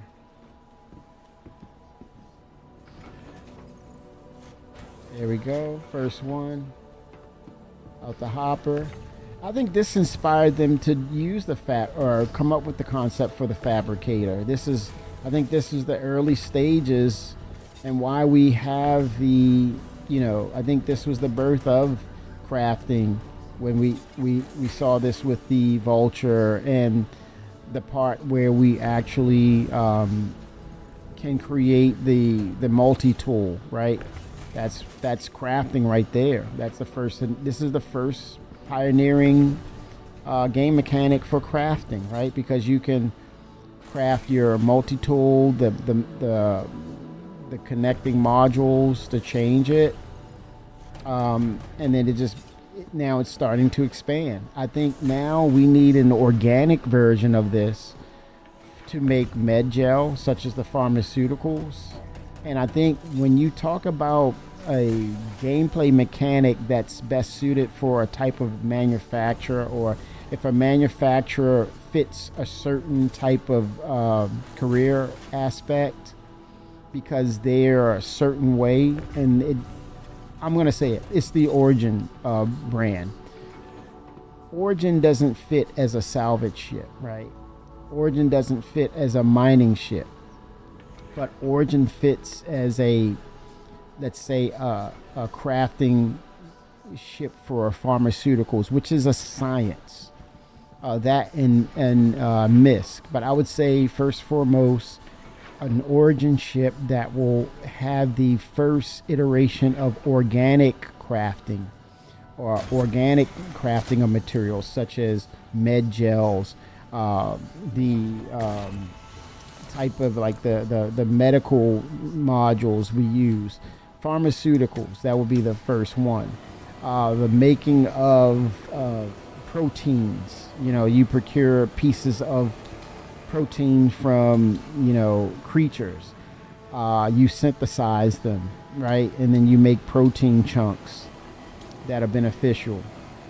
You break down the carcass, or you harvest the carcass, and you're able to, maybe you'll need some sort, maybe a specialized backpack that will hold proteins and plants. A science exploration type of, I don't know what to call it, but armor based on it, a backpack that will hold those said items, a processor or tool that will break down its DNA, right? Almost like 3D printing meat or protein. It breaks it down where it's an organic template, right? And then you're able to reproduce it up to a certain point. It'll produce, then you have to go out and procure again. But again, with that said, we need a pharmaceutical aspect or version of a ship that could specifically do that. And I think Origin fits that narrative of what the manufacturers is about. I think that would be a very interesting prospect. And then the competitor to that would be Musashi Industrial Space Concerns, that science aspect, which is a MISC ship, Endeavor, but Origin also shares science as well. Two type of ships like that. One could be a starter ship, and one could be more of, like the MISC would be the multi-crewed aspect of it, making pharmaceuticals by procuring or interacting with, extracting DNA from flora, plant life, and then animals, proteins, is DNA, and coming up with ways to make med gels and things of that nature, handcrafted med gels, which then you can sell and supply back to your org, right? That ship will sell like crazy. A smaller version, maybe a larger version through Origin, because the MISC Endeavor will be the ultimate in that regard. So a starter ship for the MISC, which will then help flesh out medical facilities, and maybe a research module for the Endeavor. I don't know if it's there or not, but it would be interesting to see the different modules.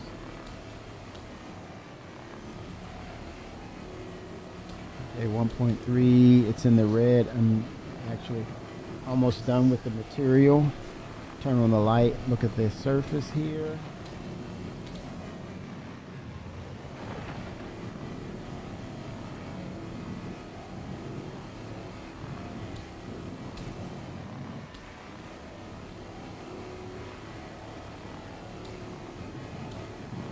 Friendly fire.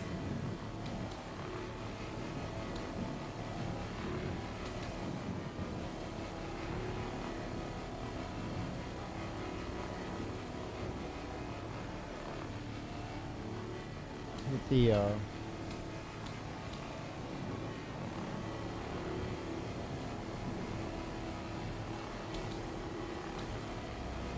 I'm gonna get a full number, a whole number again, and then disperse. 1.7. Now I'm gonna take it off the board if I'm able to. I'll clean up nicks. 1.8.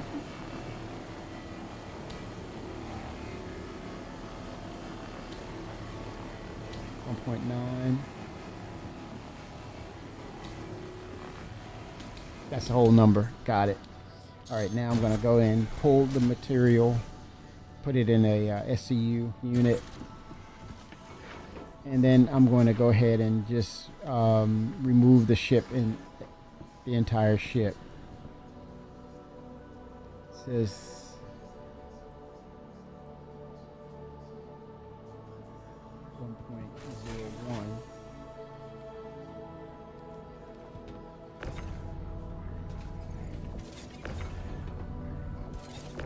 Uh-oh. My tractor beam is acting weird. Okay, there we go. It reset. Could be desync. Just in time.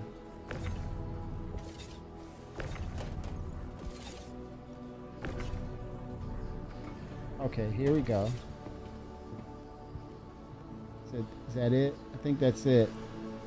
There's two. Okay, so now I'm just gonna munch the whole thing, man. Break it all down. So I'll have to destroy the ship, basically soft depth it. Now I'm gonna see if I get the crime stat in Levski. Could be in trouble. Could be in trouble, man. Target the ship. Oh wow, the audio changed for the holy smokes. I can't target it. It doesn't see the ship. It's probably saying, well, should I give him a crime stat or not?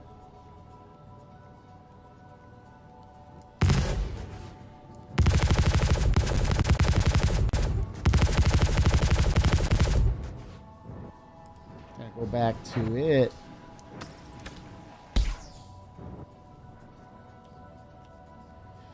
Surface invalid. It's like the ship doesn't exist or what? Audio's changed a little bit. Something's funky going on. It's showing like it's giving me the quantum vibes.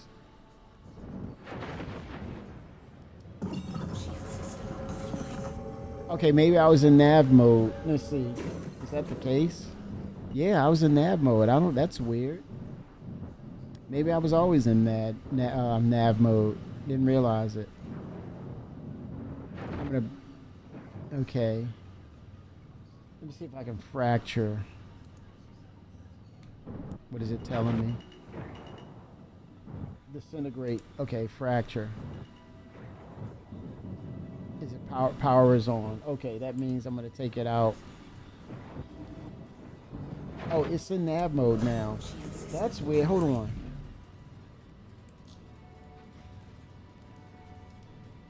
No. Okay.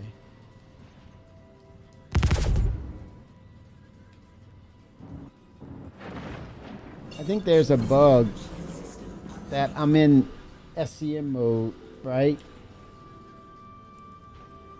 And now I can target the ship. I should always be able to target the ship.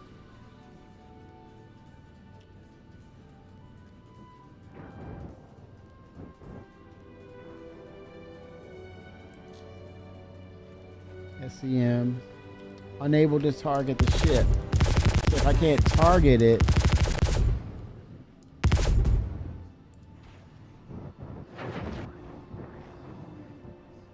okay. Yeah, something's off.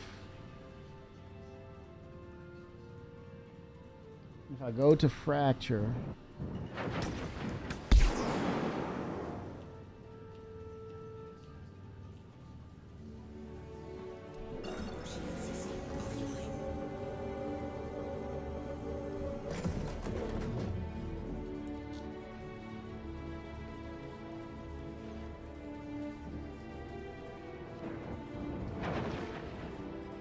see, I can target there, right? In nav mode. Okay, it's targeting. I see the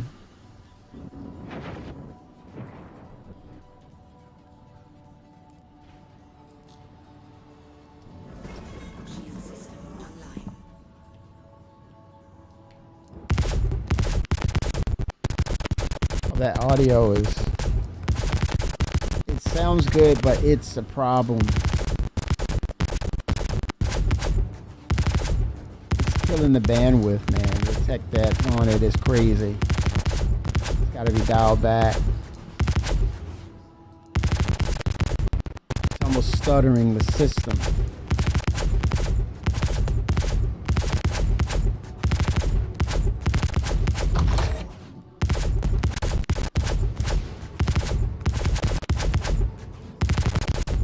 great, but yeah, it's too much tech debt on it.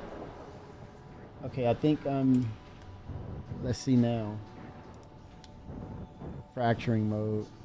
See what it's gonna yield.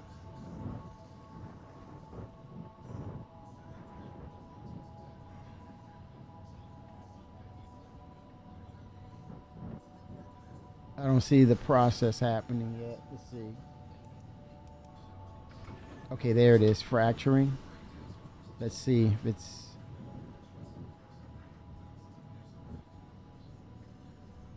See, there's a bug. Okay, see, size exceeded. Okay. It took all of that. I think there's a lot of desync with it. Power allocation to it. That's a good assumption. But let's see. Okay, power management. Salvage beam is at full capacity right there. Right? I wonder.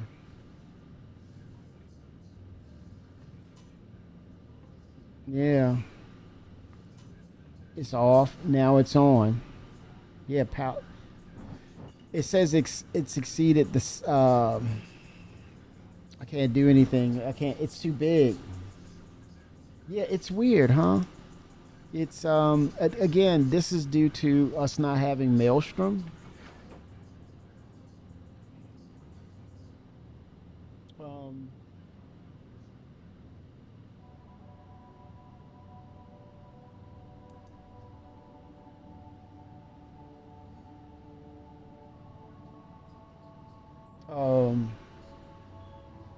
Yeah, it's oversized, but it took a while to kind of let me know. But again, I really think, y'all, that we will see some iteration of Maelstrom allowing us to take pieces and chunks off of the ship. Now, tech debt wise, if you take a portion of it off and it stays out, maybe it will. There'll be a script to remove it. I don't know. Don't know. And then again, this is just in theory of maybe we get an opportunity to break down larger ships through the usage of Maelstrom. That may not be the case. It's just a thought. It is just a thought. But it's funny that I cannot target the ship. And look at the audio update. It's really heavy. It's drowning out a lot of stuff. You notice that? Sounds great though. I mean the special effects. But it's, for some reason, it's not running optimally. Like, it's pulling a lot of resources. And it's deafening, right? To an extent, it's deafening.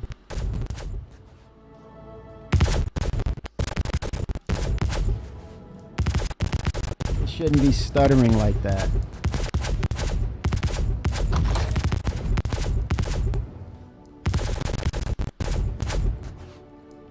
Very odd. Ooh, there we go. We got an explosion. And that's not even right. It should be in fractured pieces. And then it kind of regenerated itself. Look, it's clean. So there, this is a bug. It shouldn't do that. It should be in a constant damage state. Now watch what happens when and this is me. I might get banned for this. I'm exploiting the brokenness. And look, material is filling up. Okay, see, I just like that. We're gonna fix this, Kimmy. We're gonna immediately fix this. Look at this. You're double dipping there, sir? Yeah, I'm exploiting the bug. Because you blow something up, you can go back and get the material again after I stripped it down to nothingness, to the red. You know, it's stripped to the bone when it goes in the red outline. And here I am. Look at that. I send it 07. Good day. Yeah, no, it's funny. I'm just being funny about it. But this is a way for them to look at it and say, okay, this is a priority. He's double dipping. He's making too much UEC. No way, dude. But I just exploited a bug here. Okay, salvagers, you know what you need to do. It's about that bottom line, baby. I want the truth. You can't handle the truth. See, I just gotta like, okay, that's on priority list number 1. Number 2. And it's filling up with more material. Are you serious? I can soft def this thing all day and make a mint. Uh-oh, Twix is getting into his salvage ship. I see Twix. I can see him now. Grabbing that vulture right now, Kimmy. Thank you. Grabbing that salvation right now. Thank you. It's like people are like, okay, later I'm gonna grab my salvage ship. I'm headed out. I found an exploit. Victor's like, okay, I'm getting into the golem, man. See ya. I'm getting the mole. No, not the mole. No, the golem is the mining ship. We need a Drake. Wait a minute. Oh, am I saying that we need a Drake South? Oh no, we got the Drake Vulture. He has the golem. Okay. And the fortune. There's the fortune out there.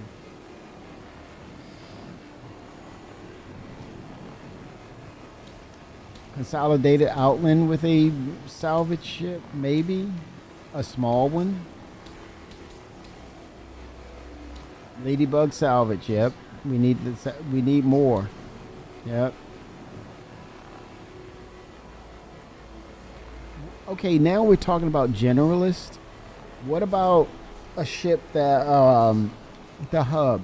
It's called the hub, or it refines materials, maybe organics, refining of metals, and cargo. That's interesting. Now that they're opening the doors for the generalist stuff. Oh, it stopped. Look, it doesn't. Okay, no, I stripped that part of it. Now we're introducing the generalist aspects of gameplay. That combination could be met, and it could be a viable option for players who want that cargo, refining metals, refinement of organic material.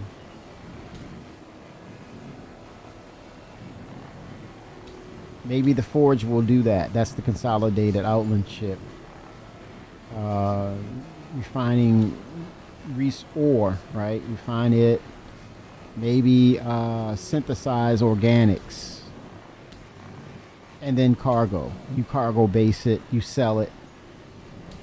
SCU boxes of med pens. You have a finite number of how many you can dispense in the small box unit. And you transfer it over to your ship in your supplies, right? Or making med gel.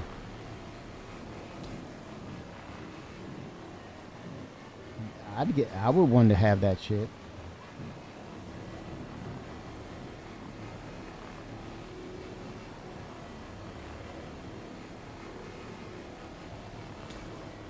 Okay, 8.8. Look at that. I'm pulling more materials, man. Holy smokes.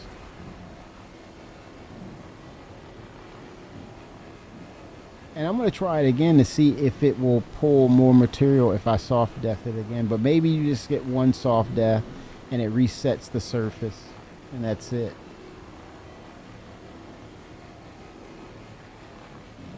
And stuff like this is easy. It can kill the game, the mechanic. This will kill salvage because it's too easy.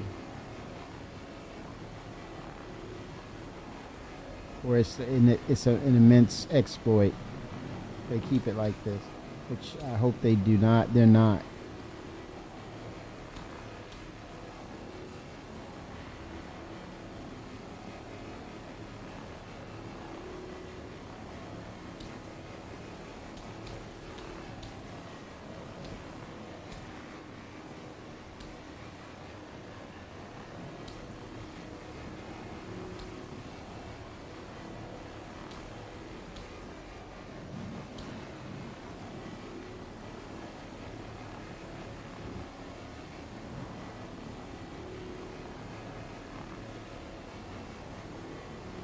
Okay, 11.4.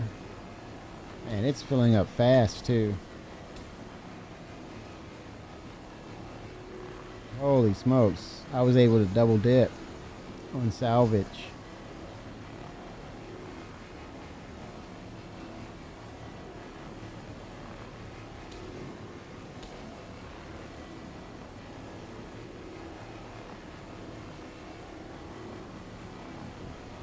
Almost full, man.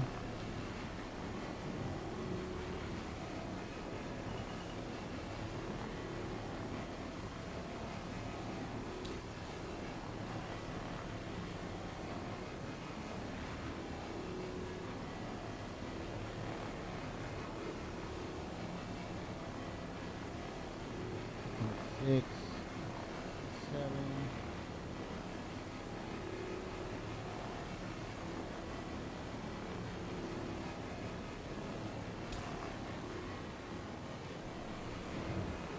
Station full. Okay, let's see now. Fill up the remaining cargo area and then fill it to capacity, so I maximized what I can carry with this ship.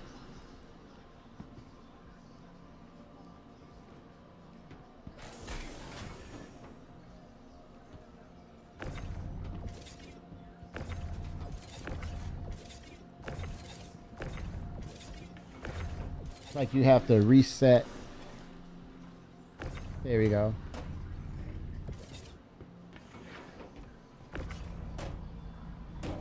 You gotta generate it twice.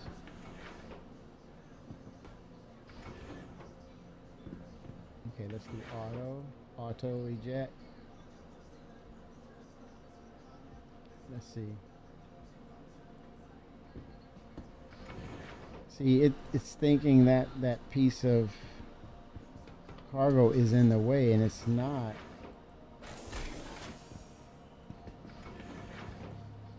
That's desync. Things are not updating as quickly.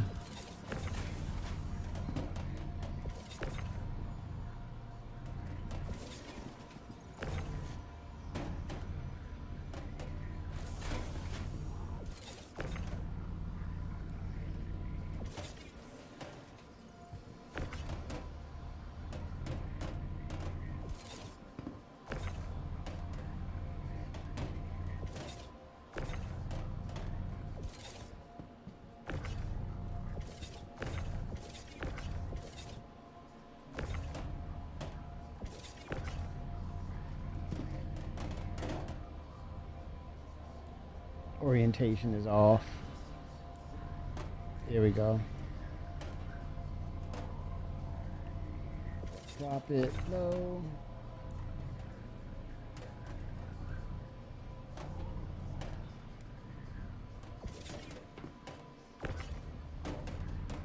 There we go. Slide it in.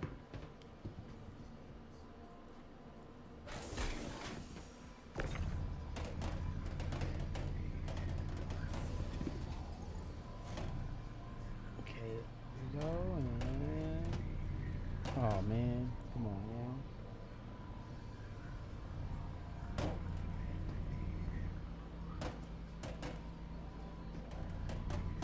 There we go.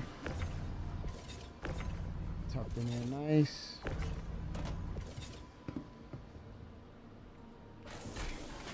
Maximizing.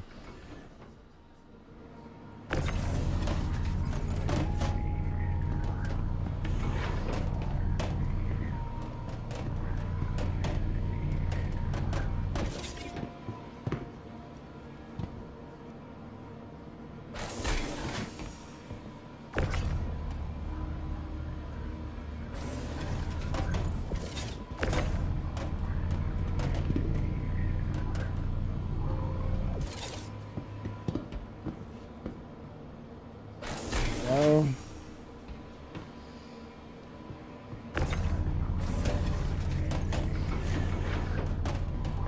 I love the snapping feature because it really helps you.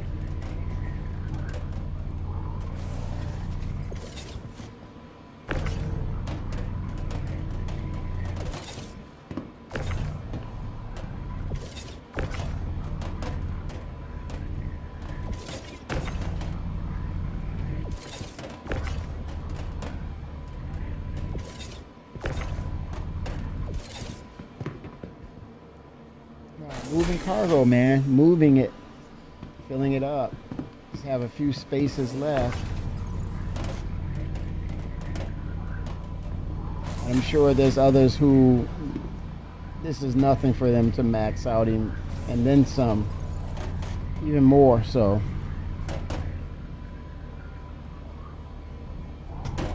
Our community, Star Citizens community, is like that. Maximum. They maximize everything in this game. And they challenge the devs in a positive way to make it even better. I think that's the overall outcome that you want. For some reason it's seeing, there we go.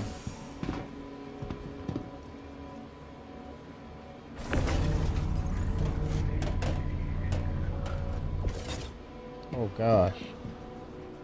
Oh my gosh. Got another box coming out. I could potentially squeeze one here. That's right at the door, man. But I think I'm good. Oh, it says it's blocked.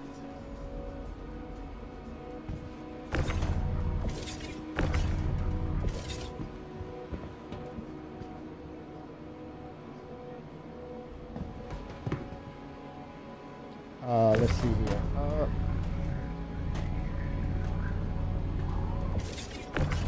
Oh my gosh.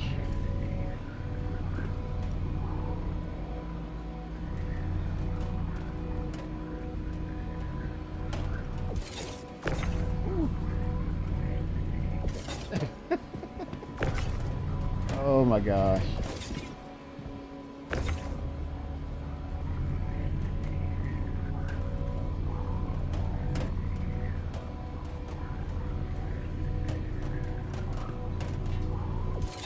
Well enough. Let me see. Gosh. Woo.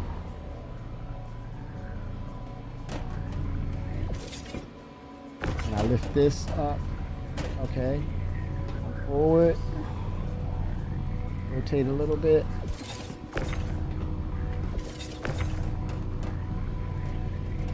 Okay. I think I have found the solution to get more.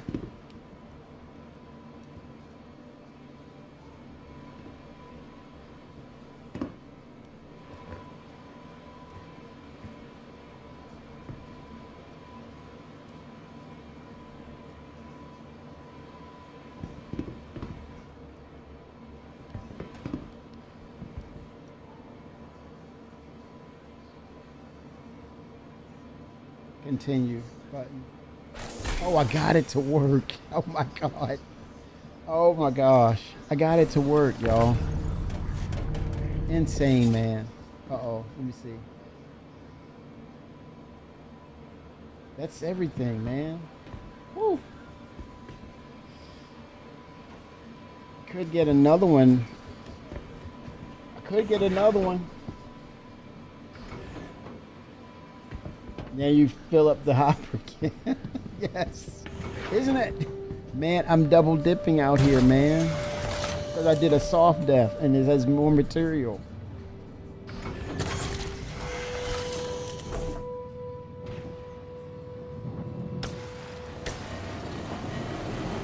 Yeah, I zeroed out the hopper.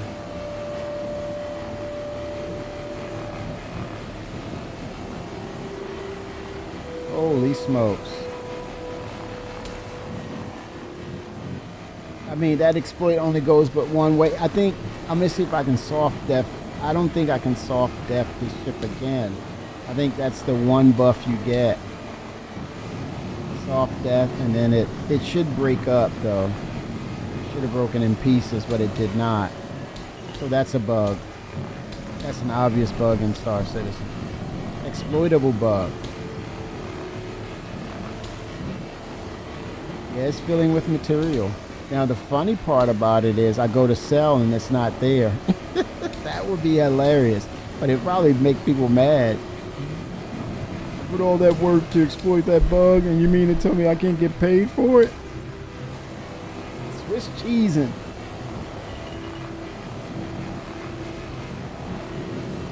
8.2.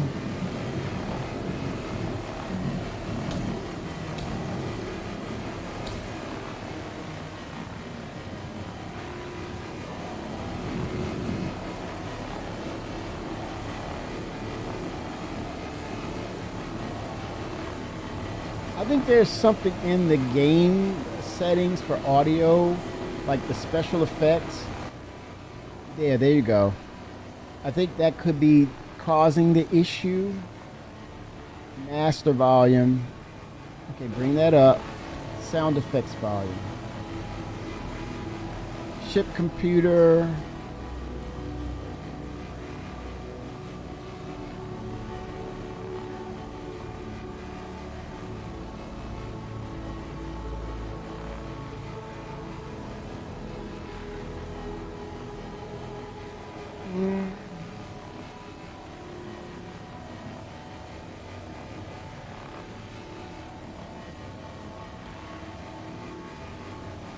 Okay, maybe that's a good adjustment.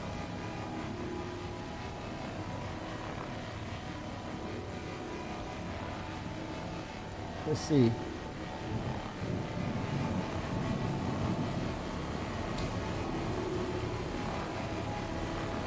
.7. It's counting too.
Okay, it's going in the red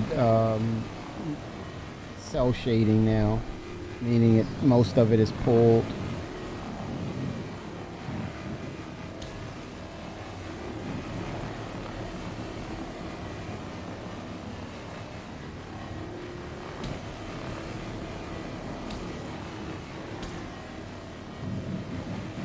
I'm still curious that once they really understand what's possible for Maelstrom, will that then become a new step forward for salvage in general?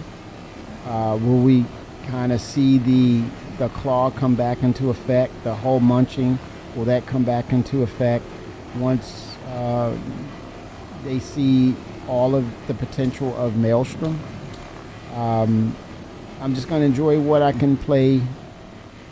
They may be fine with it where it is and be done with it and move on to other things, but it would be interesting that they come back and say, hey, Maelstrom, this is what it can do, this is what it can transform in regards to current processes that we have in game, such as salvage, and the reclaimer could get back to its original or close to its original concept.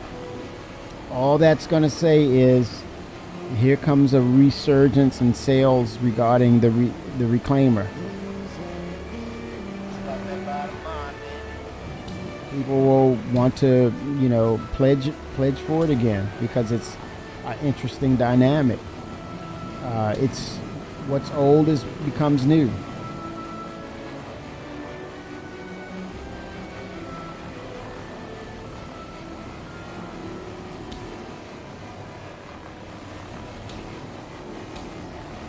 Yeah, intensity, anticipation, and that's a constant for them. They're building an engine, but they're building an engine in mind of keeping gameplay fresh and new, and also maturing and innovating along that way. They really want to hear what the community has to say, but also utilize that and leverage it in order to make the game the game much more fun, even more fun, more immersive, and especially if it aligns with the concepts, it's a no-brainer. But also, I think the last common denominator that will dictate if it's a go or no go, that would be Benoit Beausejour looking at, does it play nice? Does it make sense regarding tech debt and things of that nature? Do we have to reinvent the wheel or not? Those are the things that's going to be taken in consideration. And so, it's always great to see the functional pieces that's already working, and somehow see if you can actually recycle existing processes, recycle them and make them something new that will translate to more fun, more immersion in the game. I think that's along those lines of, building the game up and growing it. That's a no-brainer.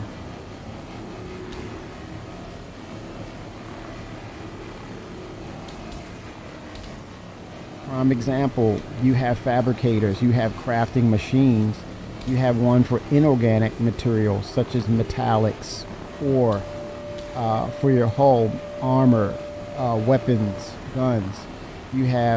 But then you have the organics, that's healing gel, medicinal purpose, or using as a regrowth for parts that are cybernetics, cybernetics that can go into metallic arms. You have a crafting machine that's inorganics for crafting arms, but it stays in the vein of medicine and science, right? So you might need a ship that will do that. Inorganics for cybernetic parts, organic for med gels or detox pens, right? What makes air? You bring your combinations of what makes air. Procure those elements. Water. Bring in those elements.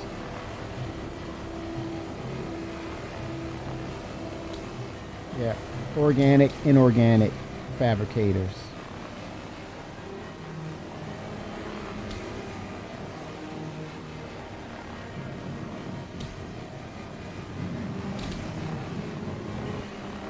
And you're talking about a whole line of different ships then has specific abilities for those purposes alone. The sizing aspects of it, one that's industrial size to sell those said items back into the economy, or to orgs, personal ones for quality of life, necessity of life, survival.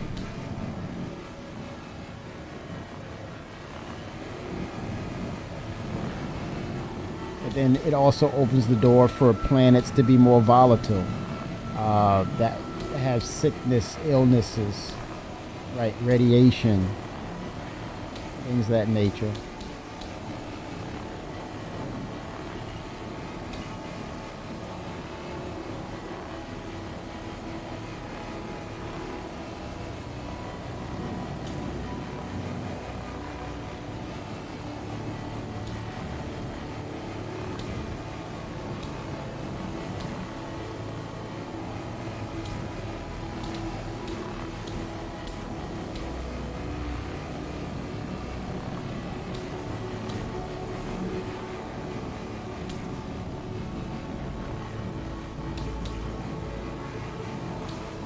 like getting into the nooks and crannies of the ships. That's where you'll find some material.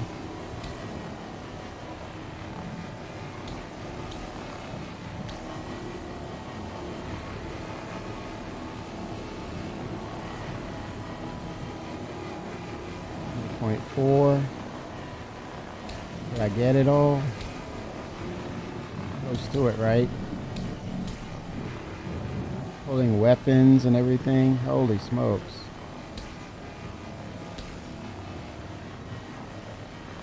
.5.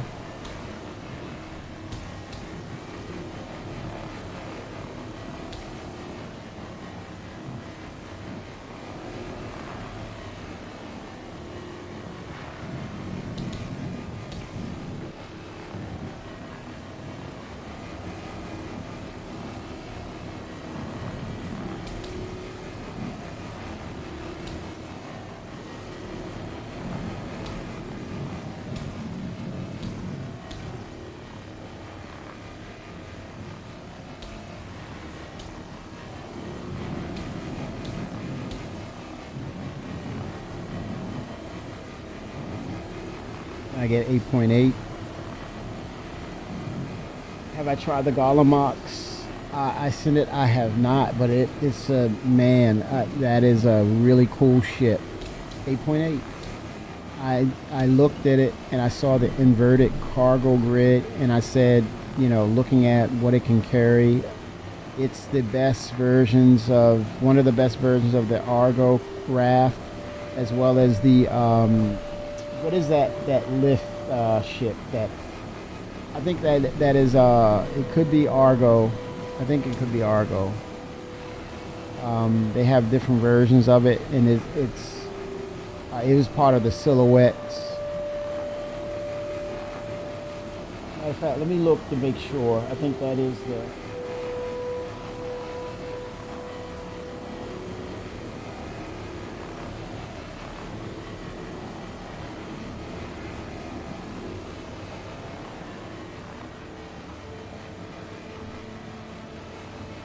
Is it Gray Cat?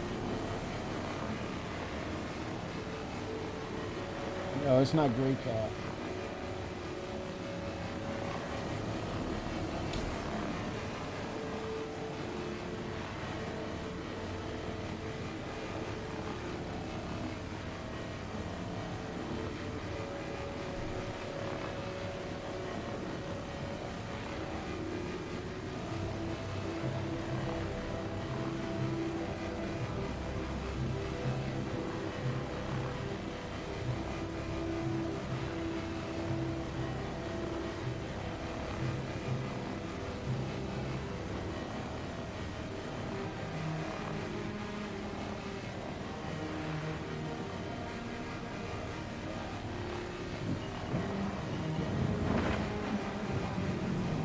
I'm at 9. Holy smokes, I'm at 9.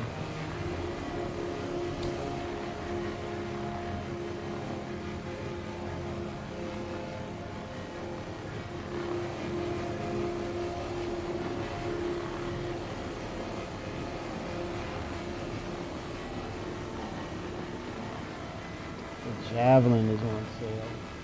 The Nautilus, the Reclaimer, Redeemer, Retaliator. Holy smokes, the Peregrine. Oh my gosh, the Vulcan. That's the one right there.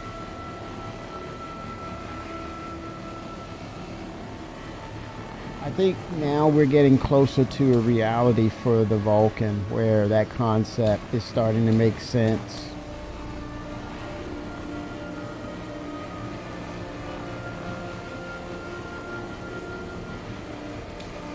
I wonder now, will refueling, as opposed to those nodules, will that stay? Or will it becomes a hatch that opens and you drop a container in there full of fuel? I don't know, man. I don't know. It just makes... I don't know. Well, then that would do away with the UI and making the adjustments of how much fuel you have to...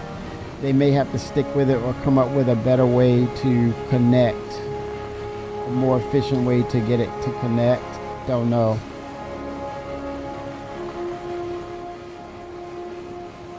Wow, the Vulcan. Beautifully crafted. Ugly ship, but it's so beautiful.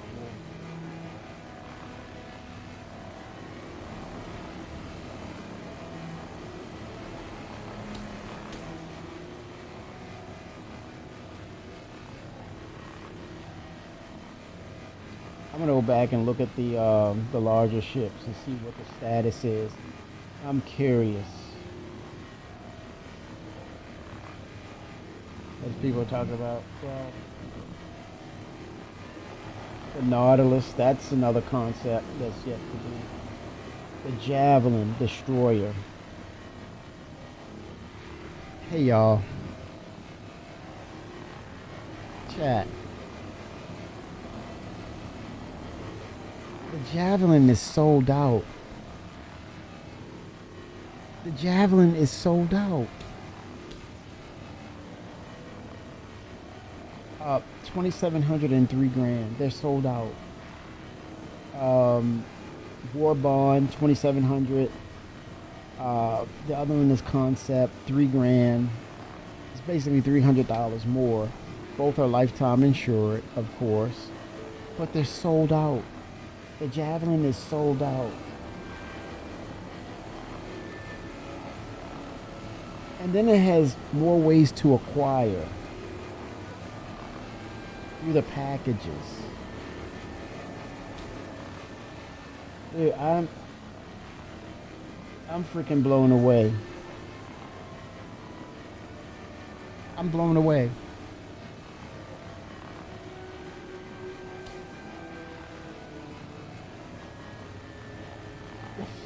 It's sold out. It's a capital ship. A sold out capital ship.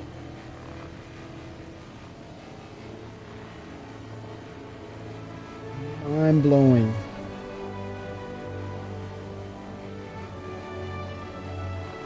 Holy man. Okay, I'm looking at Idris. Okay. The Idris P sold out.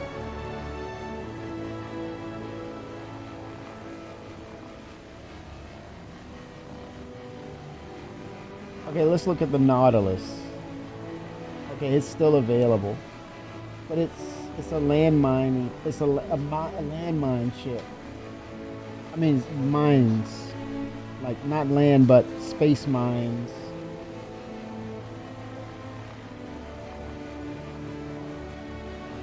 I'm just, wow.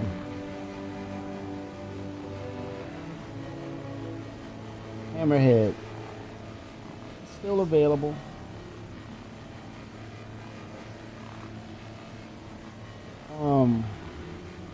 But the Idris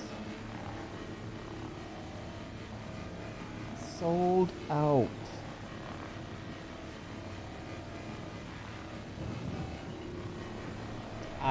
Man, whoa.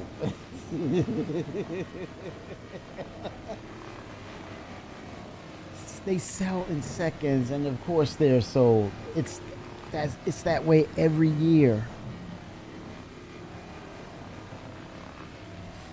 Whew.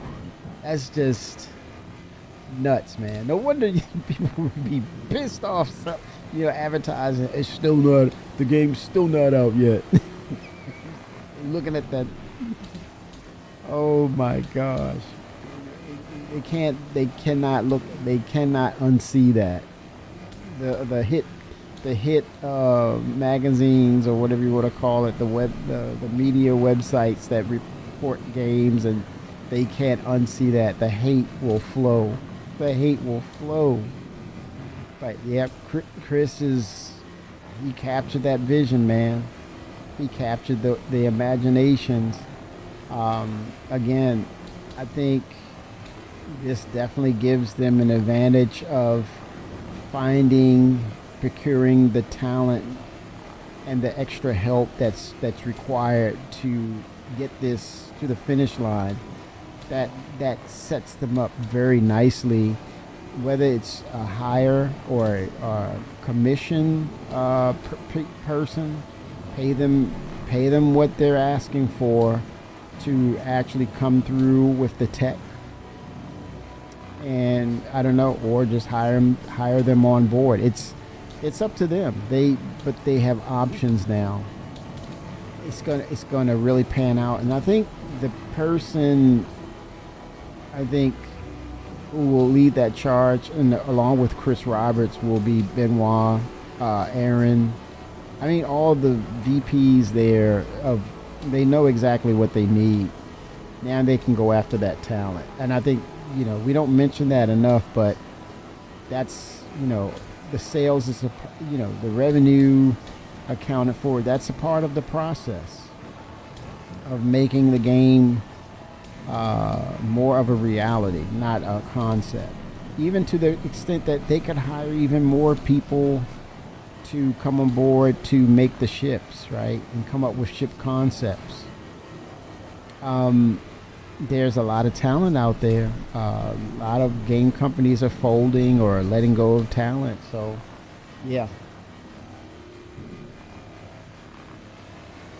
Yeah, orgs, people with disposable incomes. You're getting that combination there, Arbiter, that they can come in and just, hey, I got this as an option. So this is for my org. I love my org.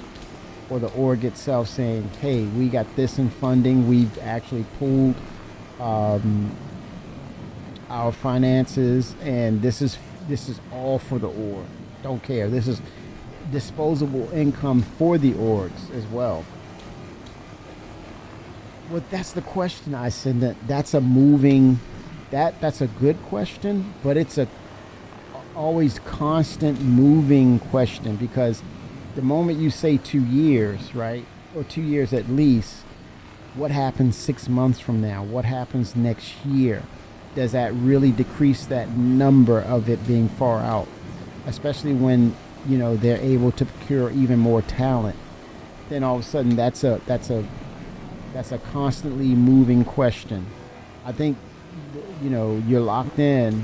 You say, okay, 2 years, and then you turn around and realize, oh, it's in active development, and you're like, whoa, how did that happen? Well, the pace, the maturation of the designs, the manufacturer's design kit, their library, what they learned, Jared, he was using, what did we learn?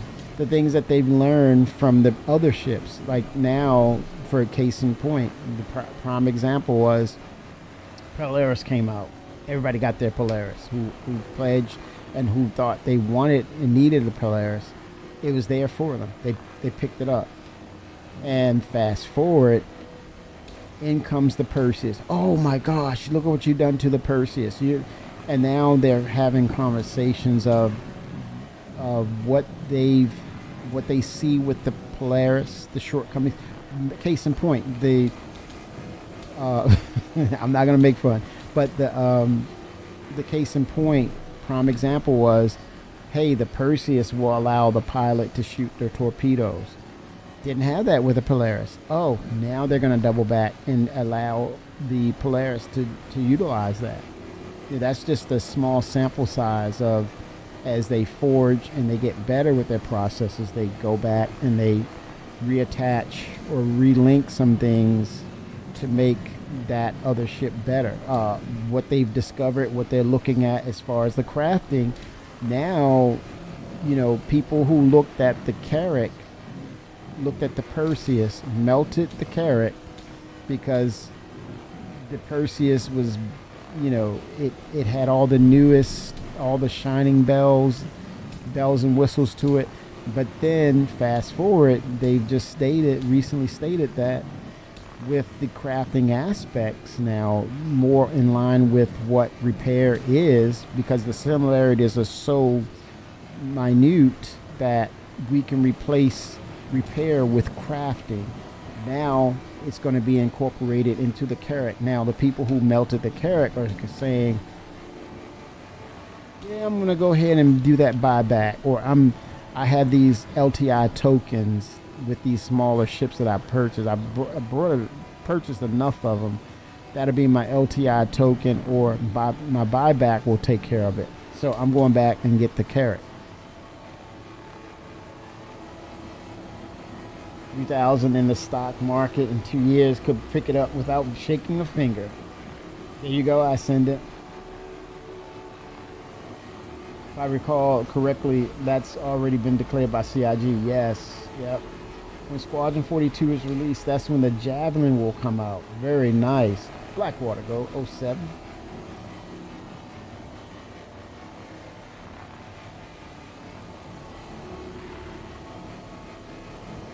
Yeah, I mean, it's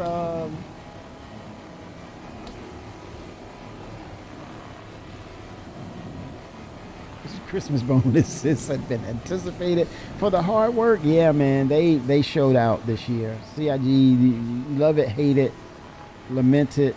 They showed out. They've been aggressively attacking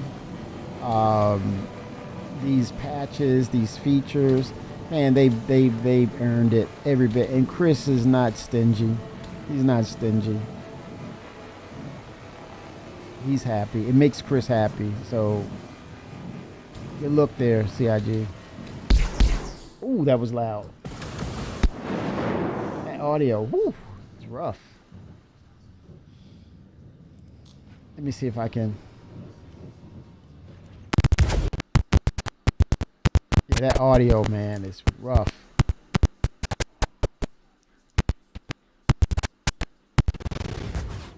Maybe just go to a point, if it's a larger ship, the next narrative is destroy the ship where it becomes fragments that you can break down. Why not? At the risk of crime stats, depending on where you are, use the Argo SRV to drag it out of the law system zone. Oh yeah, the audio needs some help, man. It's in a bad situation.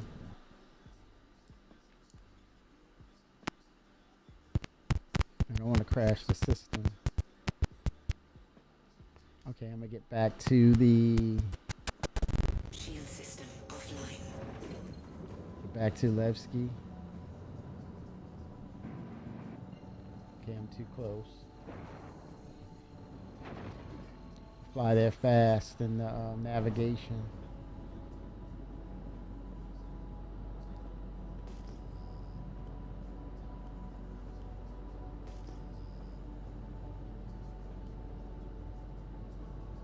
There's another ship.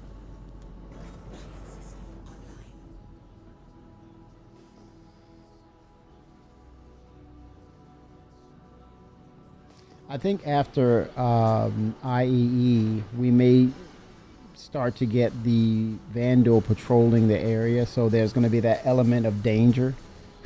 That's going to be hilarious, man. People mining, salvaging, and all of a sudden that music change. Oh my gosh, people just freak out and start running. I think the safe place is if they set a perimeter for turrets that kind of holds them at bay.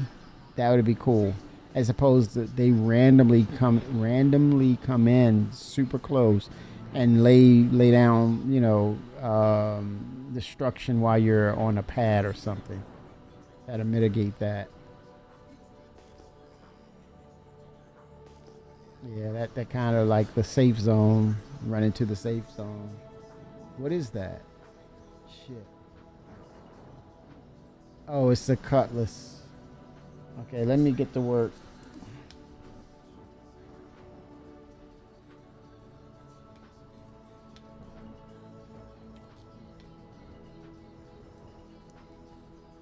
Oh, it's considered armistice. Okay. Can't do anything. Even cannot even. There's no mining. I mean, salvaging of that.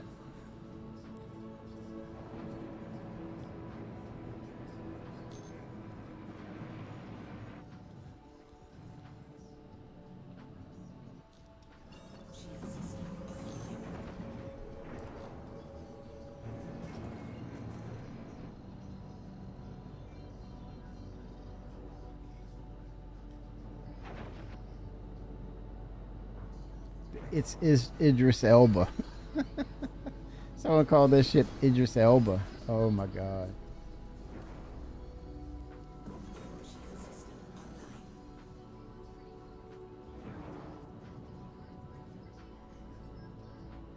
He's in a Luther Black. Call this shit Luther. Never saw that series. I hear it's pretty cool. He's doing it. He's coming back to do it or something, or some movie he's doing. Luther. I don't know.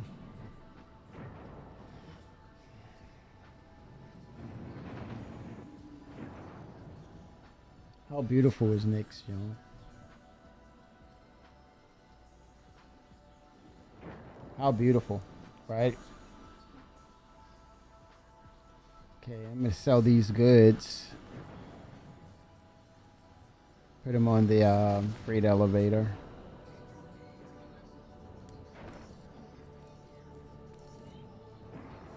Hanger request. There it is.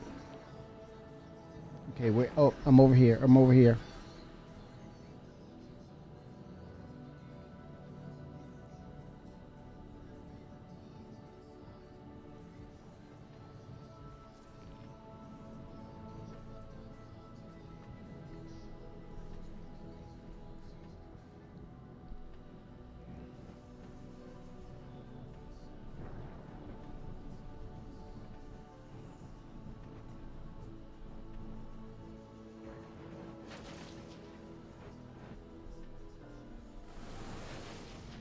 There's a freight elevator, so I'm gonna bring it around.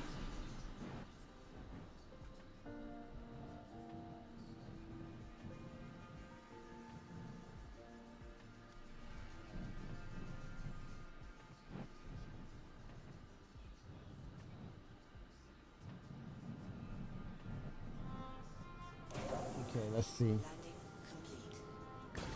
Open up the hatch and get to work. Put some work in. Bring that down into the freight elevator.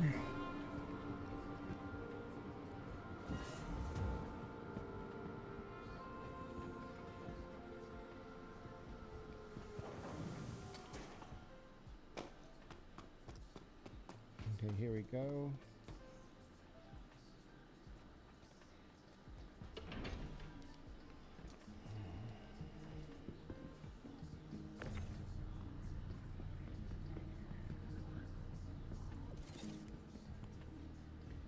All right. I'm at 24% health. I'm gonna see how quickly I can get this done and then celebrate by rehydrating myself.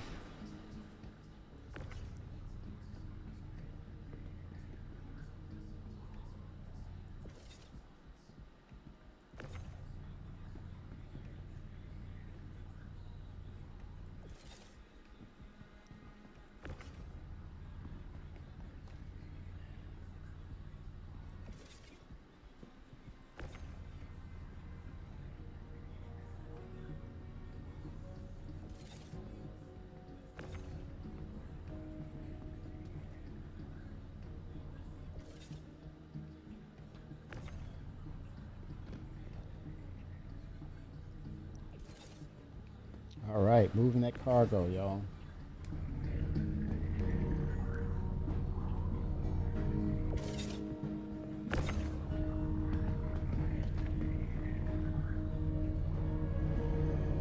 Holy smokes. They did state that they've sped up the tractor beam. I love it, but you got to be careful, man. This thing slams. You can also probably use this as a weapon too. Slamming people with the crates, grabbing crates and everything, man.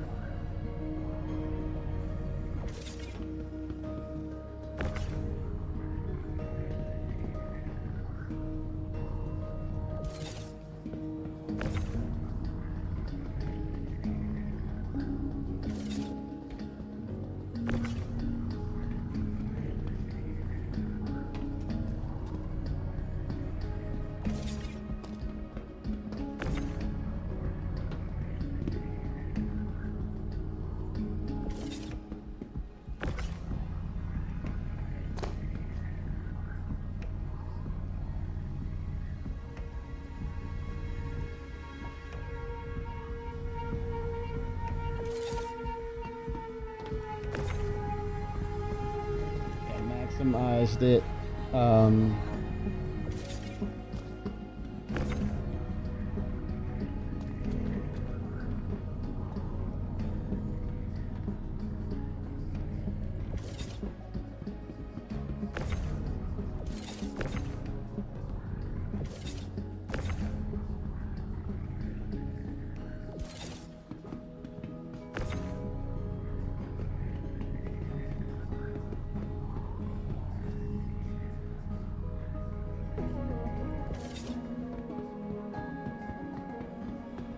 Love the music, man. Pedro the Maestro. No doubt about it, man. Okay, now, oh, I got one more here.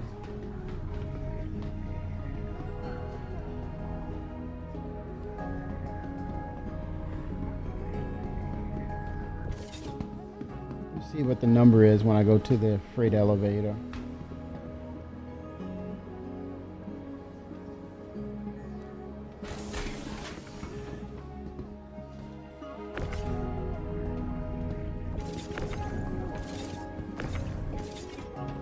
There's a little bug here where it doesn't catch the way it should. There, finally it did. Could be delay. May not be so much of it being a bug.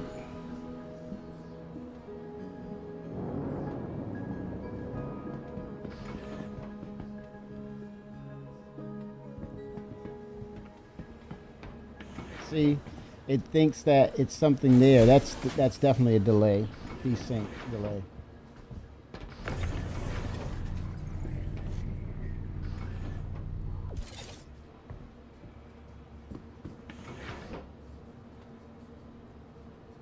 Hit that auto reject.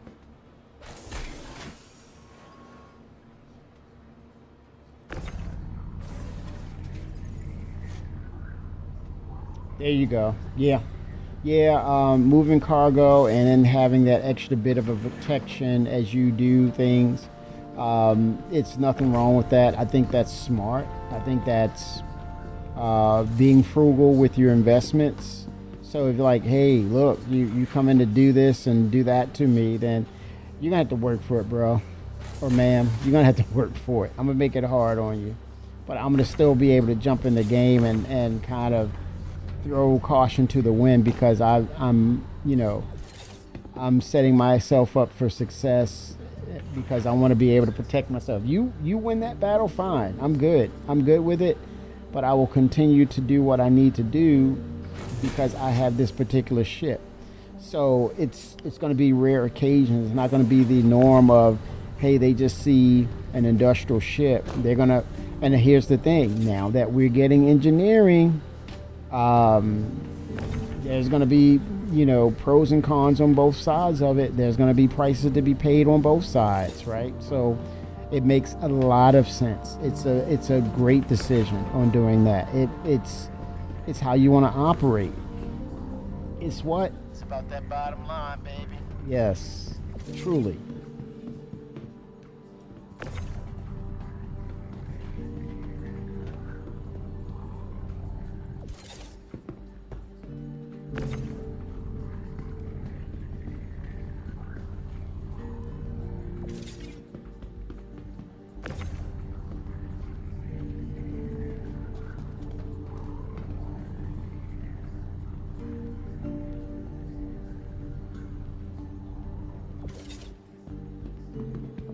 Did I finish? I might have finished, right? 0.4. Weird number. Yeah. Can I craft something? Nope. Yep, crafting. There it is, the beginning of crafting. All right.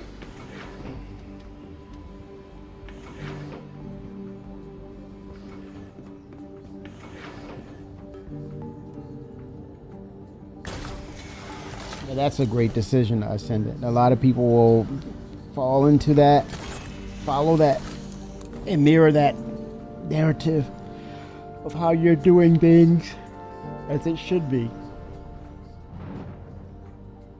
And I think you say, well, CIG, why don't you do all ships that way? No, they don't need to, because when we're talking about this becoming an MMO and people playing it properly as an MMO, you're going to have ships designated just for the purpose of F around and find out. As you guys like to say, some of you guys, mess around and find out. You're going to have ships that are dedicated to just patrolling their prospective org, right? They're going to do that. That's what they do. And the other ships, the purely industrial ships in general, will piddle around and do what they're supposed to do without that worry, because then the moment someone pops up in the location wanting to create havoc or pirate or grief, those said ships will go into action and says, it's about time, I can't wait, let's go. I've been waiting for you. Matter of fact, I'm going to add you to the narrative of salvage, because I'm going to lay waste to you. You came in on a great time. You're going to be added to my bonus, partner. You're going to be a part of my bonus, and you're going to have orgs that have that kind of narrative set up. Like any said hostiles that you dispatch, those are yours for procurement to salvage and just break down. That'll be added to your pay. That'll be an extra bonus. We'll salvage it for you and give it to you. That'll be part of your payout. That's or it goes back into the org. All of that goes back into the org. That's lovely. So they want and hope that becomes the thing, right? Of course. I mean, if I was an org doing that, I would love that too. Damn, fires here to take out fires. If your ship is on fire, you land and it's, holy smokes, potentially, yeah. Especially with persistent. Okay, I had 33 in total.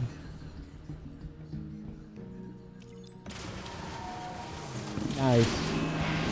I earned a drink here.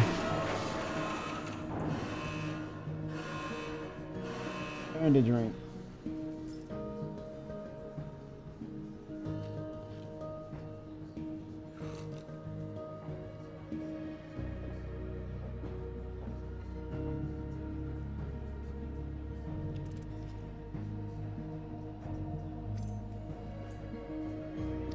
Now I gotta see what the payout is.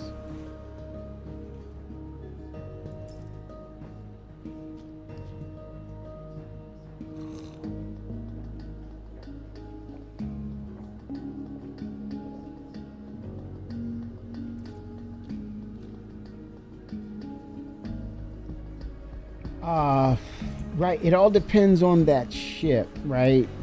If you have the resources, your large pirate org, I don't know. I don't know where that story ends, where it begins.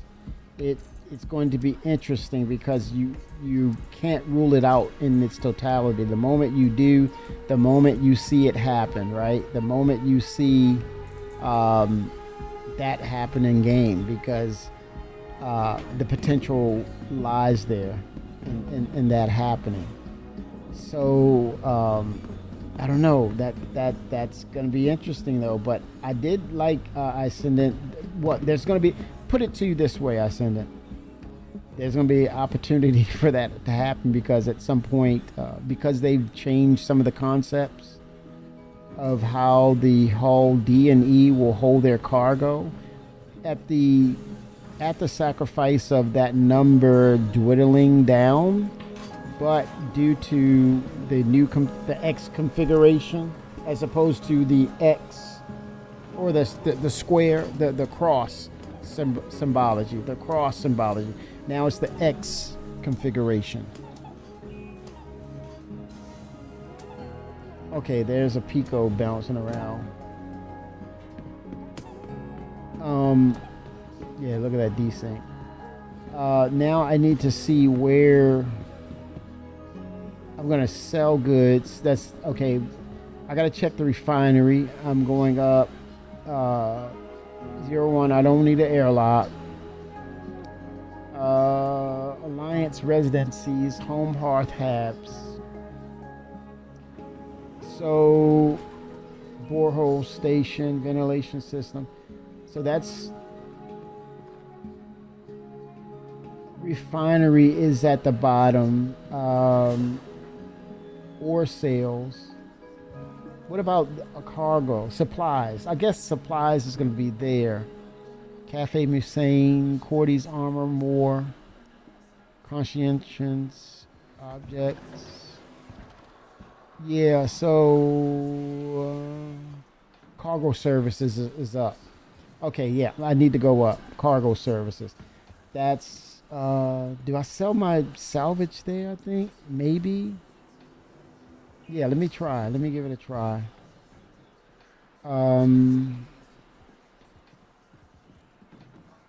Yeah, I would think so.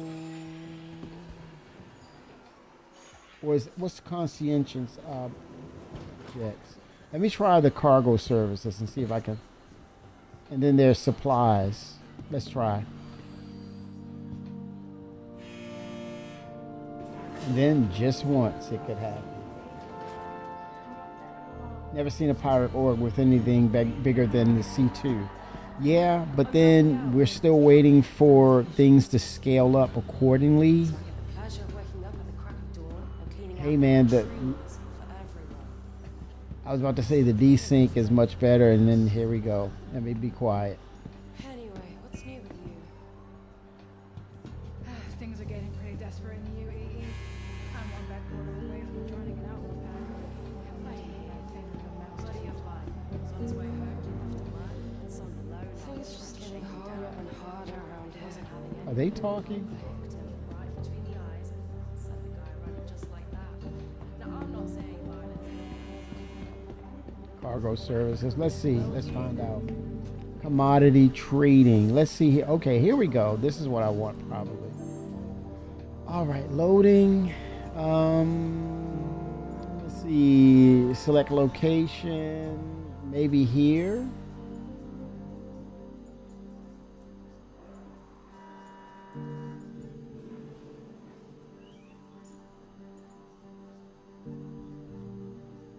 Revenant tree pollen. Wow. Aphrite, argon. Sellable cargo. Here we go. Nothing. This is probably not me. Because it probably would have been here. Select location. No, it's not here. Oh. I don't know how that.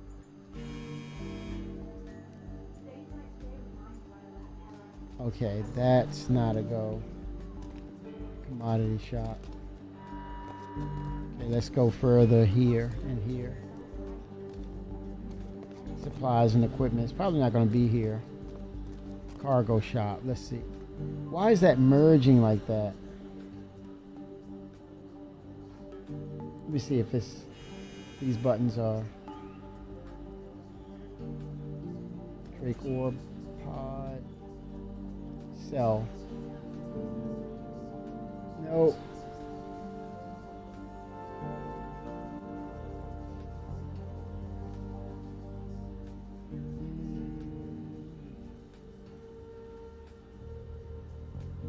Okay, it's locked. Am I about to crash? Am I about to crash? It's locked.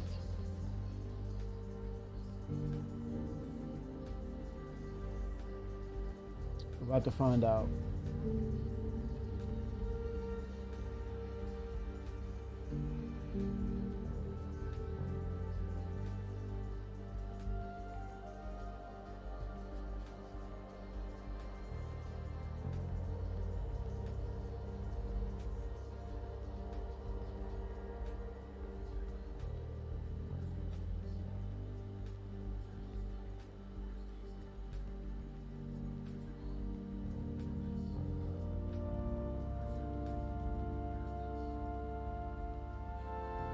Okay, what's going on?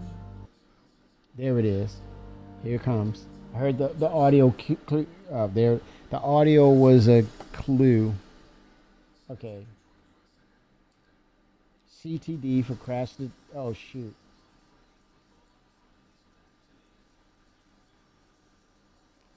CTD across the desktop. 4.4 live patch.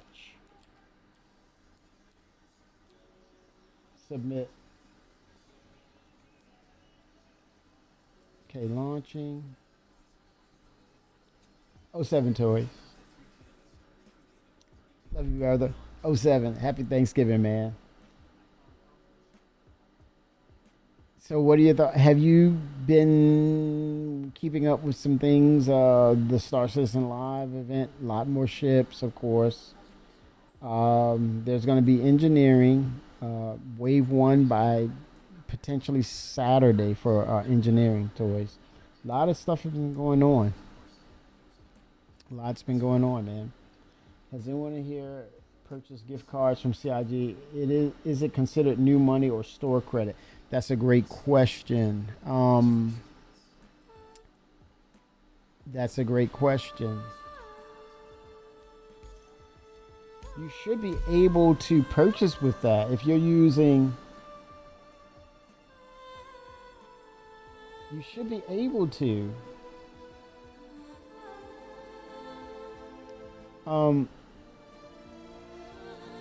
Let me look. I'm on the website.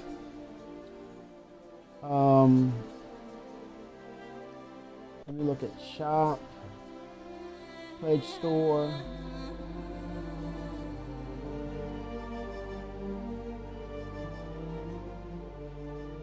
Let me see. I'm not sure if it's merchandise or add-ons. Let me see. Or it could be subscriber store.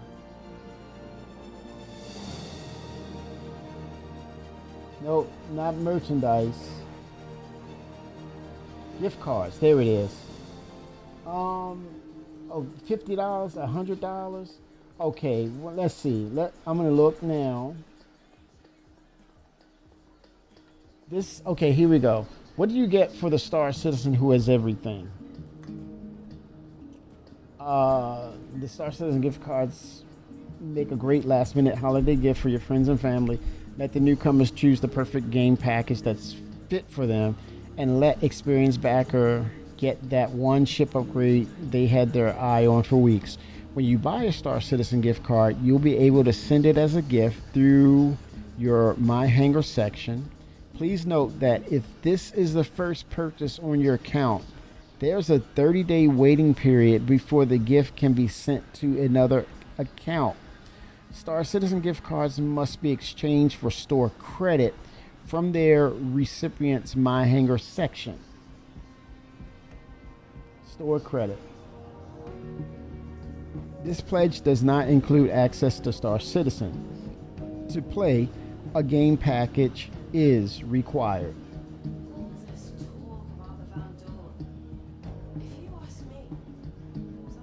Yeah, it is store credit. It's actual store credit. And so you have increments of a $10 gift card, you have a $25 gift card, you have a $50 gift card, and lastly, you have a gift card for $100 that you can purchase. And I think they're in increments as well. You can, once you add to cart, let me see.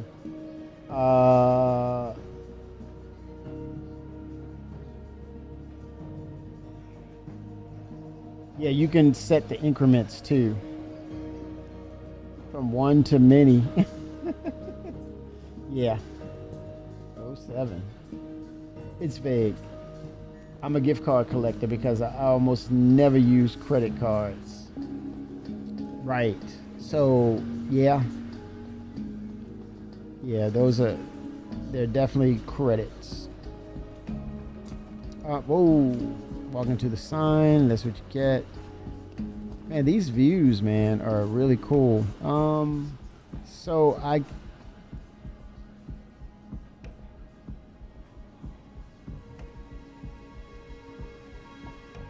Yeah, these are like physicalized items that you can. Maybe a trade center is where I need commodity trading. I was there.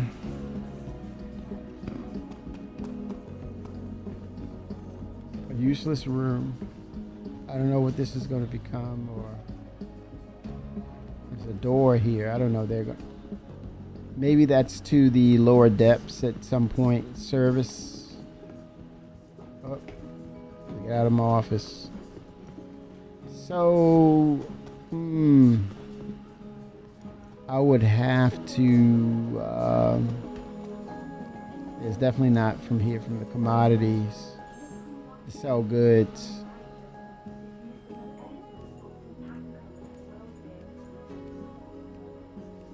Levski, let's see. Levski, I was there. It popped up. Something, look at that. That's it. There it is. You do sell your salvage here. Max. 151K. Sold. There it is. So going back to it, you scroll down to and you find Levski. So that's pretty good. So the left mouse is going to the light. Turning on the lights. I gotta check that. But yeah, so that's how that works. And now I have to go to mining, right? The ore. So that's a different section. Yeah, the lag is calmed down a lot in Levski. Okay, so we're on surface area, cargo services. So I'll need to go to ore supplies. I'm going all the way down. This elevator is going down. I think this is a brilliant way to help alleviate issues with the elevator. It's a combination of the tram system and the elevator. You don't press buttons. You look at the direction that the elevators are moving. And see, that one's going down. That's weird. They both have to go down, right? Because this is the top floor. Next stop, refinery deck. And that's where I want to go. So it's going to go from 0 to 3. It's going to drop all the way down, refinery. Because I have ore to buy. The capsule now approaching station room. Stand clear of disembarking passengers. Disembarking. Oh, nice helmet, man. He's decked out. These guys are decked out. I'll give you a 07, man. Okay, sub-level 1. I might have jumped off the wrong. Refinery is 3, so it's going in the order it's supposed to. But it said next floor, so that could be the messaging. That's a bug. The messaging system is off. Because I was at 00, which is naturally 01, then 02, then 03. But it said refinery was next. So that's a bug, CIG. The naming conventions of the floor is off. It's not in sequence. Or it's not working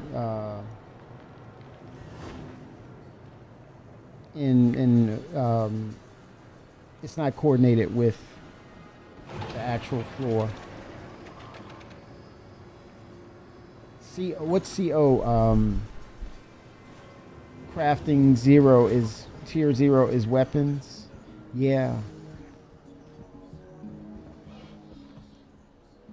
Okay, that's 01. Then I'm going to 02. Then 03. Not to be confused with medical tiers. Yikes. Yeah, we need to see an indicator what floor it is here. A visual indicator. Okay, it's up here. It's right there. It's the analog version. Okay, central lift 3. That's it. This is right there in your face. I love it. Right there. Straightforward. Oh, people, y'all laid out on the ground. Widow is a dangerous drug. All right, here we go. Conscientious object submit. Oh, it's weapons. Oh, there you go. Thank you, Coffee. Thank you for that, man. Thank you. Okay, so I have a completed work. Oh, wait a minute. Prospector. I have one set up. Electrostarolysis. Yeah, see, my left mouse button is something is triggering it.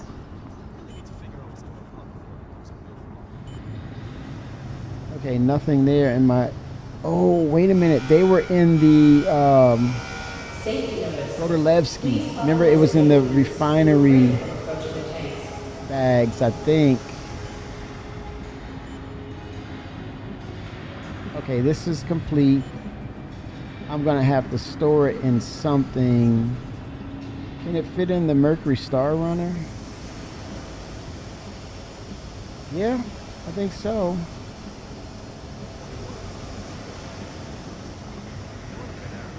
Okay, that'll work. Let's see.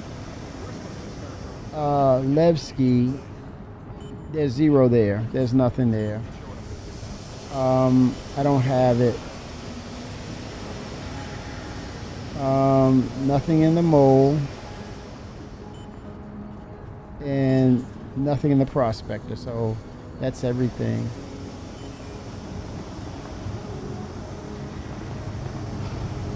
Oh, you can see the animation of the ore now. Look at that. They've updated. Safety notice. Please follow designated routes and refrain from approaching the tanks. But you don't see the materials like little rock segments falling in and splooshing. Yeah, they added a little something, visual something to it. If there's any inert material, it's still prospector. Anything? No. 0. Okay. Good deal. Capsule now approaching station. We are going up, and that will be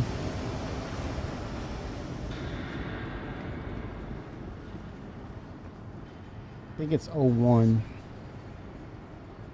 Vertical people mover. VPM. The VPM. These bits can tell a multi-tool from a multi-wrench. Fucking passengers. At the surface.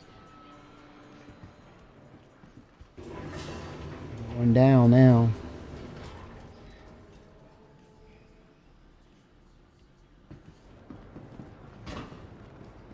Okay, municipal works. That's where the lower depths is going to happen next year. Municipal works. Yep. Where you go underground, and that's where the instance will happen. That's going to be insane, man. Yeah, this is going to be nuts.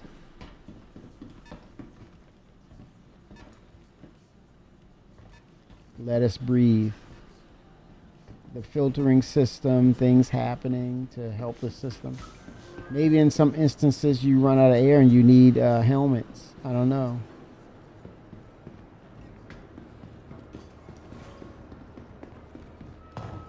Okay, let's see if I have the Star Runner. That's a Pico, change me.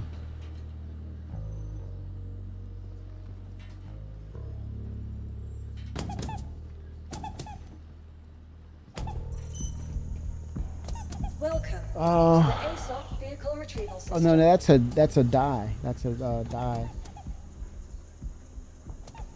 Star Runner. Okay. Your vehicle has been delivered to the... Okay, it may not be there. It says small hangar. I don't know. I gotta check. Let's see. Yeah, it's much improved. Oh, dude, I'm digging his armor.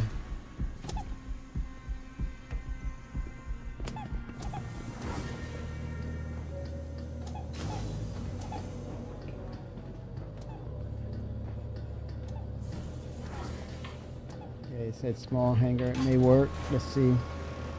Star Runner's there.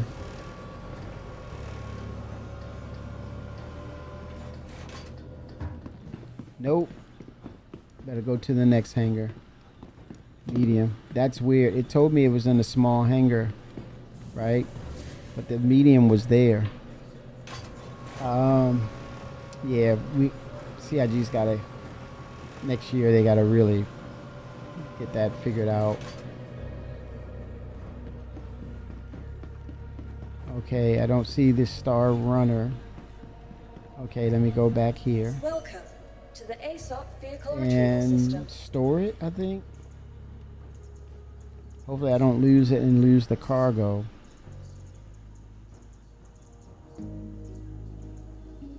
Okay, it's not there. It's on the small hangar. Okay, no, there it is. Retrieve. Oh. Okay, let's see. Hope I don't mess up. Okay, here we go.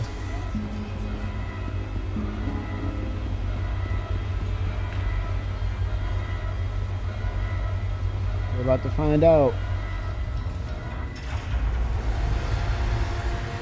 Uh-oh, here we go. Here we go.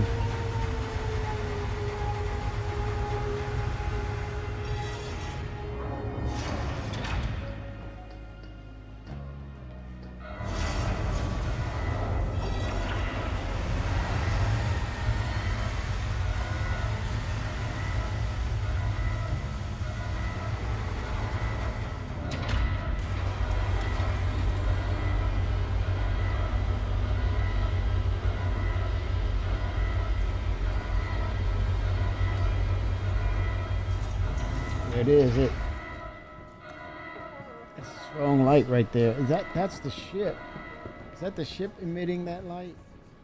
Okay. All right, let's check to see if the material is in here, because I've transferred it over, so it should be here. I think it is.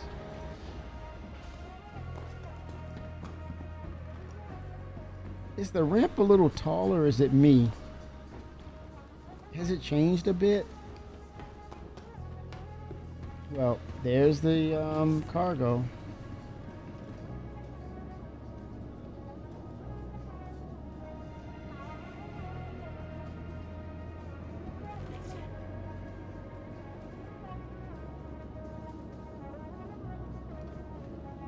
All right.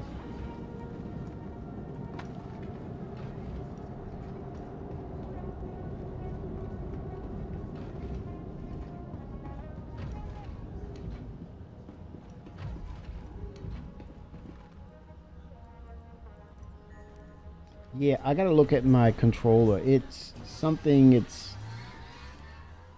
integrated. The left mouse, it's the mouse.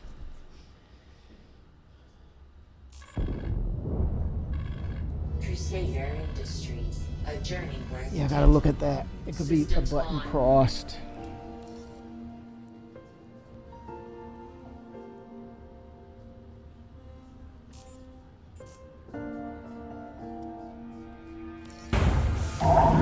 Shields.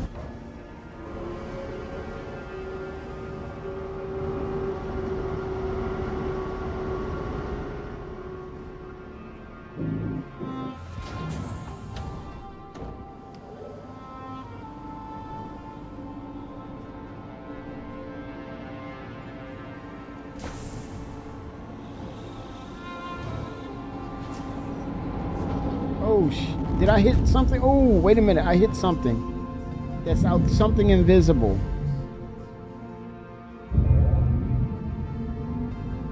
Yeah, I just barely see it. Holy crap.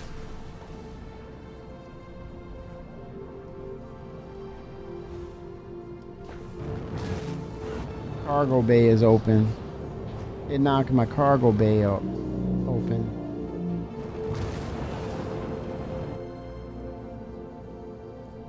It's not functioning. Could be broken now. Crap. Let me stop here. See if I can get to it. Reset things. Nope. Let me see if I can close it. Manually close it. Crap, man.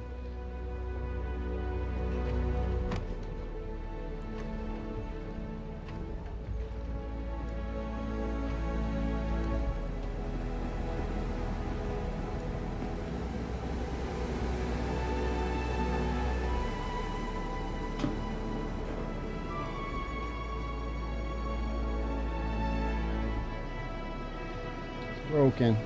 Crap. It's broken.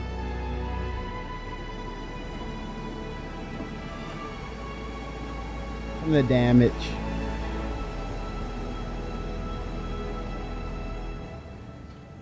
Wow. Maybe it'll fix itself when I go into quantum. Maybe not.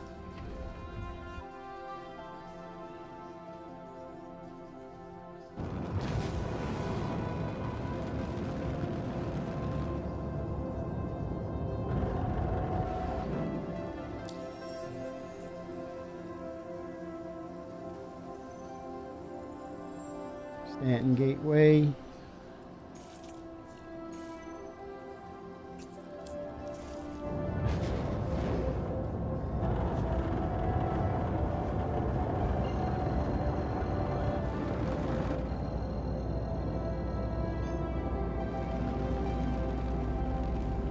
Beautiful.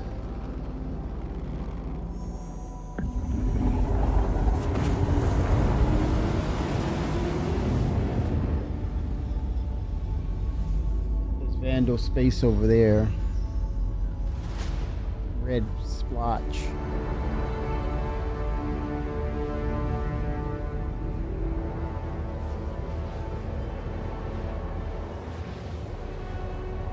What I can do is touch down, get repairs at the station, and that should fix the door. Yeah, is that going to be at some point incorporated with the engineering of the game? Functionality like doors, working doors, life support, of course. Getting the functionality back again.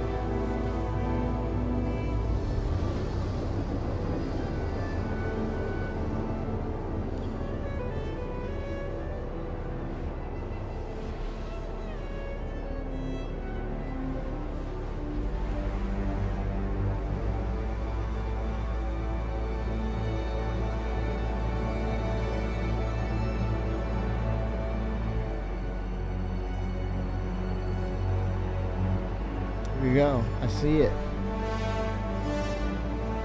The music is just Quantum travel complete. all kinds of wonderful. Bum, bum, bum, bum. Pedro, man. Those concertos are just killing it.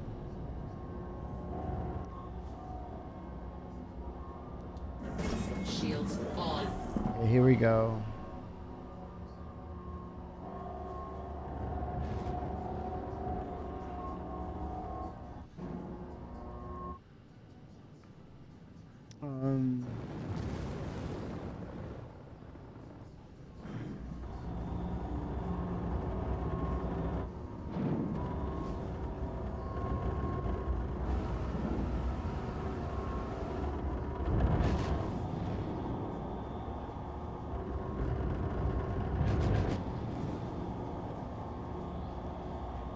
Okay, there we go. I see a pad.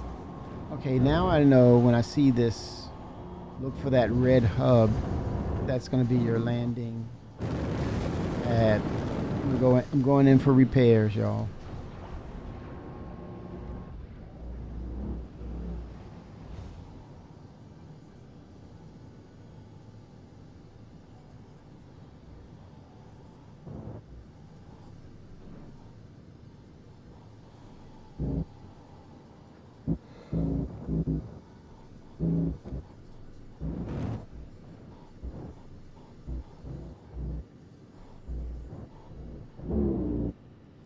Landing complete. All right, I need repairs complete, please. Okay, there it is. 520 in repairs. Let's get some. Click one of these and go back to landing. Quantum There it is. fuel 100%. Very nice. All right, looks like I'm repaired. Let's see. Closing door. Oh, come on now. Let me stand up and hopefully it'll reset itself. Man. I thought that repair would have, let's see. There's desync going on too, so probably give it a moment. Got to keep that in mind.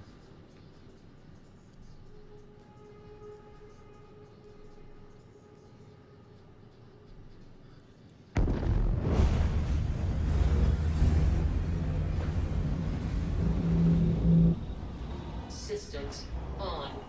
Left shields off. Wow, I bumped into something invisible.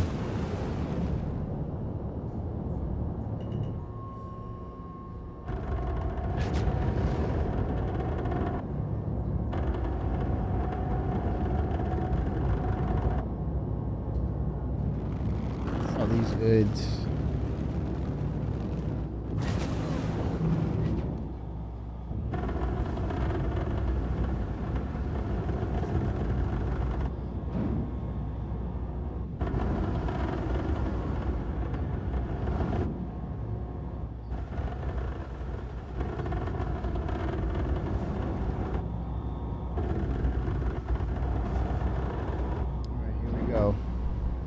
UEE law, United Earth Empire law.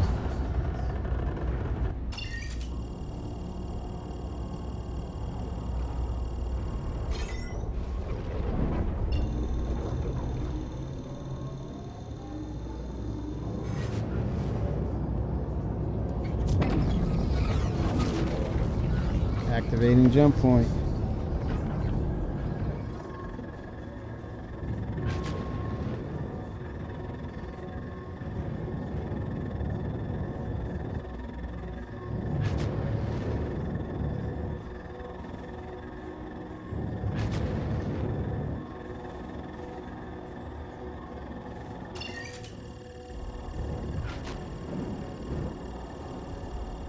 Here we go. Entry requirements met. Tuning. Jump point is open. And we are entering now.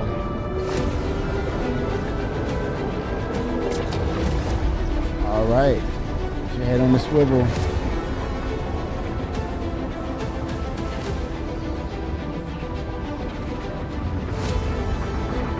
Oh, here we go. Oh.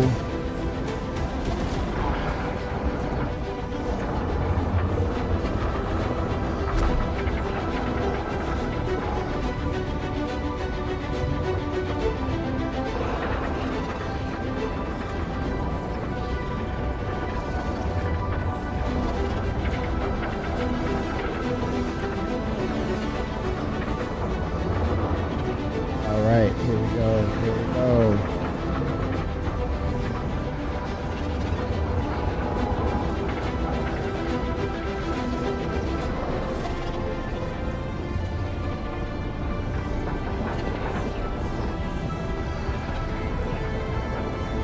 Moving from one server to another server.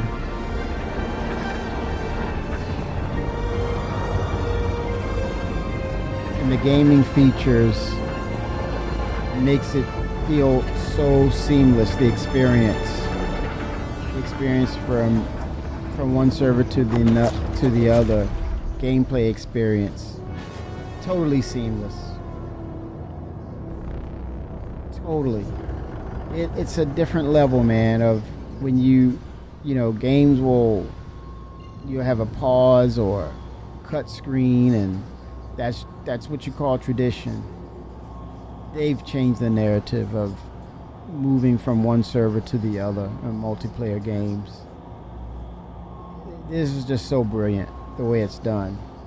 And now it's one of the staples.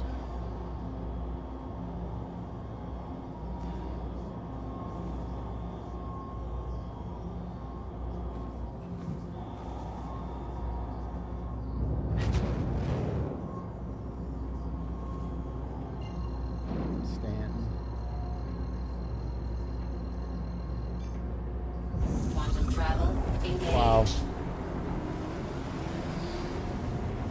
Brand new system.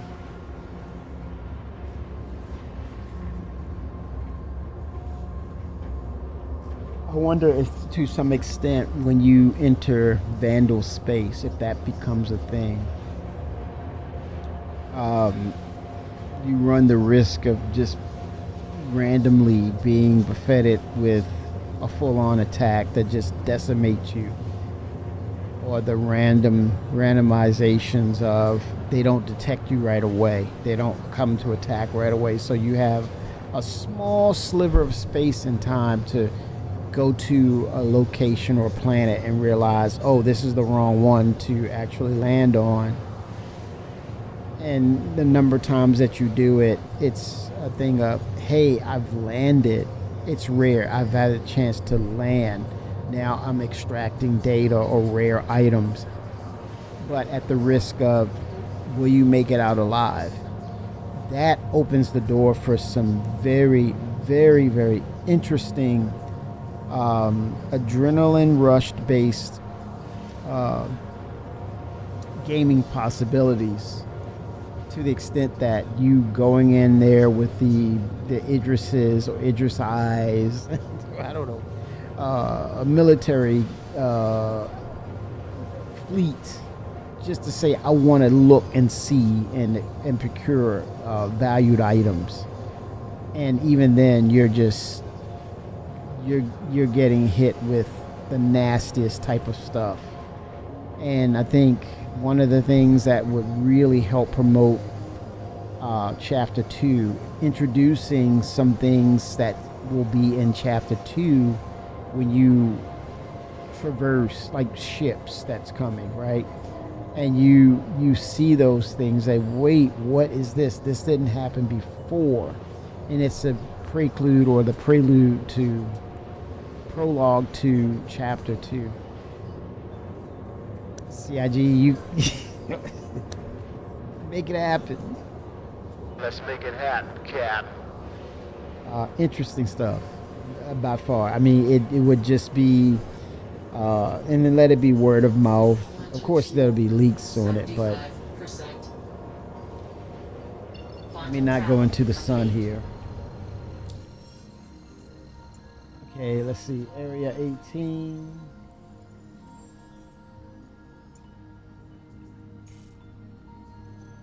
Ooh, I'm jumping. Man, I am jumping. I don't think I have the fuel. Let's see. No, it's not telling me otherwise. Let's see.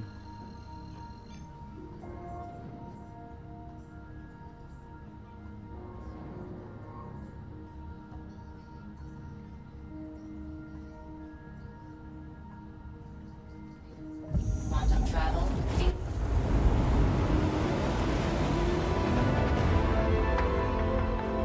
I'm gonna do a claim on my Star Runner to fix that door. I'll have to. 1 second, bio break.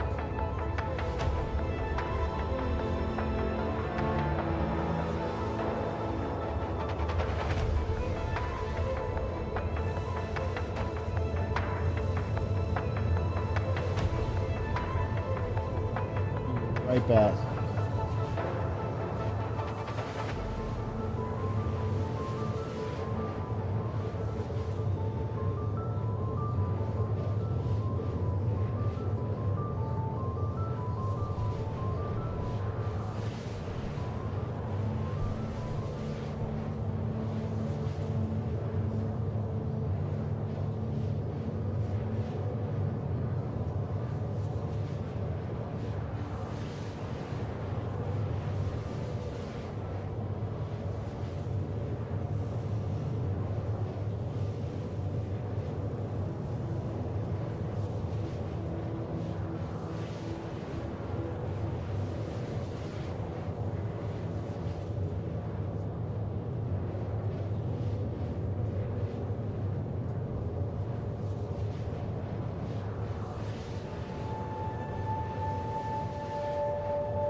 fuel. 50%.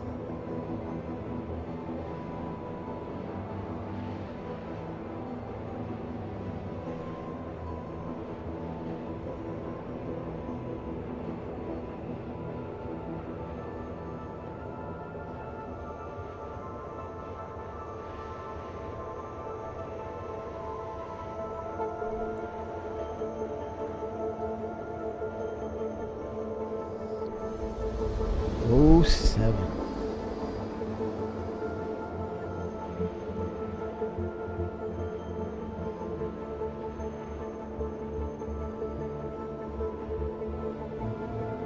All right. Headed to R Corp. See her in the vicinity now. It's getting bigger. Getting bolder.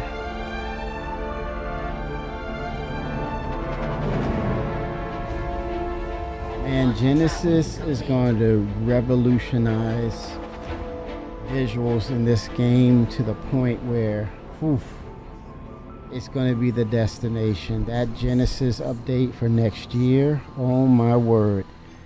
Will I be shocked and amazed that it's coming potentially first quarter? At latest second? And let me tell you, those visuals that will scratch the itch for Chris, claiming that this is the destination for all things sci-fi on this side of video games. The closer he can bring this into the conversation of it being a sci-fi interacting, almost like an interactive movie slash video game that's grounded in sci-fi, scratches his itch. I mean, that movie environment that blurs the line. He's got to have it. He cannot help himself. He's got to have that kind of visual because it screams movie. It screams cinematics, that you're looking at something that's merging actual visuals and cinematics and video games all in one. He cannot help it. Neither could we. We will be blown away. I mean, we're amazed by the visuals right now, but to add the Genesis system and then refine that, automatically the go-to game for sci-fi genres. Automatically, if not, it's already that. We're But- sorry. You've But exceeded the people allotted time. are people are playing You'll other, have to return your ship you to know, storage. Elite Dangerous. They're playing it. They're playing EVE Online. It's gonna really push narratives of, ooh, but those visuals, man, that Star Citizen gives out. Oh my God, with that Genesis system. I mean, it's next level. That's when you talk about, well, what's exploration? You know, immersing, is it immersing yourself in the environments that you interact with and you see new nuances of it? Graphically speaking, yeah. I think when you talk about interaction and science and mishaps that occur due to not having the background knowledge of things, that's still in respect, that's still exploration. Here we go. Beautiful shit. Beautiful shit. I want the Clipper with the, this is the Meridian livery. Livery meaning paint skin livery. I want to see this with the Clipper as well, as I like to call it, the Clipper. I want to see a Meridian Clipper.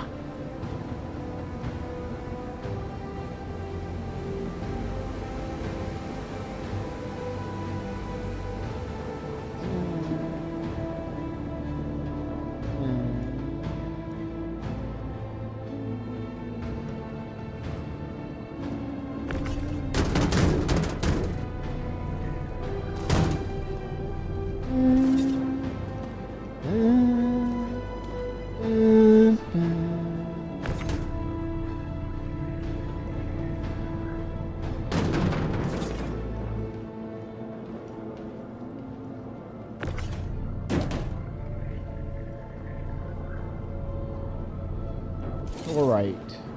What if it sells? I don't know. Lindenium. Lindenium.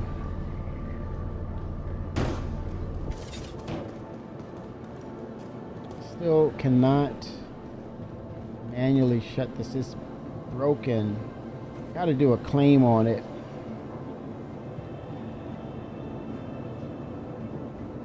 Stuck in the open position, which is weird. It's broken. When I hit that invisible object.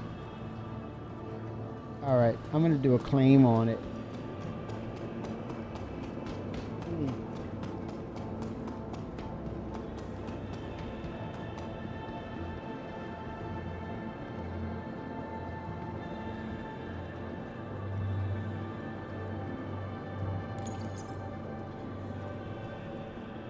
Oh, hello. Open the cargo. I'll bring it up. It is up, isn't it? Hold on.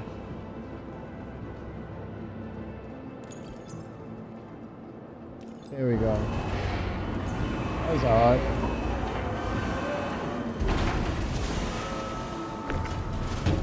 Lindenium.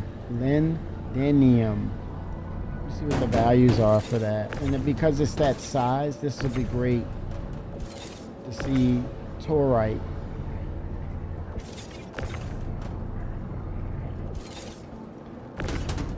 Lindenium. Alright, I'm gonna see the values. It may not be much, but I don't know. We're about to find out.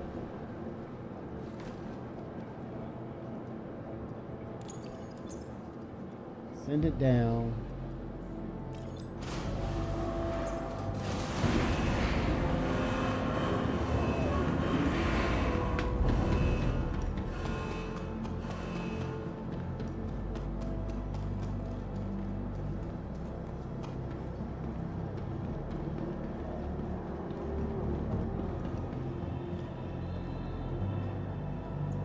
Welcome to the ASOP Vehicle Retrieval System.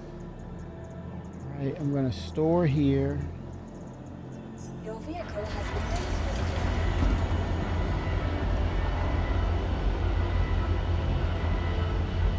Been a while, Riker. Been a while.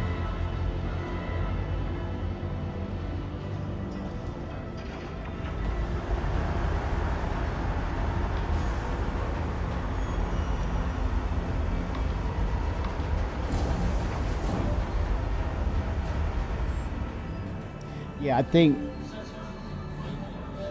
there may be, once we get true hangars, that's going to eventually become our true hangar without base building, right? So kind of see what that's like to kind of help them with getting the foundation in for base building.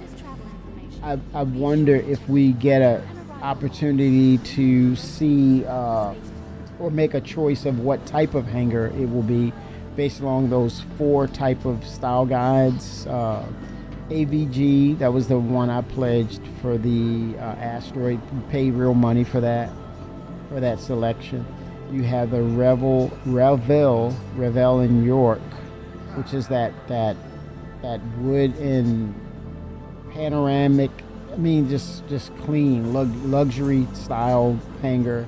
You have the Southland, and there's another one. I kind of cannot keep that memory of it. Let's see. Hangars.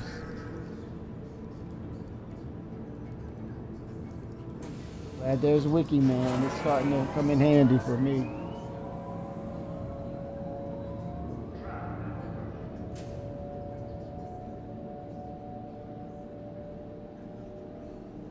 Hangar module. Let's see.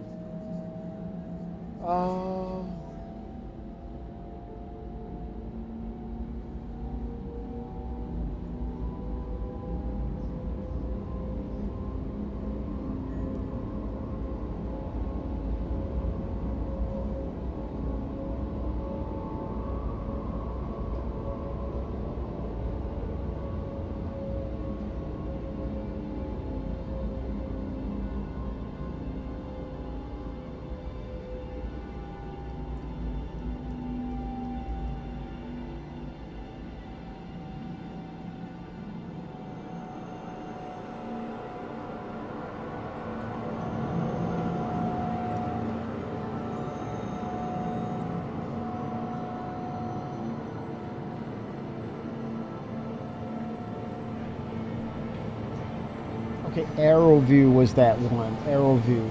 Selflin, AVG. Now arriving.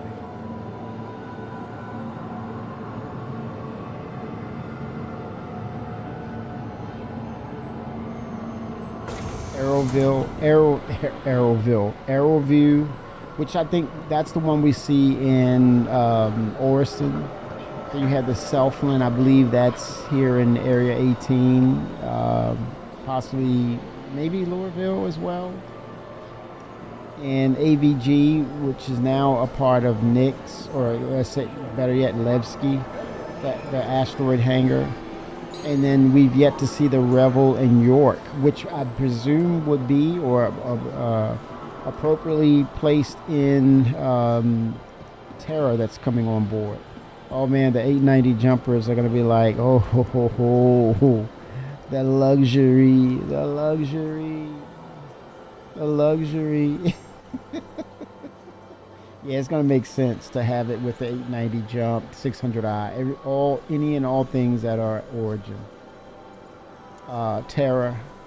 For some reason, it would make sense that your manufacturer.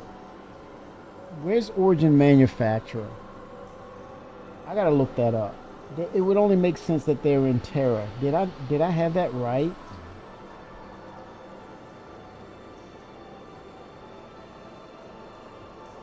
Origin Jump Works. Or is it Earth? Okay, Origin Jump Works. Okay, I gotta read this, man. Okay, Torite, 6 units.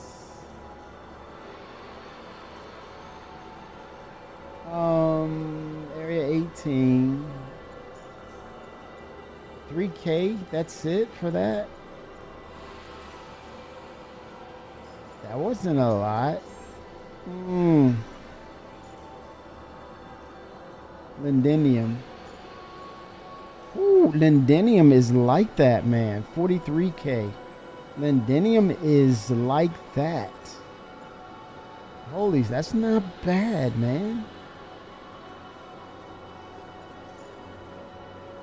Merrick Jim, the Merrick.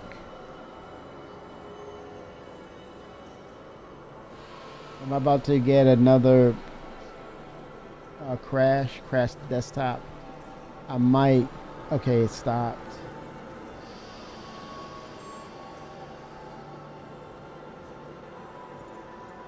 Select location.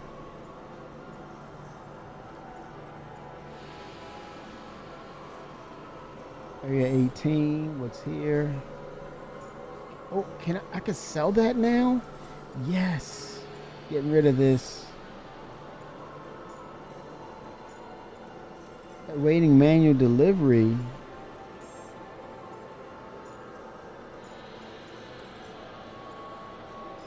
Get rid of that, man. That thing's been around too long. They fixed it. Yes.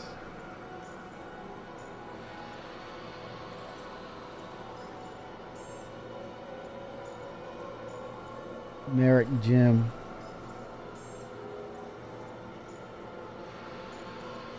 Did I not sell it, or was it telling me? Awaiting manual delivery to freight elevator. Okay, entity query failed. Was that always the case? It was. Man. Yeah, I didn't see the message. Didn't look. Just got excited. Okay, I gotta load it. Okay, Lindenium.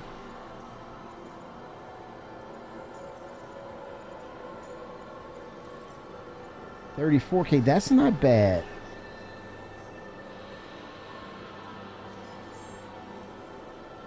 Insufficient stock. That's odd. That is very odd.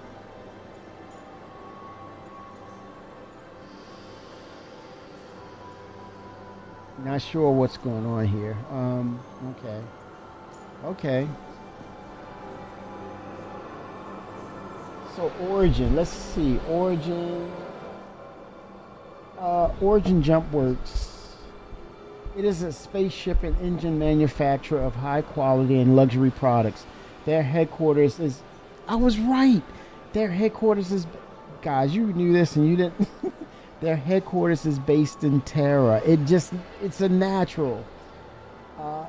If it is possible for a company to merge class and sophistication with the sheer risk of spaceflight and the cold-blooded nature of interstellar dogfighting, Origin Jump Works, GmbH, comes the closest. What does the GmbH stand for? Wonder. Origin Jump Works, the history, manufacturing code, spacecraft and engine manufacturing, the race, headquarters, human, New Austin, Terra system. New Austin. Oh my gosh, New Austin. That's crazy. Key people, Jennifer Friskers, CEO, founded in 2750. Let's see this, man. Origin was incorporated in the mid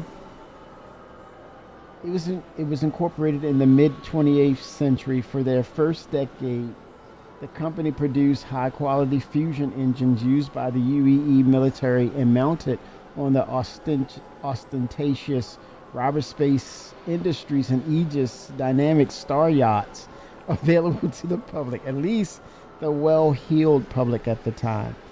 With the need for personal spacecraft growing exponentially, Origin moved to compete with the companies they initially supplied. Within 10 years, the company was producing a top-selling mid-scale composite transport, and within 50, their well-paying customer base was neck and neck with RSI for gross profits in the manufactured spacecraft field. Origin premiered their initial 200 and 300 lines of personal ships in 2899 and has held a strong second in that market ever since. Founded on the banks of the Rhine in Cologne, Germany, Origin had strong ties to Earth for the first 2 centuries of their existence, originally going so far as to insist that every component for their Elite 600 line may be manufactured in Seoul. In recent years, these ties have been severed completely. Declaring Terra the new cultural capital of the United Earth Empire, President Jennifer Friskers made the then popular decision to relocate to Terra. In a largely unexpected executive order, she moved corporate headquarters and the primary design team to the settlement of New Austin. Does it sound familiar? In 2913, they moved to the settlement of New Austin, which is in Terra. Since that time, manufacturing has become nearly completely outsourced, with only an engine testing facility remaining on Earth's moon. Government scrutiny of the company since the move has also flourished, with tax issues quadrupling following the decision to leave Earth. New Austin has become an Origin town, with the company holding fast as the key employer, Omega Foods, the corporate entity responsible. One second,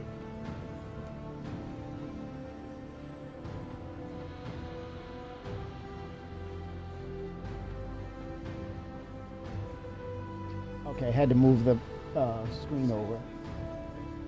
New Austin has since become an Origin town, with the company holding fast as the key employer. Omega Foods, the corporate entity responsible for the Crab-O chain, is a distant second. The system has become a mecca for Origin enthusiasts, with wealthy buyers traveling across the galaxy to purchase their ships straight from the factory floor. A stunning company showcase in the center of the city highlights M50s, 300s, 890 jumps, and a series of life-size action dioramas costing millions to set up and display. And Origin has sponsored naming rights for local stadiums, high school, as well as the streets. Origin in the streets? Origin is about those streets? Streets of gold. Tourists leaving New Austin without a 300 series shot glass or keychain is nearly unheard of. Oh my gosh.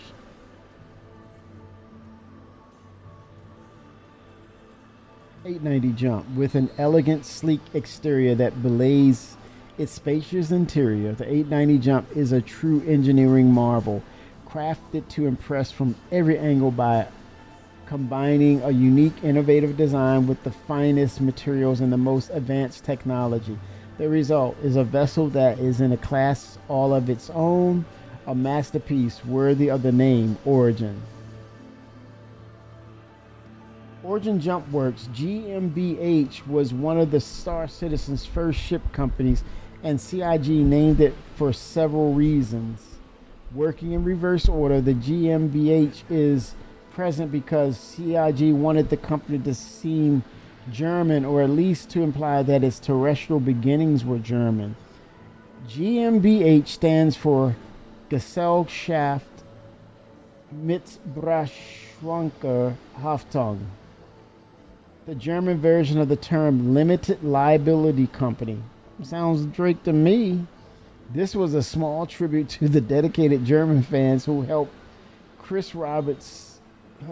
keep Chris Roberts' space sim legacy alive for so many years.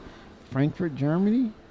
Okay, next, CIG wanted to get across that Origin was dedicated specifically to luxury spacecraft rather than just any kind of rocket. So they created the new word Jump Works, a play on the motor works in BMW. For those who, this is funny, real fun fact. People used to think that BMW meant British Motor Works, and it's like, no, it's Bavarian Motor Works. So yeah, so BMW, it's a play on that. Jump Works, it's a play on the Motor Works and BMW, one of the car companies that inspired Origin's output. Finally, Origin itself followed in the footsteps of Anvil as a nod to one of Chris Roberts' previous companies, Origin Systems. Origins, we make worlds. I remember that. We create worlds. Here's the wiki on Origin. So he's playing around, man, having fun. Did you make a big Thanksgiving feast? I couldn't make it all, so I did the mac and cheese. I did a soup, very nice soup. I did the greens. That had to do the greens, and I did the crab cakes, man. Yeah. So yeah, I did it. Made a nice seafood, like basically a seafood chowder. Very nice. It was good. It was really good. Matter of fact, I'm gonna stop here and actually get me some, but I think I will call this a intermission. Speaking of missions, I want to get back with you all. Probably do some looting. Get to some locations. I have a Meyer backpack. I want to try to get, guys. If you're down for some looting, some FPS, some further iterations on the new stuff, let's go. This is the Star Citizen weekend. If you're around this evening, let's do this. So I want to get some of that Thanksgiving leftover right there, Shimpasta. You were right on time, right on cue. I got to get something in my stomach, man. Everyone, thanks for tuning in. Let me see. Do I pass it forward and raid? Who's out there?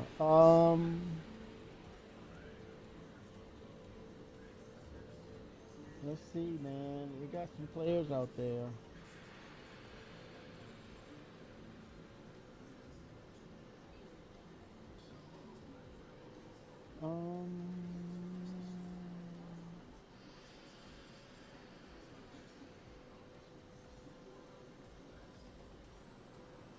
He rated me before, man. HC Vertigo. Let's send it over. Yes, happy leftover day, right? I'm going to rate Mr. HC Vertigo. He rated me before. I'm going to return the favor.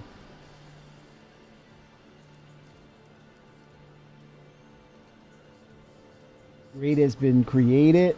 Yes. I will be back, coffee, a little later. Everyone, if you're up for some FPS, some looting, let's get in. Yeah, you know it. He's like, But dude, I gotta get my Meyer backpack. I gotta finish that, dude. I want my Meyer now. I want my Meyer backpack, Arbiter. I gotta have it. Gotta have it. Gotta do that first. We gotta have it. At least see if it's there. Rating now, y'all. We'll see you in a bit. 0707070707s. Let's make it happen, Cap. Rating Mr. HC Vertigo. Here we go.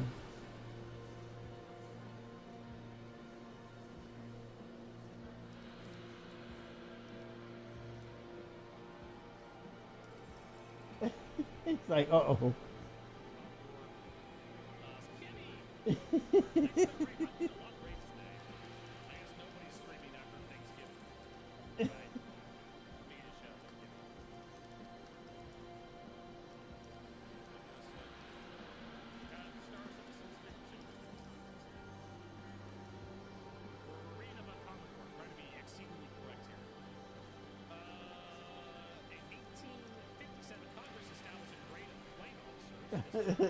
He's doing his thing.